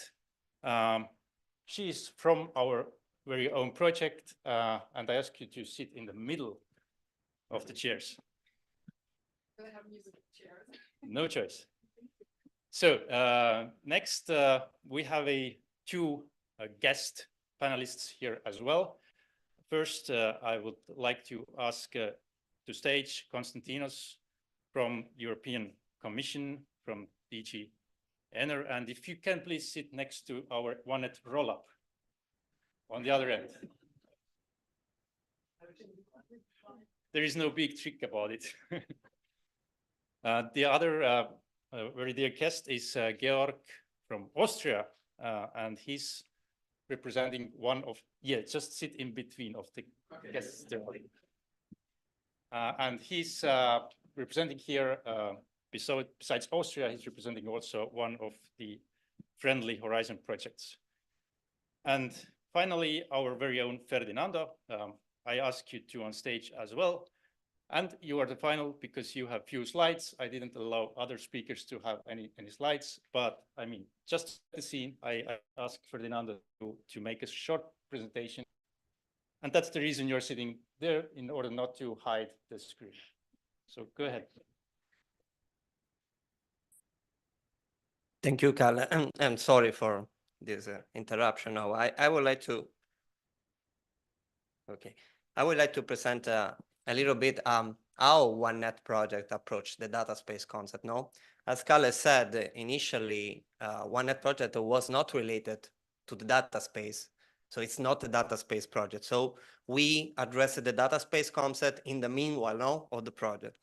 And I would like to emphasize that the solution that we presented today is the reference architecture for OneNet, that is not only a reference architecture, but also an implemented solution, is not something that extend the business processes implemented in the project. So what we said today, the OneNet solution is something that enable the collaboration and cooperation of the platform and of the stakeholder already existing. And what is the reason why we follow the data space approach? Because the main goal of the OneNet is create a one network for Europe. We have a lot of existing platform, existing stakeholder that already implement processes, and we need to make this stakeholder together in order to collaborate and cooperate. So why we use a data space? Because data space allow the connection following the tools and the guideline and whatever is needed for creating this trust ecosystem for data exchange.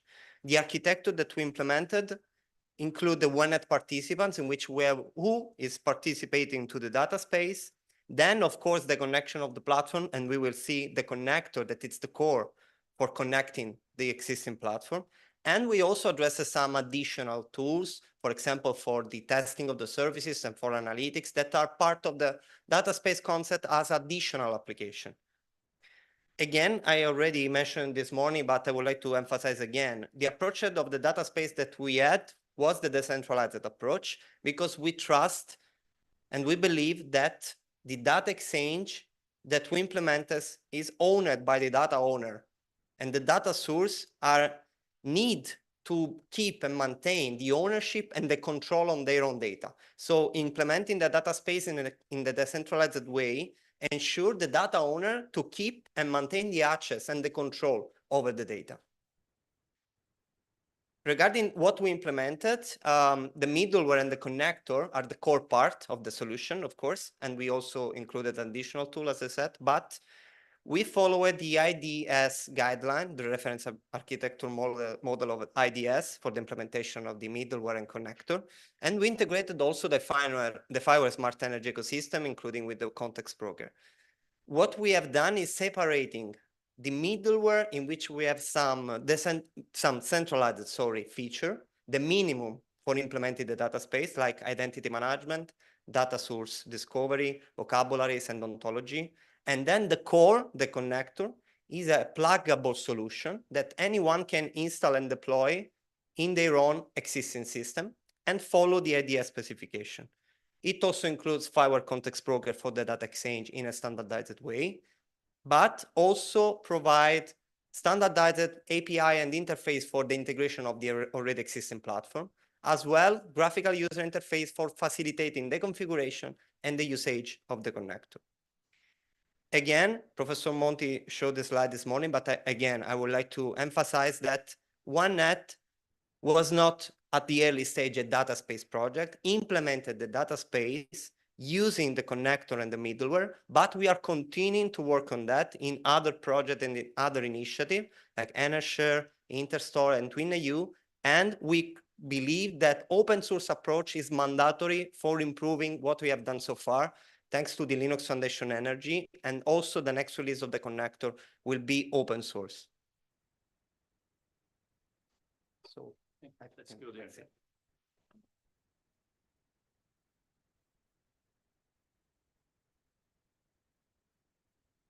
So now we are going to the real business. Thank you all for joining us. So maybe, Georg, I can start with you. Georg is our technical expert in this panel.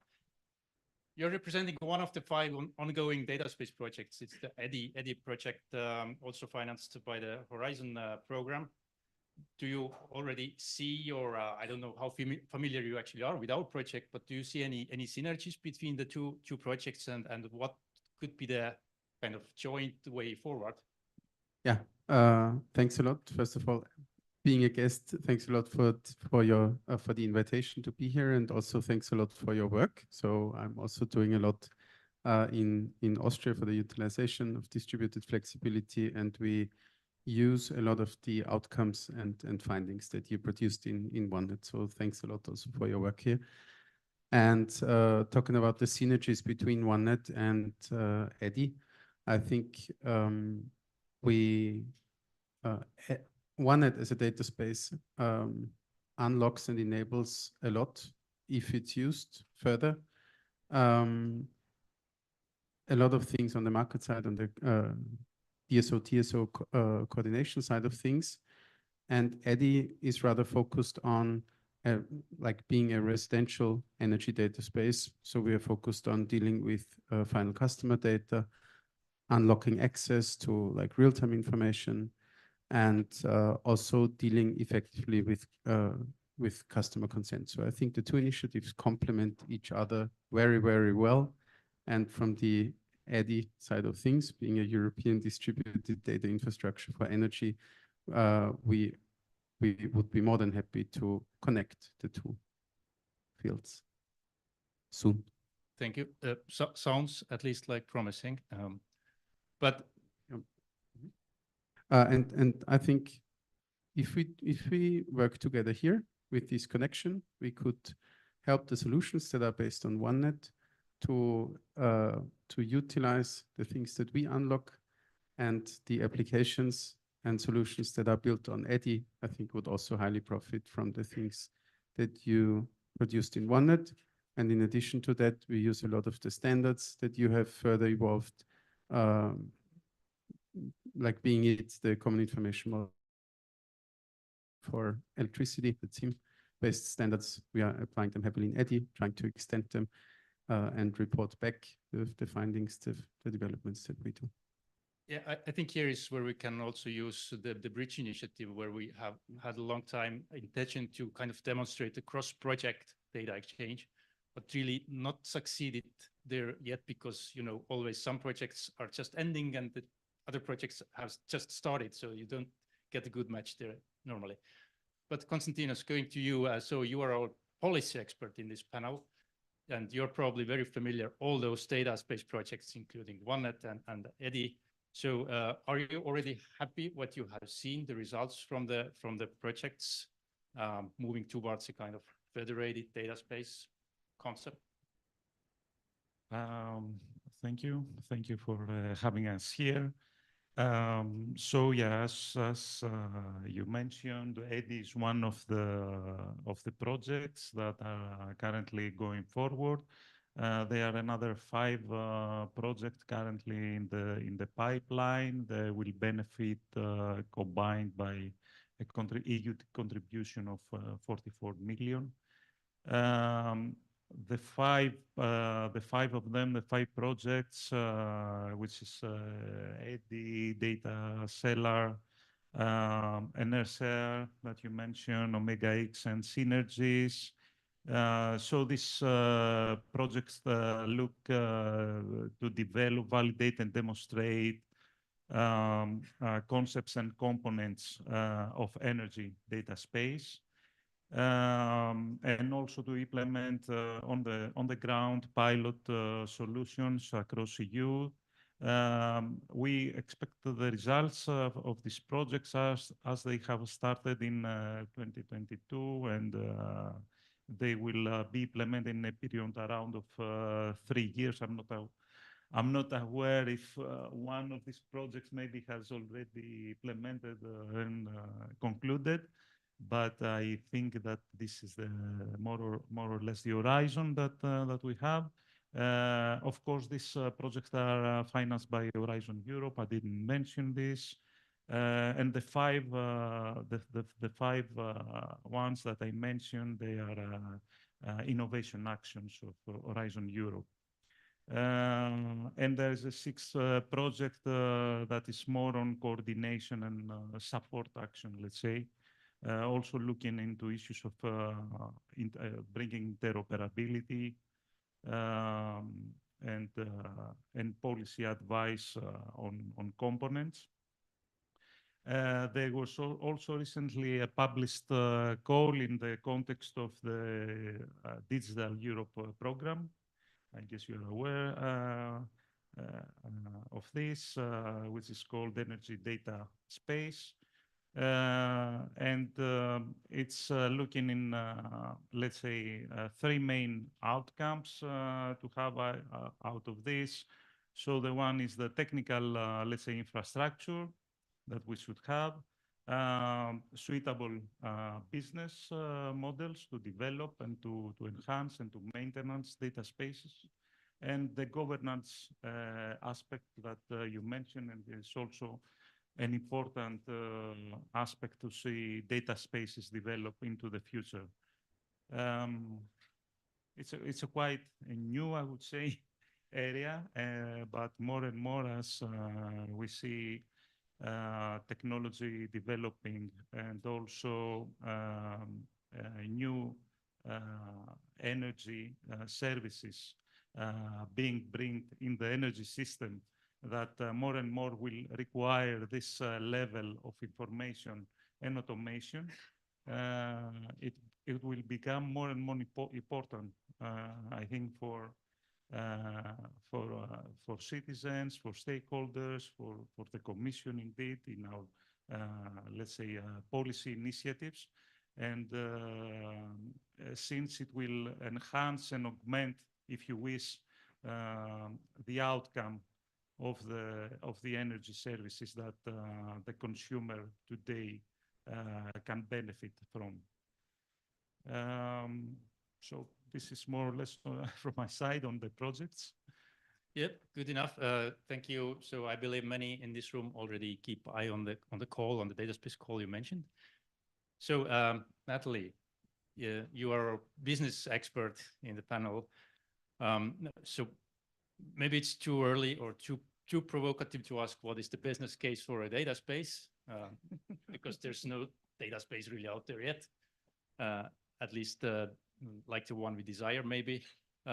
But still, how should a let's say business model and a bit relating to the governance and financing of data space, how should it really work to really promote the data exchange between any stakeholders across Europe?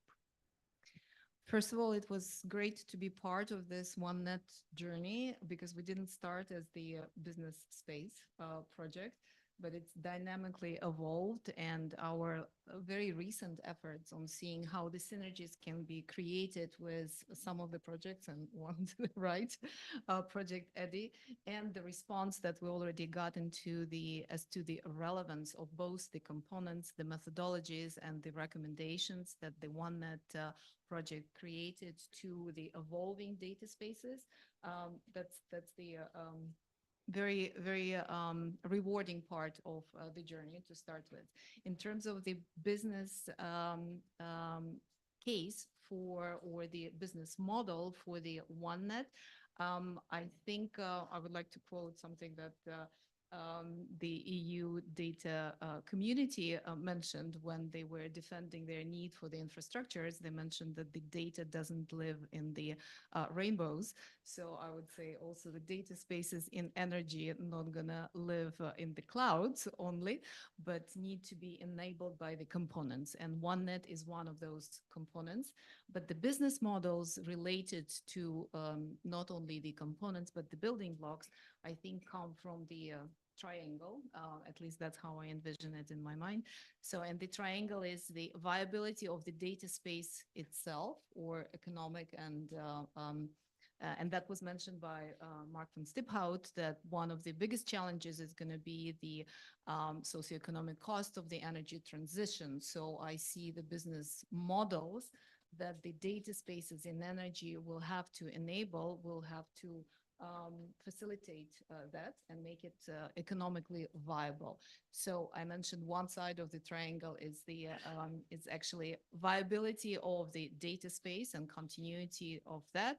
The second block, I think, is the business models that can be enabled by the data space, right? And the third one is something that I think we're only envisioning right now. Part of it was mentioned today, is the related to the digital twin, but also there is AI evolving models and services, and I would say that's the third part of the triangle. Yep, thank you very much on this business insight. I think there is, if you mention components of the data space, I think the most important components are the data users and data providers. There is no data space without those people and companies making the data available and requesting the data. Indeed. So data users and data providers are they are not building blocks, but there are communities that are engaged into that. I think some of the challenges were already mentioned, and I don't think they are on the data space level, right? Those challenges are on the market design, facilitations, and other levels. But what I would like to mention is the communities that we reached out to as the OneNet during the project and the response that we received or the impact that we made. So one of those you already mentioned is Bridge. There is a working group on business models in Bridge, and we've been working on it's the working group that was reincarnated, let's put it that way, 3 years ago, just because of the relevance and the importance of it. And there we've been contributing to the data space building blocks, enabling the design of quantitative business models for smart energy systems. And these building blocks map the data value chains. And one of those blocks is related to the consumers, right? But it's one of the 6 building blocks. So this is some of the impact and thinking that we've done along with the community there. Fortunately, I don't have more time for that, but that's where it comes from. The second one is related to a TIPS.net that was mentioned already as well. There we put together it was driven by the working group digitalization, the paper on the data spaces in energy overall, where there are use cases, but also the hints as to the viability of the data spaces and continuity, and the angles related to the digitalization and the consumer. Okay, so that's another work that worth mentioning. And the third one is related to, we did the survey in AOTI, on the towards the whole ecosystem, 160 members, got very good replies and interesting replies, more than 60, as to how they, both as the users, as the consumers, services providers, look at the data spaces and what the level of the engagement, and it is there. Okay, okay, thank you. So trying to look at the things from the, let's say, data user and data provider perspective, especially maybe the one who owns the data owner. So and maybe the one who is most vulnerable. I mean, the end customer or end consumer, if we talk in terms of energy. So how can we facilitate the data access and data sharing of that end customer data through a data space? And maybe Ferdinando, if I can ask this question from you now, is the OneNet framework, is it the kind of ideal solution for that? Do we really made a revolutionary step forward in enabling the end customer data exchange, or what can we do different? Yeah, thank you, Gala. Yeah, I think, of course, I'm part of this job and the OneNet project, so I can say yes, why not? But I think that initially when we designed the OneNet solution following the data space, and the main goal was identify which are the actors involved in the data exchange. So we have a deep analysis about data provider and data consumer perspective, mapping with the energy stakeholder, including the end customer. And the main issue during the interview and the analysis was how I can ensure not only the ownership of my data, but also the control over my data, And I think that the solution that we proposed, the connector and the middleware, of course, ensure also to manage the access and the usage control of the data, because it's part of the connector itself. So it's let's say, implemented by design in the connector. So ensuring that the data owner can control and can manage the access, the transaction of data, the permission of the other people that would like to access your own data, ensure that you can trust in the ecosystem. Everything is identified in a centralized way by the middleware, using certificate, ensuring the identity of the people that access to the ecosystem. And in your own side, you can decide who can access your own data, maybe also defining some business model for your own data, no? Because you have control on the data transaction, you can decide what, when, access or consume data, and you can also define some business model for that. So, and everything is included by design in the OneNet solution. So I think, yes, can be the ideal application.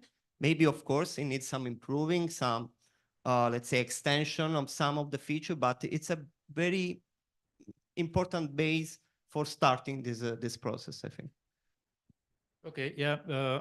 Gerard, I will ask you the same question. Basically, how is the EDI project facilitating this end customer data exchange, and at the same time, if you try not to be too technical, I mean, just echoing the previous panel, the end customers really, like they said, they don't care about the TSO and DSO needs. I think also here the customers don't need about the data space. But they just want to have access to the data, and they want the easy ways to share their data with anyone they like to.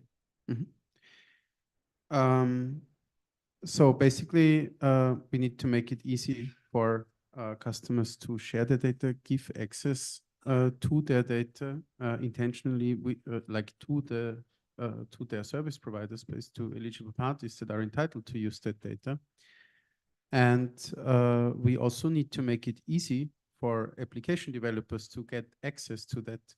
So what we are basically doing is we are creating a unified European application programming interface, right? Integrate into different national energy market communication environments, and make it a matter of minutes for them to connect. Give them a little button called the EDI Connect button, similar to what you see in common internet payment service provider solutions. That EDI Connect button is recognizable. You can put it on your website or on your app with 2 lines of code. And then you can share your billing data just like if you would pay online via payment service provider XYZ. You can use the same button to join an energy community, to leave an energy community, to switch your aggregator in the future, probably by interacting with the flexibility register. And the application developers that offer these services would not be stuck in their national nutshell as they are now, because currently most of these solutions are written for a national environment. But we would give them a launchpad to develop their solutions directly for a European scale. I would say, in short, and in non-technical words, that would be it. And what we do in addition is we get the people together. So we have 2 roundtables. 1 roundtable for data sharing infrastructure operators. As you know, in Ellering, you did a lot of research on this, but some data sharing infrastructures are not set up in an ideal way to support good interaction with customers. So what we do there is we have a monthly meeting between the parties that are responsible to data sharing in Italy, in Austria, in France, in Spain, to learn from each other and to improve together, to get different angles, different viewpoint, and that works very well. Natalie, no, it's a very lively roundtable. And we've started the same thing with energy savings applications, energy communities and stuff. So also they want to learn from each other. We are collecting their needs and pass it on to the other roundtable to improve the situation overall. I would say that's how we are attempting to achieve that goal. Yeah, so basically the data space can be a seamless or invisible solution for the data users and data providers. It's just a kind of backbone infrastructure somewhere and a set of rules. But we'll come to that. What is the data space about? As Laurent said before, people are not interested in the technicalities behind. Final customers are not interested in it. in that, actually the EDI project also started because app developers are not as interested in this. There was a CEO of a clean tech startup that I heard a presentation of him. He was saying, I want to build a clean tech company. I don't want to build a data integration company. And I think we also need to make it easy for these players. Yeah, that's very correct. As far as I know, the EDI project, I think it's very much following the principles which were set down in the first implementing regulation on the data access and interoperability. So the first one was just adopted last June. It is about the metering data. There are other ones in process following soon. I will ask Konstantinos, you that are you convinced that we are on the right track? Are you convinced that this regulation and some others like Data Act and Data Governance Act and several others that they are really helping us towards the free flow of customer data? Mm-hmm. So maybe there are experts in the room and just next to me that are very well known the technical details of this implementing act, but I will give you the more general framework, and maybe then Gerard would like to complement a few things from his experience. So as you said, the first implementing act, this implementing acts will be adopted on the basis of the electricity directive. So just to give you some background on the basis of Article 23 and 24 of the 2019 electricity directive. So the first one that has this title, as you mentioned, just to read it, the full title on interoperability requirements and non-discriminatory and transparent procedures for access to metering and consumption data. So with this implementing act, the first implementing act, with what we are trying to achieve, let's say, is to set clear rules for access to data and interoperable access to data, in order to, from one hand, to facilitate access to data for consumers, but on the other hand, for market players, which is an important part of all this exercise. So suppliers or other energy service providers, let's say, have access to data on an equal footing. So they will not have to, when moving to another market, let's say from the market that they are active, they don't have to reinvent the wheel. They will don't have to figure out how it's working. But also we provide, let's say, a template, a reference model for member states, and especially the ones that are lagging, to help them develop this framework. So I think this is also important. And I think that we saw a very good acceptance also from the member states, even if these are quite detailed technical rules, and someone may say that this is not, let's say, the case for European legislation, because this is a regulation.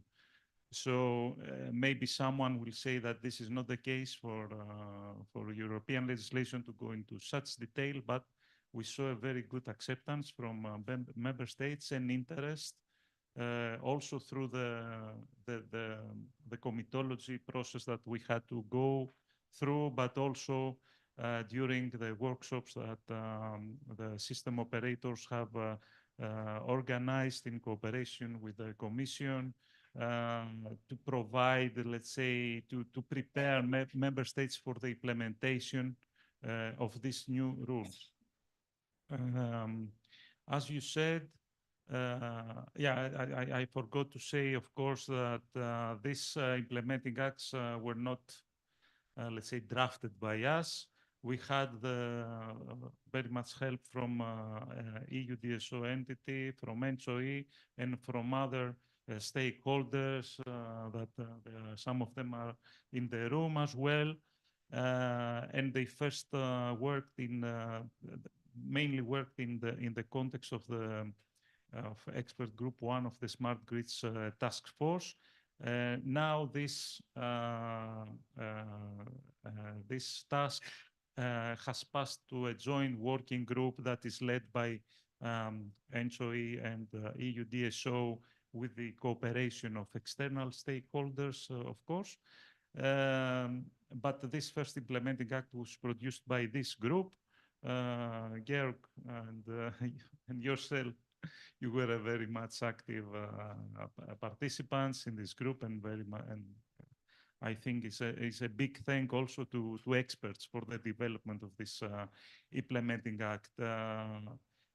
As you said, we have 2 other implementing acts in the pipeline. The one is about a very traditional, let's say, activity in the energy, in the retail market, which is supplier switching. We see if we're going to extend this to a customer switching to include also maybe aggregation services. But the focus is on supplier switching, and the other one is on data for demand response. And this one will, of course, go, let's say, we'll follow the main rules, let's say, and the main framework that will be set in the network code for demand response. So in a way, it will complement the network code in the more detailed context of when it comes to access to data. So overall, I would say that it was a good experience for us. The interest that the feedback that we got from the stakeholders, from you all, from ENTSO-E, from the system operators, from E.DSO, from all the stakeholders in the industry that they participated. But we were very happy to see the very positive reception from the member states. So I think that there are still a big interest into providing, let's say, this template, if we can call them like this, or this framework for also other activities in the energy market. Yeah, I mostly or very much agree with you that the feedback from the member states has been positive. So it probably indicates that we are on the right track with that. So Georg, if you want to also say anything about this first implementing regulation, do you think it's helping us fundamentally to change the world in terms of access to customer data? Well, yes, of course. If we see it as the end of a very long beginning, I would say. And also, when I read the first reference model, so Kalle really was one of the key contributors, I would say here. We designed a very good and consistent regulation, and one that is very understandable. I think that is why it's so well perceived by the member states, even if it's so detailed. But by itself, it doesn't solve any problem. So it takes people that do anything with that regulation, that show people what is enabled by these interoperability regulations. And then you said 2 things on the network code on demand response. I think it's very important that we move quickly with an implementing act on demand response, maybe in parallel to the network code. Because what we saw in the past is that European legislation, European business requirements were set up, and then people brought things to their national environments, and everyone built up a very diverse environment. So in the network code, we were following the principle to say, well, we want to avoid unnecessary deviations, but there will be unnecessary deviations, and they should be covered by the reference model approach, I would say. And what I'm also missing a little bit here is also a reference model for energy communities, because that's a perfect example. It catches the hearts and minds of so many people. In Austria, we have, since like last March, 350 new energy communities each month with 1,000 members, with a good digital soil. And if you look at other member states, the degree of the transposition is very different. The way they do it, and all these wonderful companies that are building services for energy communities, they can't scale and offer their services in a bigger market, even though they have very sophisticated solutions. And that is why we have a very bad interoperability situation on that end. So here, it would be good to also have a reference model or an implementing act on energy communities and energy sharing soon. I think that would also speed up developments on that end. Yeah, thank you, Gerard. I mean, yeah, this is something that indeed we have in mind. As you know, under the new electricity market design, the concept, let's say, of energy sharing was considerably enhanced with a new article, because up to now, energy sharing was just 2 words in the article about energy community. So, but even with this, let's say, very small legal base, if we can say like this, very thin one, we saw that in the context of energy communities, also the concept of energy sharing has started developing in some countries. So what are the messages that we are now getting is that possibly we should, let's say, provide again there a model to develop this in with a more common orientation, and not to have member states to develop their own models and to deviate considerably. So this is something that we think also, but yeah, but so it's in our plans, let's say. So let's see. So we can already take the questions from the audience as well. Yeah, Laurent, sure.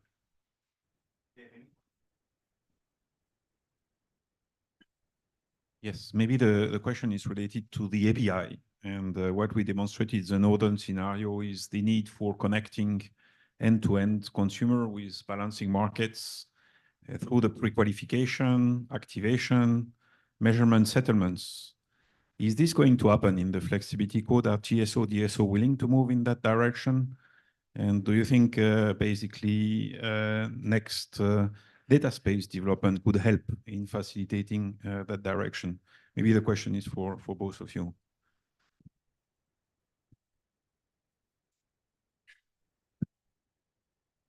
Well, I think a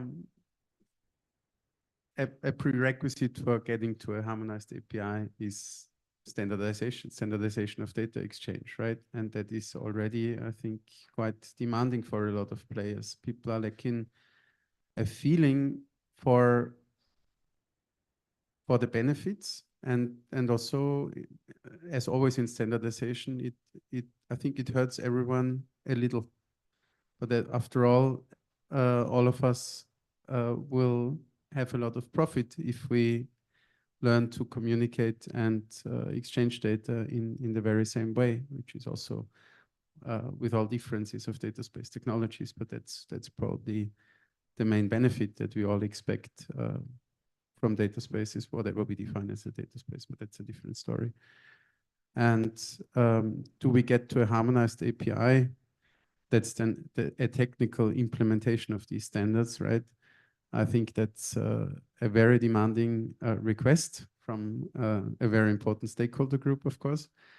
But let's see how far we come and how well this request is adopted, I would say. But I think first step is to get to a commitment on the standardization end, because it's a very complex processual landscape that we're talking about. And if we talk about the standardized API, should we talk about a single standard, or do we allow more than one? And if we do, is there somewhere a translation layer I think in OneNet, we at least had in mind something like that. Definitely. I think we didn't mention standardization today so far. That it's a pity because I think that the keyword, one of the keywords is standardization. For the interoperability is mandatory to having something standard to use it during data exchange or during connection of platform or whatever. We have followed this roadmap into OneNet, trying to provide vocabularies and ontologies for the data model, for example, defining who are the actor and which are the services to be implemented for the flexibility market, for example, and also providing tool for data harmonization and data quality. I think one of the demo today mentioned that the main issue was the data quality. And the data quality can be checked only if you have standardized model, because you can check the data only if the data is standardized, no? So everything is connected. Standardization is the core. You ensure interoperability and seamless connection among stakeholders applying the standardization, but you need to provide tools for facilitating the standardization. So of course, it's also regulatory and let's say agreement among the stakeholders, but also technology. And OneNet start to follow this road, but we are also working in this way for including translating of model and standard. For example, in another project, we are translating the IEEE 2030.5 standard for also improving the facilitation of the integration of many standard of many technology inside the connector itself. So yeah, I believe that it's the key core, and we need to facilitate the standardization approach also using technology. And I would like to say that we're totally like-minded on that end. So I think that's also exactly the feeling that we have in Project EDDI and the direction that we're working towards. So that complements each other also very well. Next question, please.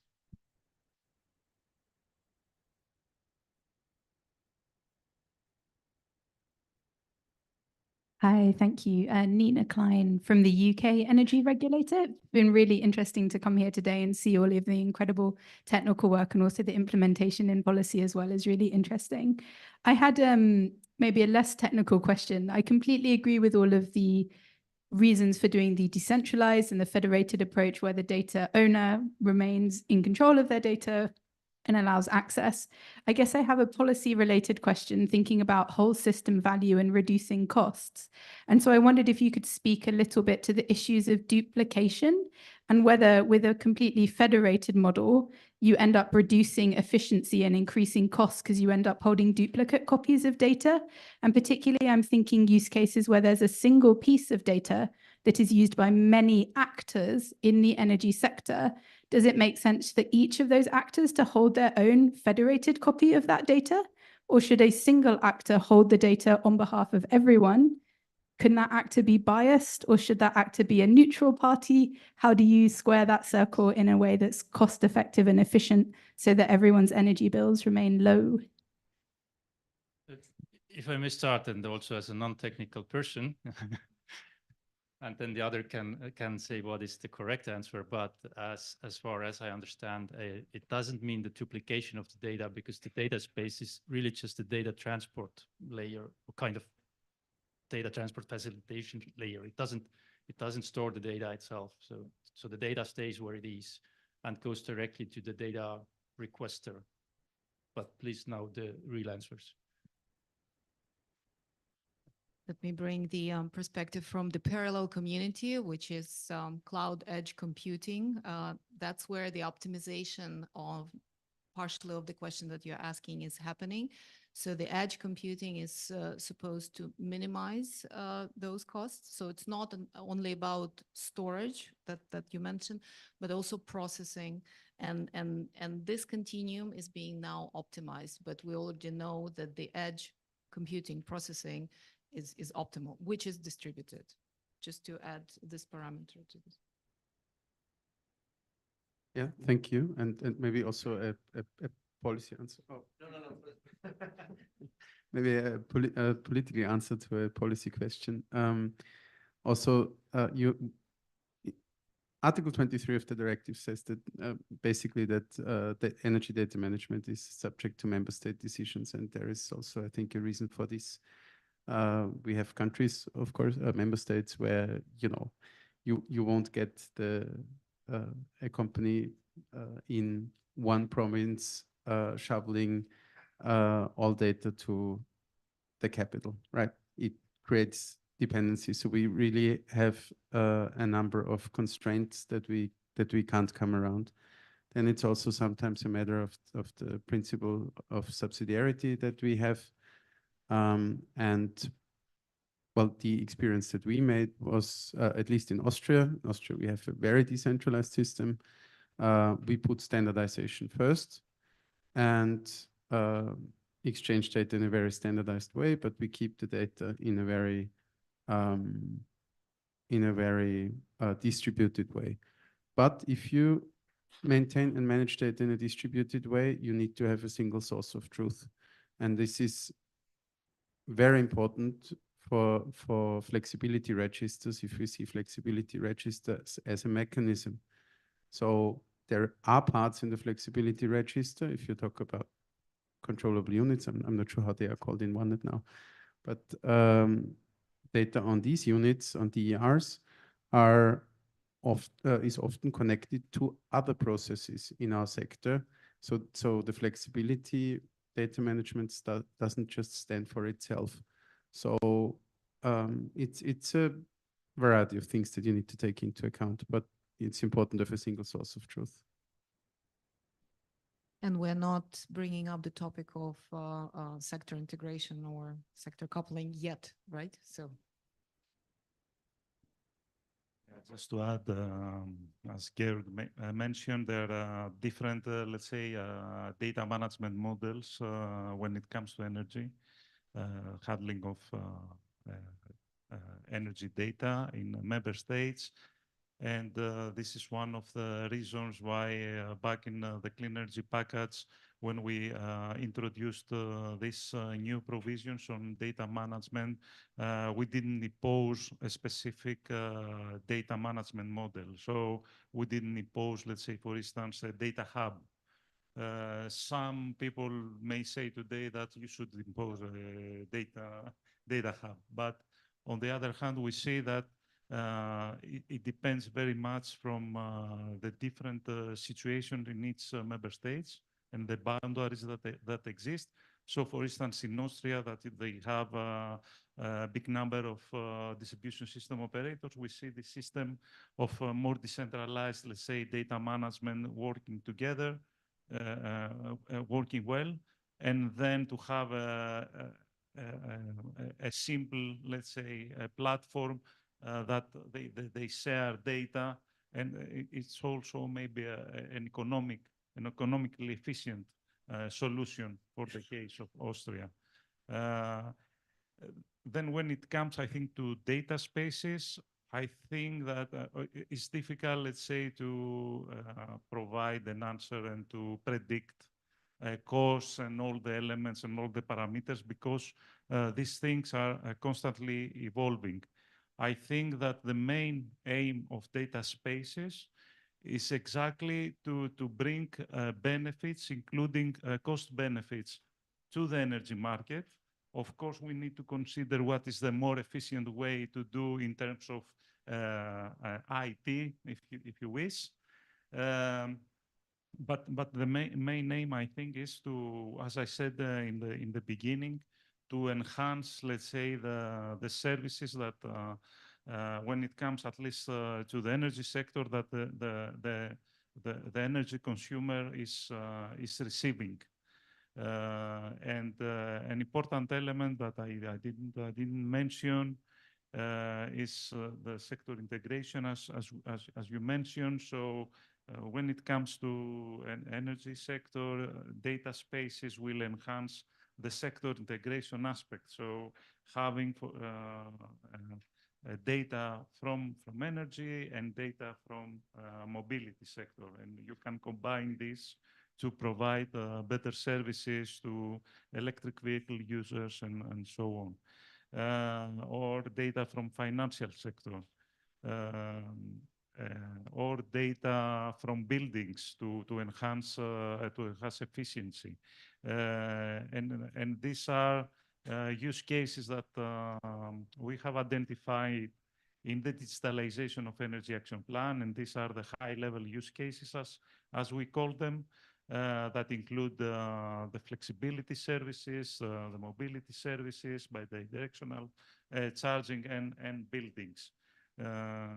So I think this would be the main objective, and then of course, based on cost and benefits, to find the more optimal solutions at all levels. Thank you. What I've also noticed that, and it's pretty rational, that many still mix often the data hub and data space. So that's quite obvious because we don't have like ready definitions for those. Was there one final question? Yes, just a quick one, please. Yes, at least a short answer.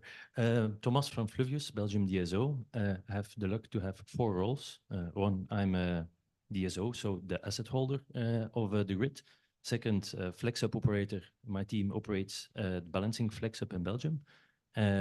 Third, we are the data manager, assigned profile and role in Belgium. And fourth, I think quite important, professional, critical, and father of 2 kids. So end consumer, prosumer, how you call it. My question is addending to the colleagues in discussion here, which is quite good. Who is responsible or in the lead for if there's one place with master data, who and which master data can be shared with who, with the consent of the end consumer for a certain period of time? To give a concrete example, because sometimes that's difficult, you, me as an end consumer, your grid connection, your capacity, your peak power, your contract, your pricing, signal contract whatsoever, even if you have flex assets below, sub-metering, all these aspects which are available in one or multiple environments, who is in the lead? And I hope to have one answer, a short answer. Who is in the lead deciding what can be shared with who? Because today the main supplier market is a bit in the lead, and we're shifting towards new business models, new players, with the hope and the aim to have data for sometimes for benefit and sometimes for commercial purposes. Can I try the short answer, even though I'm not sure? But I would say that all the examples you mentioned as master data, I would say these are your data as father of 2. You should be in control of that data. So you should decide who to share with that data. So that's the end of our panel. Thank you all, and see you next time.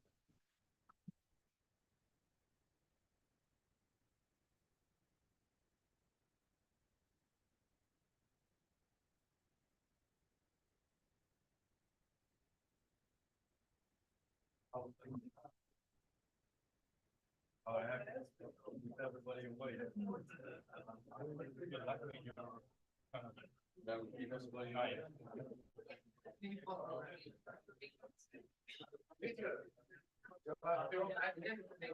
Okay, thank you. So after the abundance of information we've shared today, we'll quickly move on to our final panel. The size of the panel is somewhat reflective of the task at hand, and we're lucky enough to have Peter Hermans responsible for moderating it. Yeah, the chairs on. Yes, right there. I can bring up the chairs while you're. We have a walking microphone. We need more chairs. Yes. Peter, voor de tijd te houden, zal ik voor u presenteren. Ik zal me hier vooraan zetten. Ja, ik wil. Ja, wakker, ja, ja.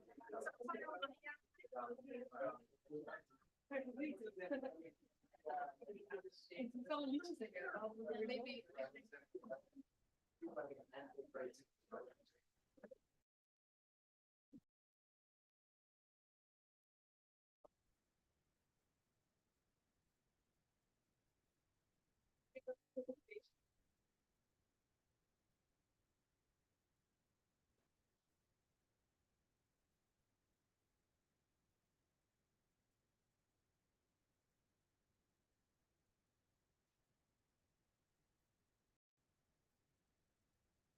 Yeah.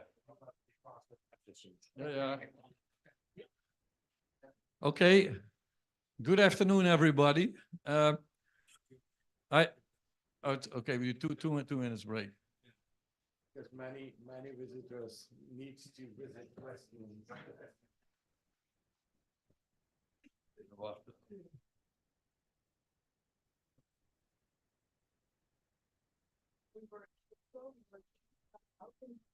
Bring something engaging in the roadmap one song.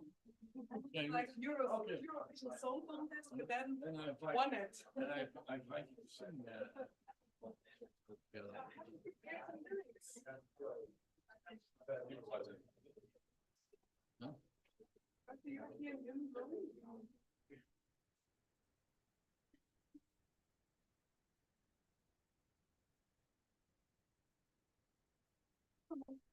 Yeah.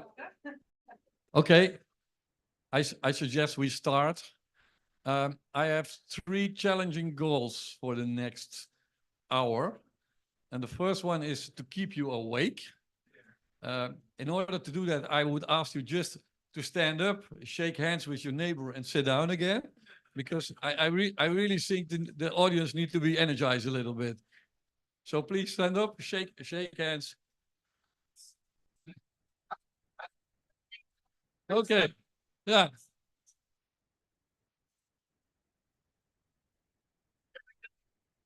Yeah. Thank you. Please sit down again. Then the second challenge is I have to moderate a panel with 8 panelists. So I will ask some questions to the panelists later on. And I will ask them to answer in 30 seconds and in an inspiring mode. So I introduce you to them the fourth. Antonello, yeah. From Fraunhofer, Helena, who will give a short introduction. Madalena, she was on the stage earlier already also. Should I go? Yes, please. Yuka from Fingrid. Yes, thank you. Sonia. Yeah. Norella from ENTSO-E. Richard. Yeah. Okay, and last but not least, Vasilis. Welcome to all the panelists. I will stay out here because if you fall asleep, then I can shake you wake again. I think we heard a lot of good results today, and there was also in actually all the panels already. What are the next steps, or what should we do? So the focus of this panel is not to talk too much on content, because we had a lot of things on content, but much more on where do we go from here? Because on one hand, stops, it's finished, good results are achieved, but how to keep the flame going on, and how to keep the process in your life, and that is the discussion I would like to trigger with the panelists.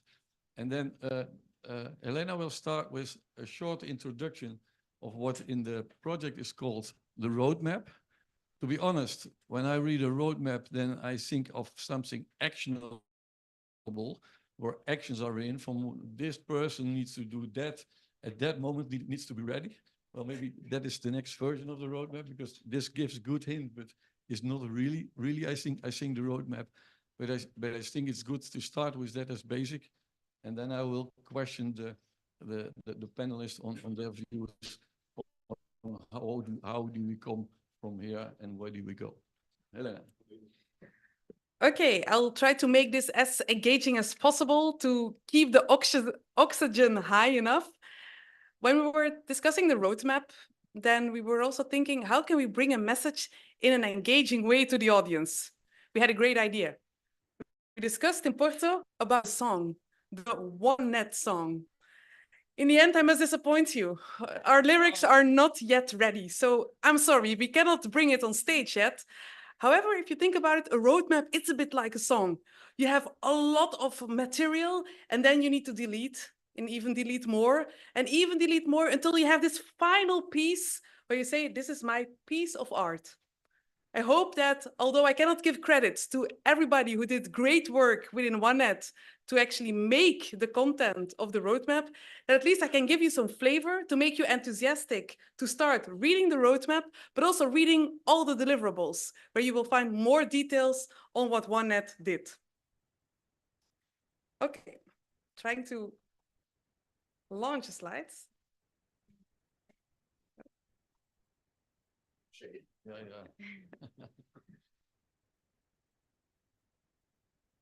Yeah, you're just saying.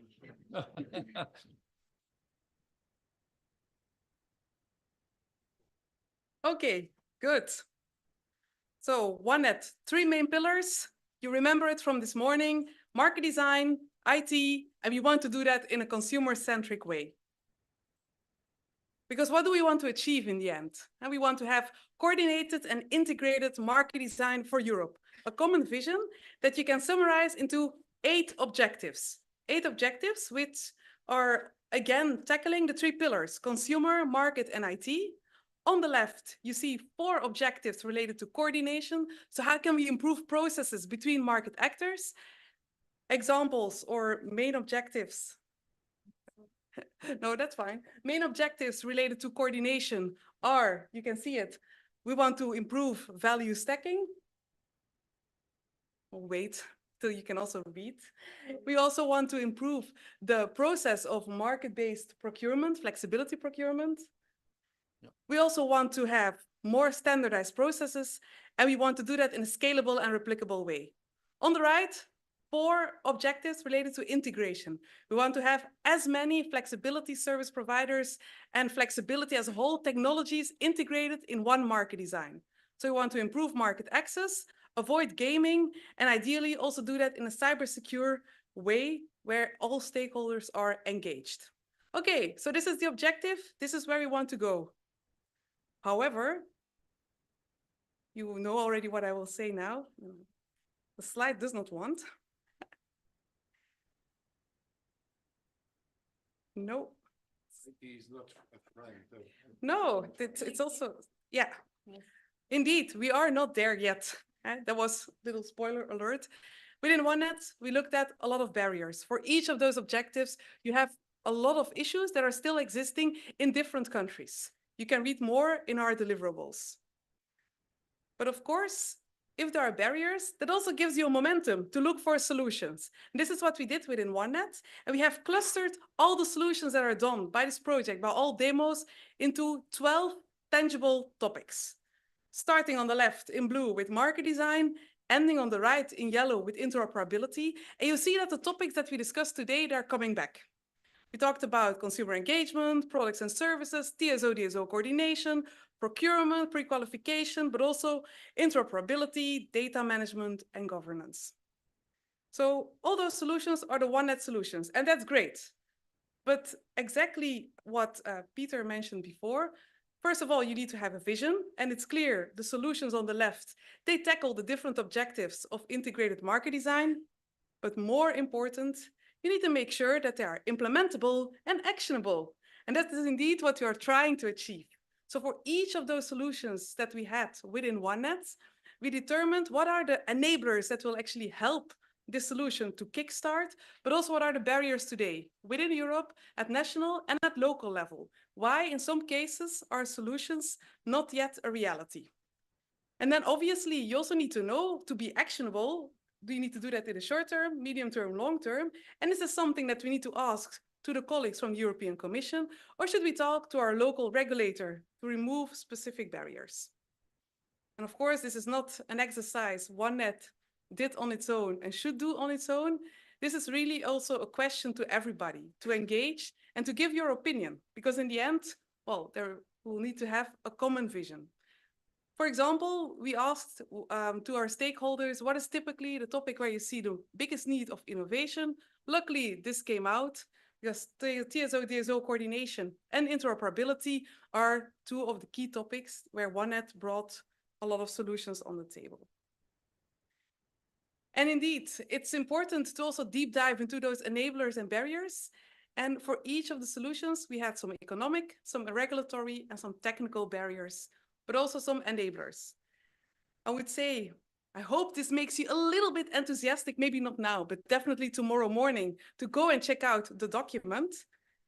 But anyway, when you come home, you probably will not have yet had time to read all the details. So at least I would like to, you can tell this is what really stood out within OneNet. First, local market creation is really a way to engage consumers. 2, we have a harmonized product framework, and the 6 harmonized products within OneNet are the basis for future congestion management.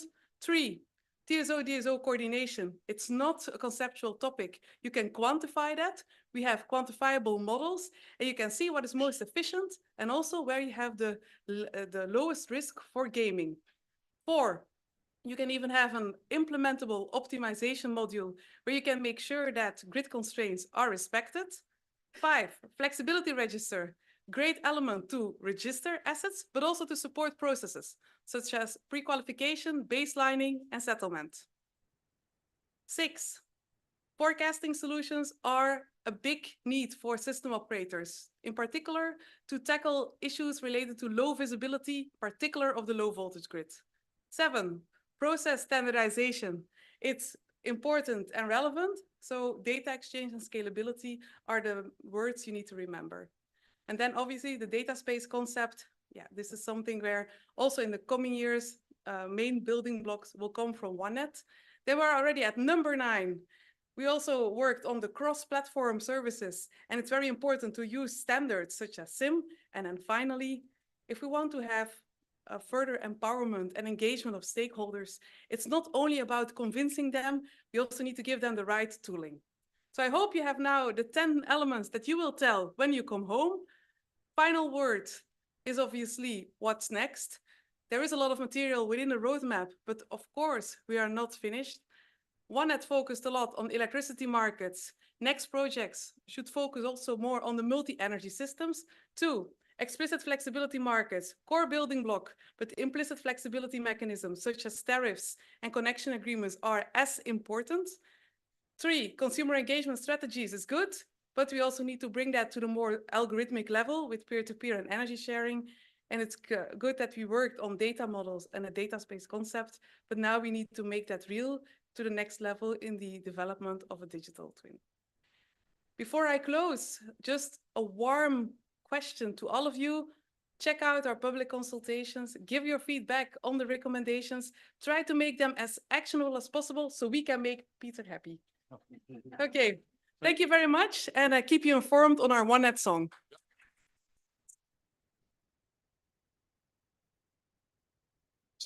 Thank you, Helena. What Helena showed was, in the beginning, the objectives. And if we work through the objectives, we end up with 10 very nice results. Now, what was also said this morning is that OneNet was not a project where we said we define top-down some European platform, which then everybody has to be pushed on to work on it. No, it is a bottom-up approach. Every member state should work and should make use as much as possible the results from OneNet. And if you take that approach, then one question becomes very imminent. Is there a willingness? Because we said, and I said in the beginning, it is also about people. That was the point I tried to stress today. So is there a willingness?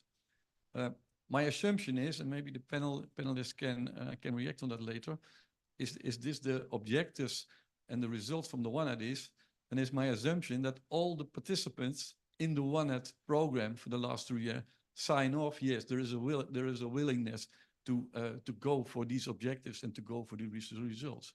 But the question is that really true? And if that is, then we should speak out loud and clear on that, because that is the basis where we create the energy together to start working on this. When we talk on willingness, and I said there's 2 levels of willingness, the individual willingness of each individual person. Do I feel motivated, energized to work on these things, whether it's in a project or not? And the other one is the willingness from the organizational point of view. Is my organization, my DSO or my TSO or my cluster, so to say, or my country as a regulator or a policy officer, are they willing to go engage on this role? And that is the first question which I would like to ask the panelists to react on. First, starting with some personal willingness. So it starts with you personally, all.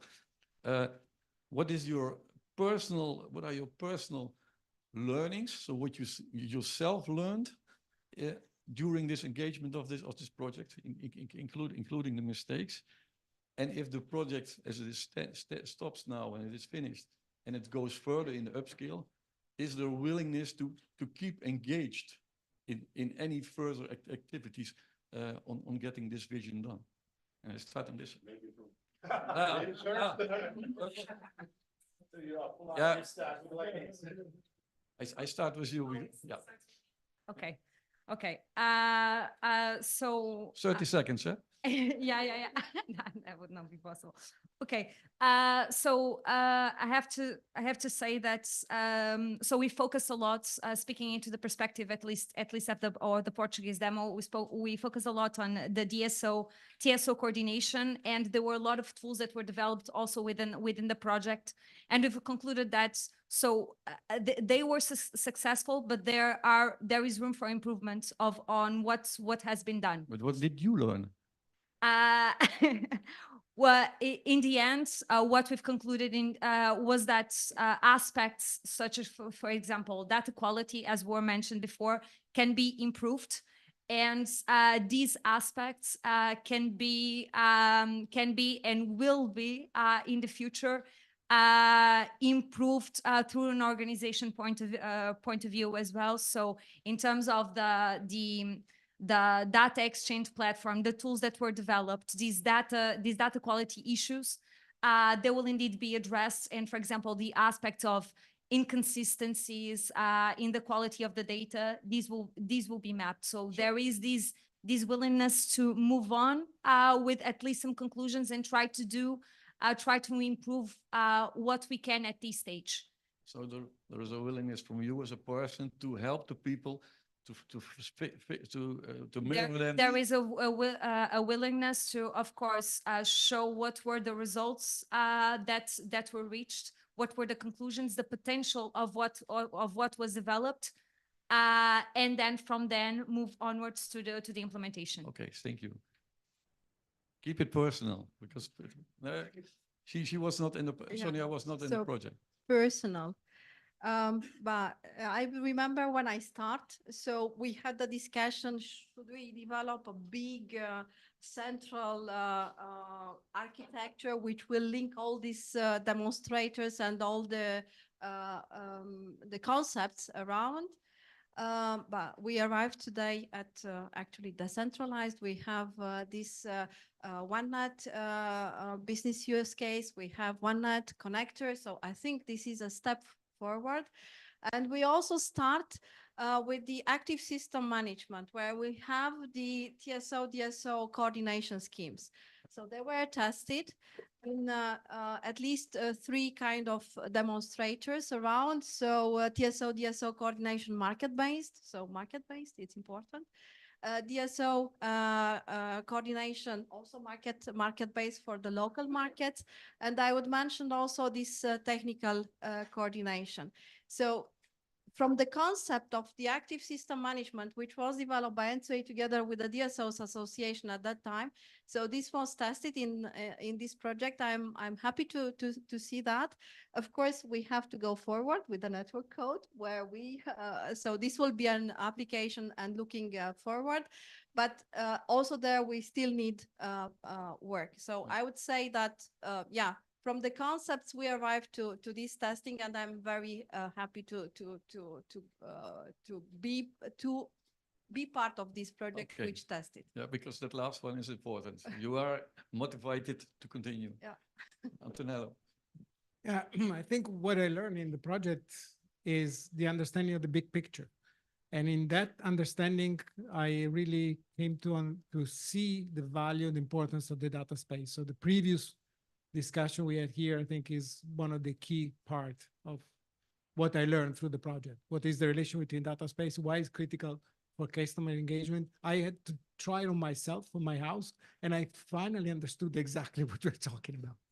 And I think that's, for me, was one of the bigger lessons, which brought me also to, if I made 10 seconds more, the song. I have a proposal. Okay. I you sing love it? the rock band Queen, and there is one song called One Vision, and says one soul, one heart, just one solution. I think that's our motto. Okay. I think that's exactly what we need. I think, thank you very much. I propose that with the update on the website from OneNet, we put this song underneath it, so then everybody understands that is a great song. Thank you.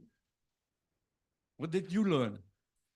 Yeah, personally, if I think the whole thing that we did in the Northern demonstrator, so one thing came up, like it's the complexity of the whole process. When you really start to go deep into the coordinated flexibility market, where TSOs, DSOs together work. So it looks quite simple. These are things you need to do, but then actually when you go deeper, there's a lot of like data you need to be able to forecast. How do you come up with that? And then managing all the data of the distributed energy resources. So a lot of things in sense of complexity. But then we found out that the components, the building blocks that we tested in the architecture, so those actually can deliver this kind of efficient flexibility market. And was it fun to collaborate, or was it boring with to collaborate? It was quite fun. with It was people? fun, yeah. Also, that is important when Yeah. you want willingness to continue. Yeah. Thank you. How many seconds? 30. Okay. So first of all, big congratulations to all of you, because if the song is ready and I sang the song, you would immediately leave the room, I think. And personally, how to be efficient and not to bore you, that's the second challenge. So what I learned, there are no real barriers among or between DSOs and TSOs. And the project is vital evidence that it is like I'm saying. The second, I think that one good idea of your team helped us to find a solution. So really, idea is important. And then the solution is probably coming. Last but not least, if we like to solve flexibility, we have to keep it flexible. Yeah. So it means one solution doesn't fit to all. And I am very dedicated to promote findings and achievements of the project. And on the national level, and if I have opportunity also on international level, I like to attract all relevant stakeholders to be more familiar with achievements and so with the knowledge we grabbed from 15 large demonstration projects. Thank you. That was in the next question, by the way. But I like your answer, what you said, there are no barriers. The only barriers which there are in our head. And if we see a barrier in our head, then the best step is to engage and to talk with people. And if you work together, then you overcome this barrier. One comment. I liked it very good. Yeah. Keep in mind bureaucrats, because bureaucrats are making a lot of barriers. I use, people said, we can go not that far because there is a barrier. And he said, you know only then where the barrier is when you once crossed it. So go over the barrier and then you see where the real barrier is. Well, representing a technical company, actually an ICT company here, we have learned, first of all, that it's all about data. So a previous US president most likely would say it's the data stupid. And it's all about data, and we make this experience not only in energy domain, but also in other domains and in many domains, and everything runs around this meanwhile. The second point that we have learned is that we really technique, and it is something that was also highlighted in a previous panel, really technique shouldn't be any issue for anybody. So there are some people working underground, let's say, heavily and so on to provide something, but the users, I mean, the actual beneficiaries of it, they shouldn't take care about this. They should do their work. And the third point, certainly, and this is certainly a big achievement that we have had in this project, and we were really glad also to be part of this implementation, was the idea of this data space, and especially of providing on top of the data space, because data space is something universal, let's say, in a certain way. Sonia most likely will talk about this in a while, but on top of this data space, to provide something very specific for our purpose, for this OneNet. And this was the idea of the services. Ferdinando said it previously, these cross-platform services and the data models that accompany that goes towards standardization. Okay. And this is that boosts also the interoperability that is being asked in this project and in the electricity directive. Thank you. And last, Sonia, you were not on the project, so you might react from an outsider point of view, what you see from the outside point of view, and what your expectations are, and of course for the next round whether you are willing to engage as well. Yes, so yeah, thank you for inviting me to this event, and congratulations to all because I'm learning about the project, and I think you've achieved great results. So from the outsider perspective, I think this needs to continue. I think we're learning in these projects, and what we learn is that we don't have to reinvent the wheel. And I think the key outcomes that you mentioned, like the need for standards, I think that's something that we see also in the current projects that are starting now. And good thing we are reusing some of your work, so it's been mentioned. So the OneNet connector is been reused, so that work isn't lost. I think we need to really leverage the outcomes of this project in the projects where we are active now. I think, of course, I come from the International Data Space Association, so I'm not biased at all. I think, yeah, the solution is data space. I think for all these challenges that were mentioned, all these barriers, one of the key things is that we need to share data. And I think OneNet evolved into a data space because of this reason. The current projects are creating data spaces also for this reason, to facilitate this peer-to-peer data sharing. And yeah, I think we're on the right track. Again, reuse what's been done, so leverage, and also from these learnings, and also from the experience. I think we all gaining experience as we participate in this project. Okay, and are you willing to engage in the future steps? I'm already on it. Yeah? So, okay. Yeah. So we see 7 people who are willing to engage in the next step. So we say we have a contract with these 7 people. But it's of course not those seven people only, because they live in an outside world with other organizations. So that's my next question, since you now the ambassadors for outside as well, as you are all are. The next question is about, if you look to the organization where you're coming from, or the cluster sector where you have been working in when we talk about projects, and you look to that, is that, or on member state level, you can also address on that level, do you see a commitment there that they say, well, we take the results of OneNet serious, really, and we bring it forward? So if that is a yes, well, that is fine. Then we note it. I assume it is recorded. If the answer is no, then there is a follow action follow there to take people on board, because it's important that everybody is on board. So a short reaction where you think that the outside world, the organizations, the member states, the regulator, the policy maker.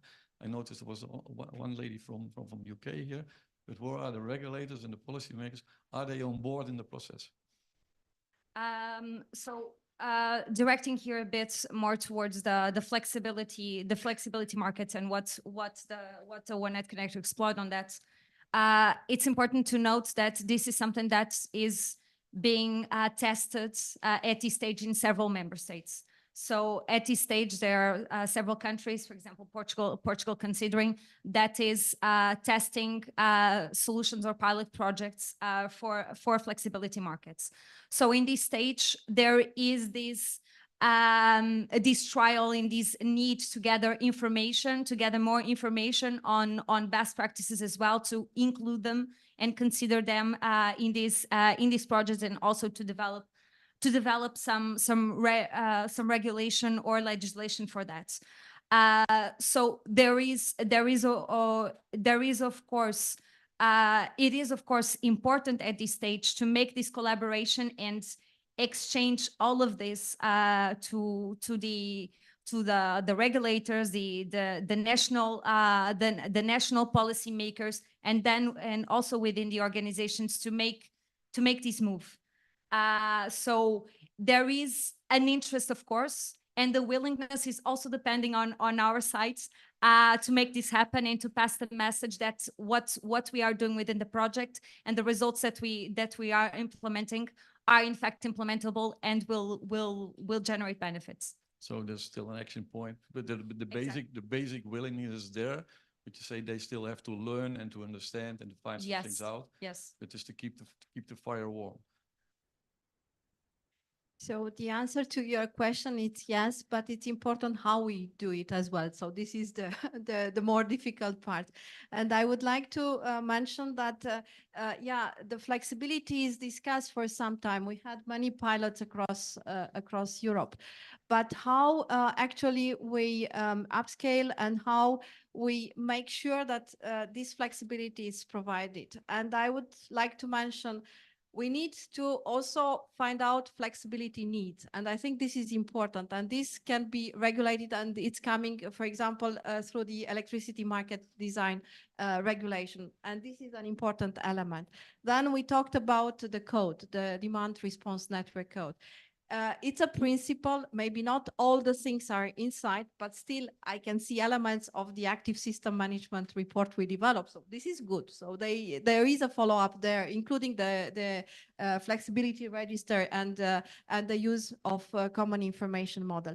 But probably this has to be complemented with what we have in Data Interoperability Act, which we do together with the stakeholders.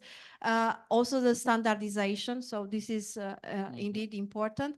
And then what it was mentioned before, so we are electricity, at least this side, I don't know, the other side. So electricity sector. So we need to go to the upscale. So this is the sector coupling. So the integration with the other sectors, and then we go into the energy data space. So also here the willingness is there, but the proof of the pudding, of course, is in the eating. But we move into more regulatory aspects, standards which have to be there, I would say. And of course, the open data, open source developments. I think this is with some layers which has to ensure the security. Okay, thanks. A long 30 seconds. Antonello. Several directions, we say, as a research group, both at the University of Fraunhofer, we are already committed with new projects, particularly, I would say, Twin EU, which I'm coordinating, which will be a great test platform for the OneNet concept, but also a new enabler of new business models for the energy sector, I think. We are in the university establishing internally a laboratory where people can also learn, because we have to prepare the engineers to be ready so they can play directly with data space in our laboratory.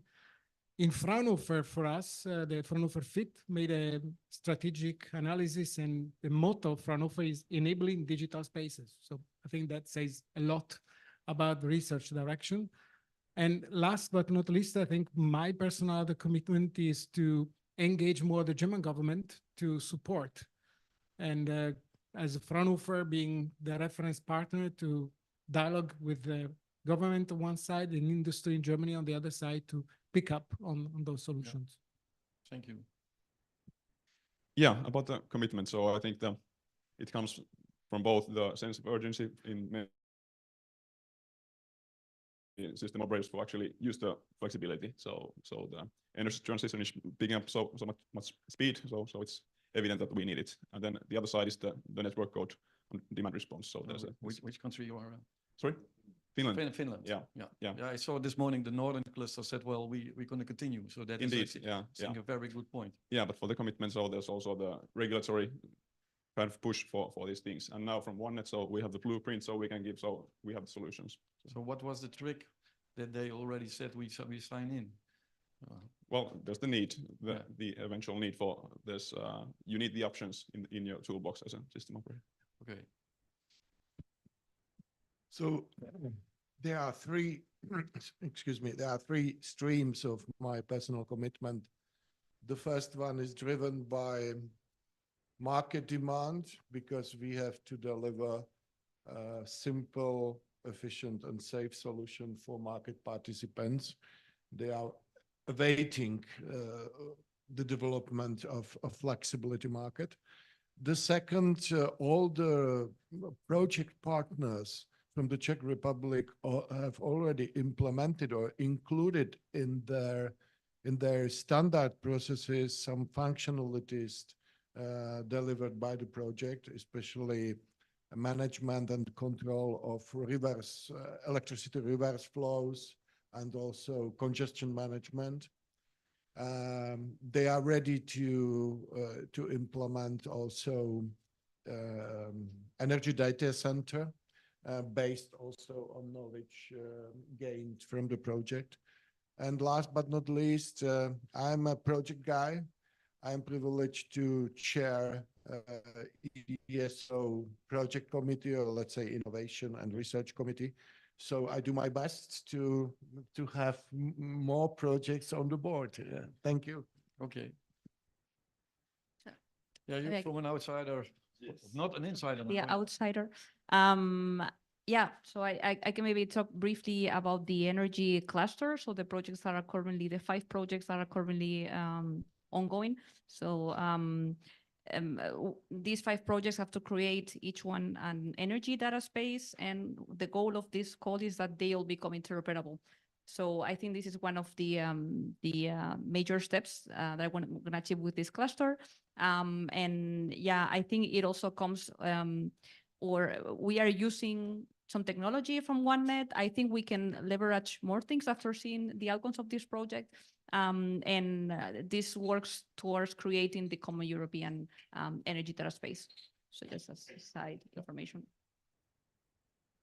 And for our part, the commitment is given, in fact, on the research and development level, on the R&D level, certainly through the various projects that continue, not only Twin EU or EnerShare that have been mentioned here. There is another one called Resonance, which is rather on the consumer, very close on the consumer side, but there are many elements out of OneNet that are being incorporated there. And there is also the WeForming, there is the iStentor about storage and so on. So there are projects, research and development projects, which we really promote, and we have many, many ideas that develop in the OneNet project. On the other hand, because we are a commercial company, in fact, and not a research and development company, in order to commercialize the data space itself, it's still very early. But in this direction, it is what we do. We put, first of all, the code as open source, as also Professor Monti mentioned previously, which means that we hope to create a community around this, again, together with the LF Energy, the Linux Foundation on energy on that. And second, certain elements out of this development and software and open source, they can be easily commercially adapted. And of course, we are looking forward to provide also commercial services on those elements when you identify it, and of course with the clients or the purpose that they will be made for. Yeah, thank you. So if I summarize what you said, is I think there's a wide basis of commitment, willingness, both personal as from the organizations who participated out there to make the next steps. I also heard that you said, well, there's still a lot to learn, and we still have to engage with other stakeholders because, the regulators, etc. I saw Helena showing a lot of legal barriers. So if you need to engage with them, then you overcome those barriers. that brings me to the next question. There were 70 partners in the OneNet project. 10 were involved, as I understood, in the demonstration projects. If I look to the European Union, it's 27 member states.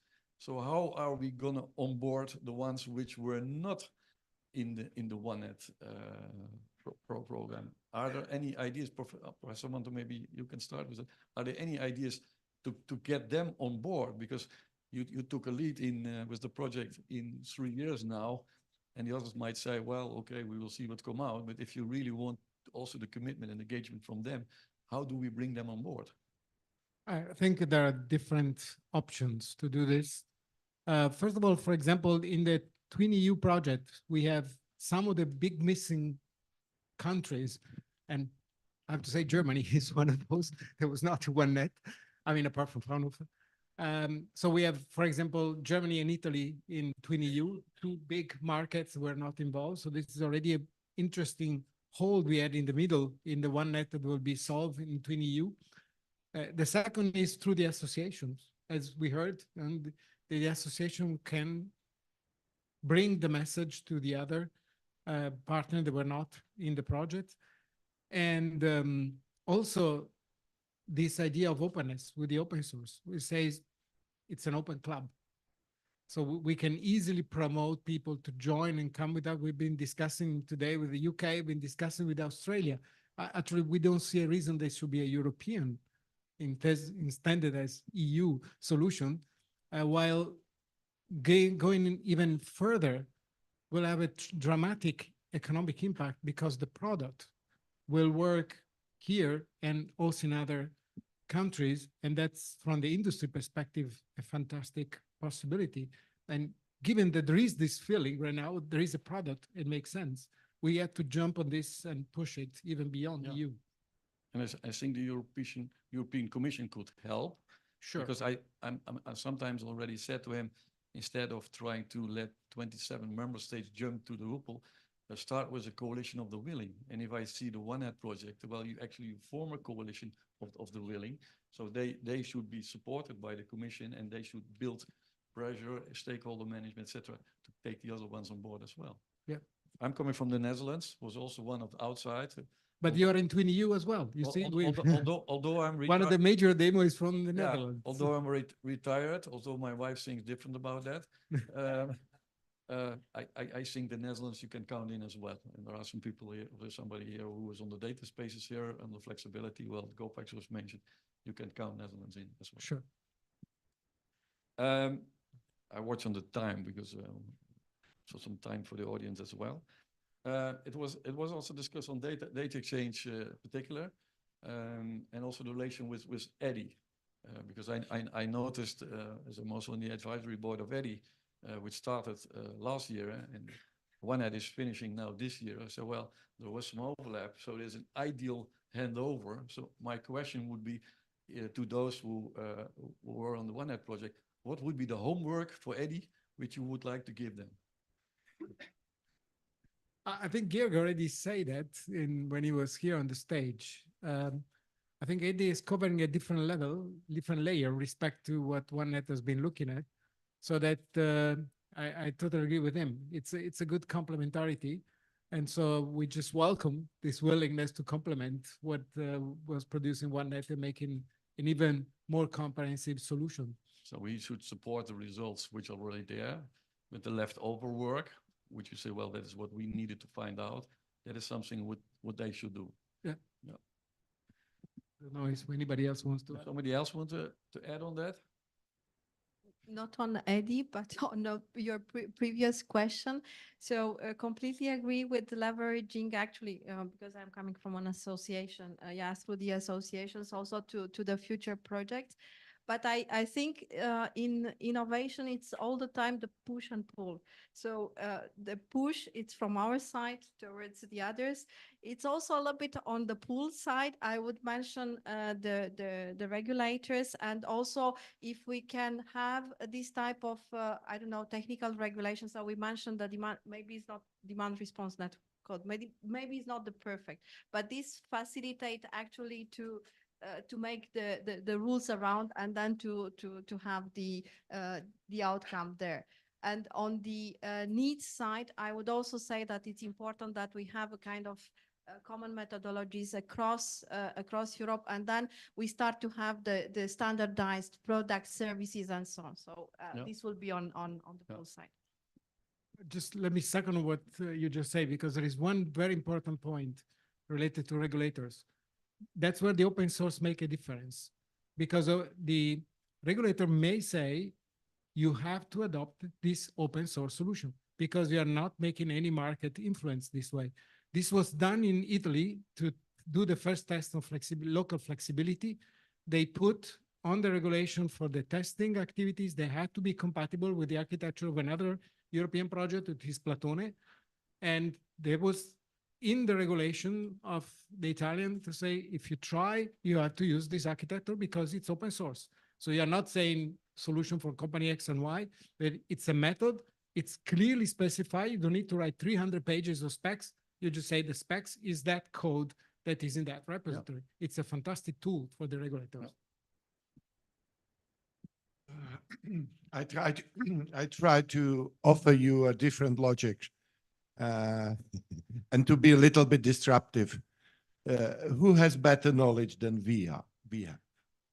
So the solutions and the findings of the projects are based on real life experience. Has anybody else better knowledge than we? So we are obliged to formulate some principles.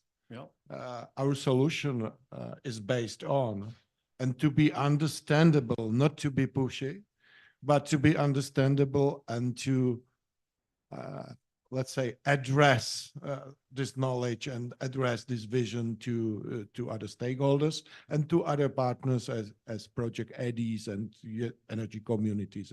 And that's my personal view on that. I think that's a good point. Probably creates a dissemination final document to put in those elements which you mentioned here, because that is also relevant for those who need to onboard. What are the principles which we agreed on, and including the one? Excuse me, we can't wait for new regulation. Yeah. We have to provide the knowledge to those people. They are ready to prepare regulation and not opposite. And then you have to first build a relation that they accept what you say. Yeah, that's the next step. Personal opinion only. My last question, and then I go to the audience, trying to make it a little bit actionable. I asked for your personal commitment. I asked from the organization. Last question is, what are the expectations we have, or I would say the homework for the European Commission? Kostas already said something. Well, we might consider an implementing act, but what would you, or what we after OneNet would expect from support or homework from the European Commission? I think I am the most neutral here to answer, because coming from the ICT point of view, but of course, certainly we were engaged also in other things. I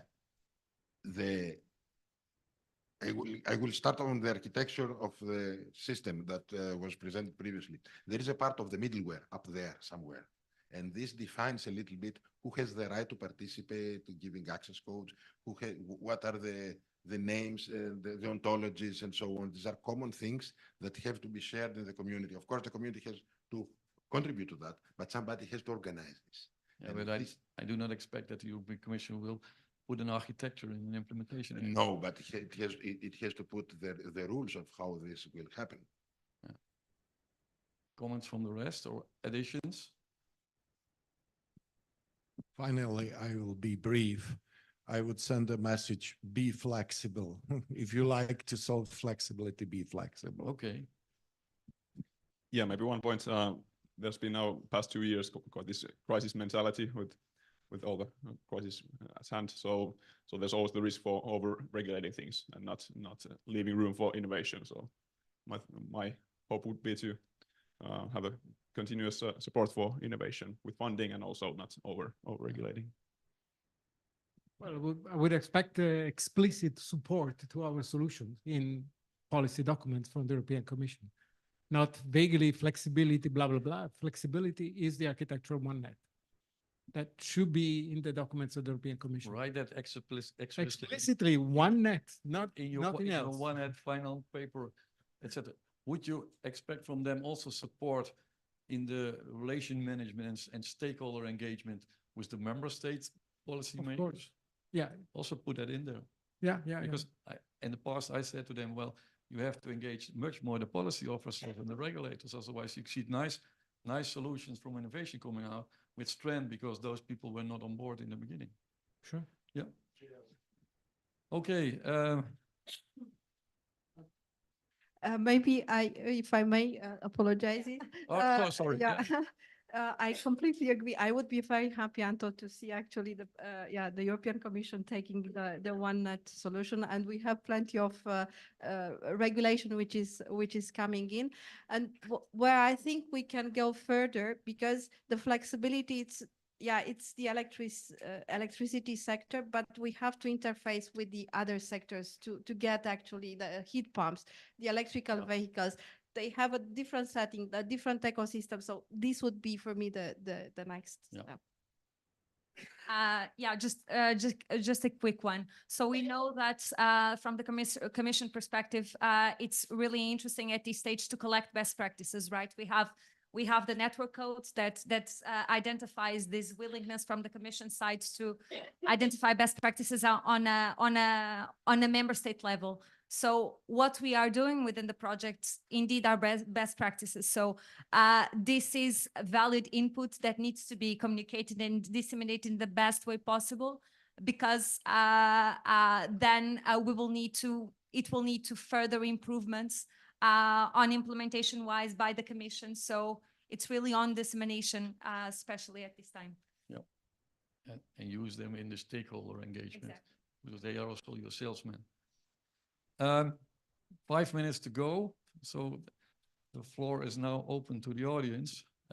I tried a little bit to push into a personal commitment and willingness, and in the relation to how do you engage people and how to get set up a process.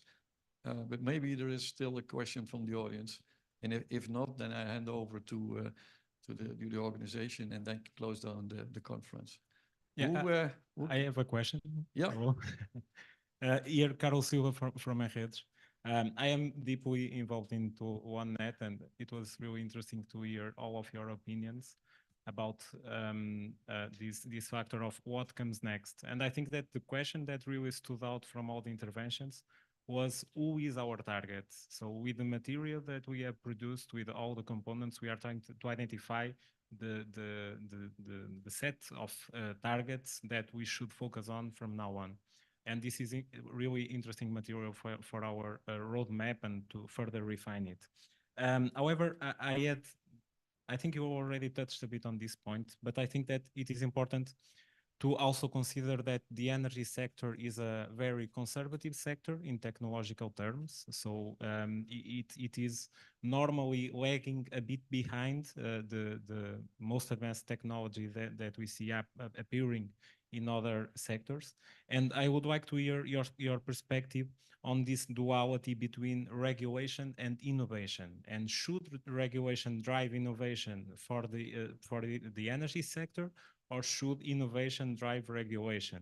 And maybe this is a very important question. And I was thinking a bit ago on the case of the mobile phone chargers, USB-C, that were prescribed exactly from the European Commission, but we have mobile chargers for, I don't know, 30 or 40 years ago. So it is a very well identified technology with lots of options, and they decided to prescribe one, which I think it's a very weighted measure from the Commission. So what should regulators focus on? On being fast or being more open and putting on the appropriate incentives to ensure that let's say, the best solutions arise from the several member states? I will hand over the question to the audience, but I hear that you already have the answer yourself. But maybe who might comment? Is regulation driving innovation, or should innovation should innovation drive regulation? I am pretty sure that regulators should take care of customers and customers' interests, but it's not a proper answer probably. The second, I'm not so skillful enough to provide you this $1 million answer. And last but not least, do not forget R&D. And R&D goes very quickly. And if you say, okay, this is the standard, this is the solution, and we all remember many, many examples of disasters in telecommunication, and when the market players put a stake on certain technology, which has been old-fashioned in a couple of years. So I think it's very difficult and complex question, and it takes maybe one more day to structure it and to discuss it properly. Thank you. Somebody else? Well, but I think in this case, we have a quite unique situation because we have a solution that has been developed not by a closed club, but thanks to our Griffon concept with a lot of exchange with all the stakeholders in Europe. That was our goal from the beginning. That's why we did it this way. We didn't want to do a project and surprise the community. Hey, here is the solution. But we worked with the community. So I don't see any barrier now because people had 3 years to give comments, to interact with us. And that's the result. That's what we have. And now it's just time to take it and use it. There is no more need, in my view. So I would say in this case, innovation is driving regulation. I don't say it has to be always. I'm saying in this case, the process of innovation has been new. In many respects, we have been doing innovation in the innovation, basically, within this project. And this is helping regulation. That's the result of our approach. I fully agree. And I can confirm from the Dutch case, it was talked about GoPax and also on the Dutch energy data space, they became successfully implemented because from the beginning, we took the regulators and the policymakers on board in the process. They were part of the process. So you see a data space, but you see it also in the energy law, and it is synchronized. It's not something different, and there is a pilot which cannot continue because there is a legal barrier. So that really builds the case to build stakeholder management and to join forces in that. Looking to the audience, Harold, last question for you, and then we go for a drink. Harold Veldkamp, chairman of MFF in the Netherlands. You've done a tremendous amount of work on the electricity side of things.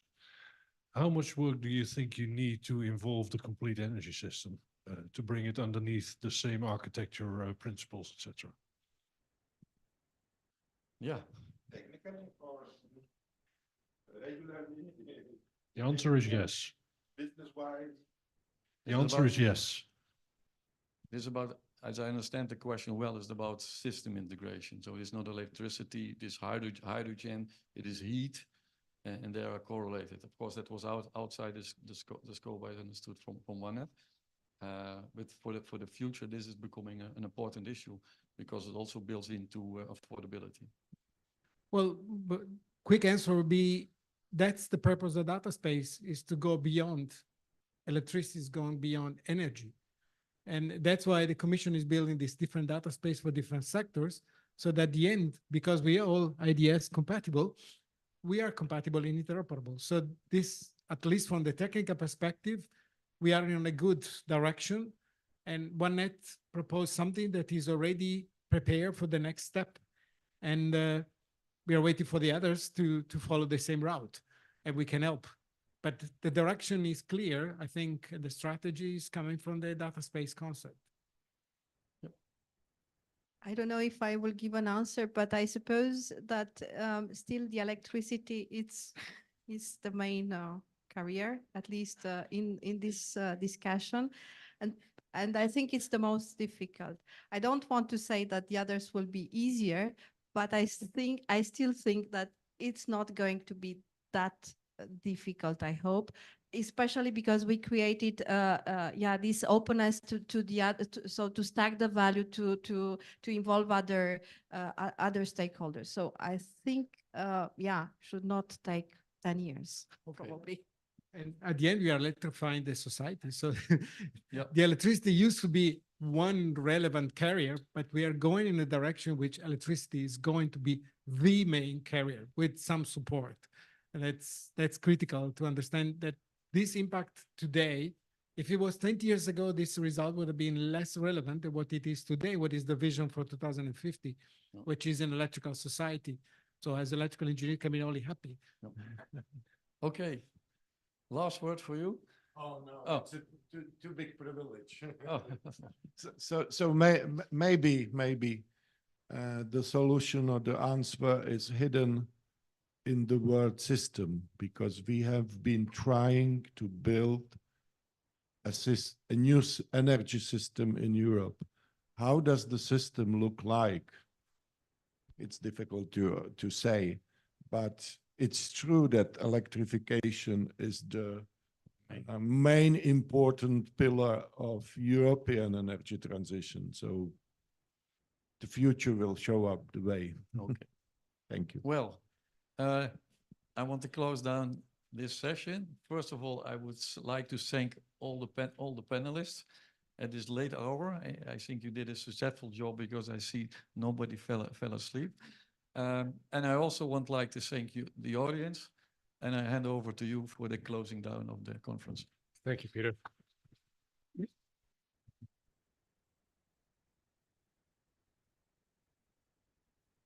Okay, so yeah, thank you to all the panelists and presenters today. Thank you very much to the audience. As you heard, OneNet will continue on, and its legacy will be carried on in solutions that will come to pass. We invite everyone to look onto the project's website.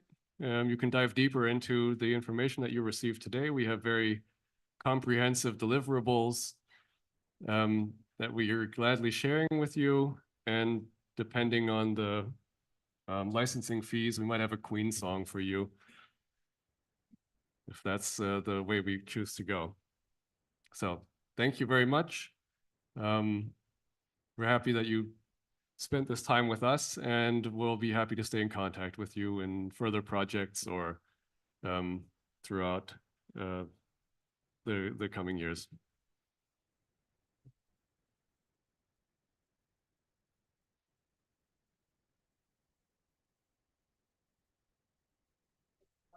For Robbie that have been driving through the day. It's not easy to keep this group on time, and we made it on time to the end of the day. Thank you, Robbie. Thank you.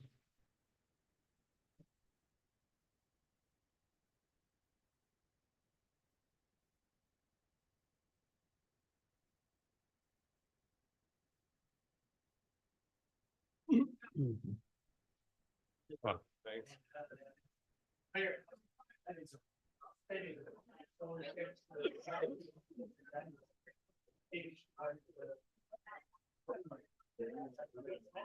Yeah.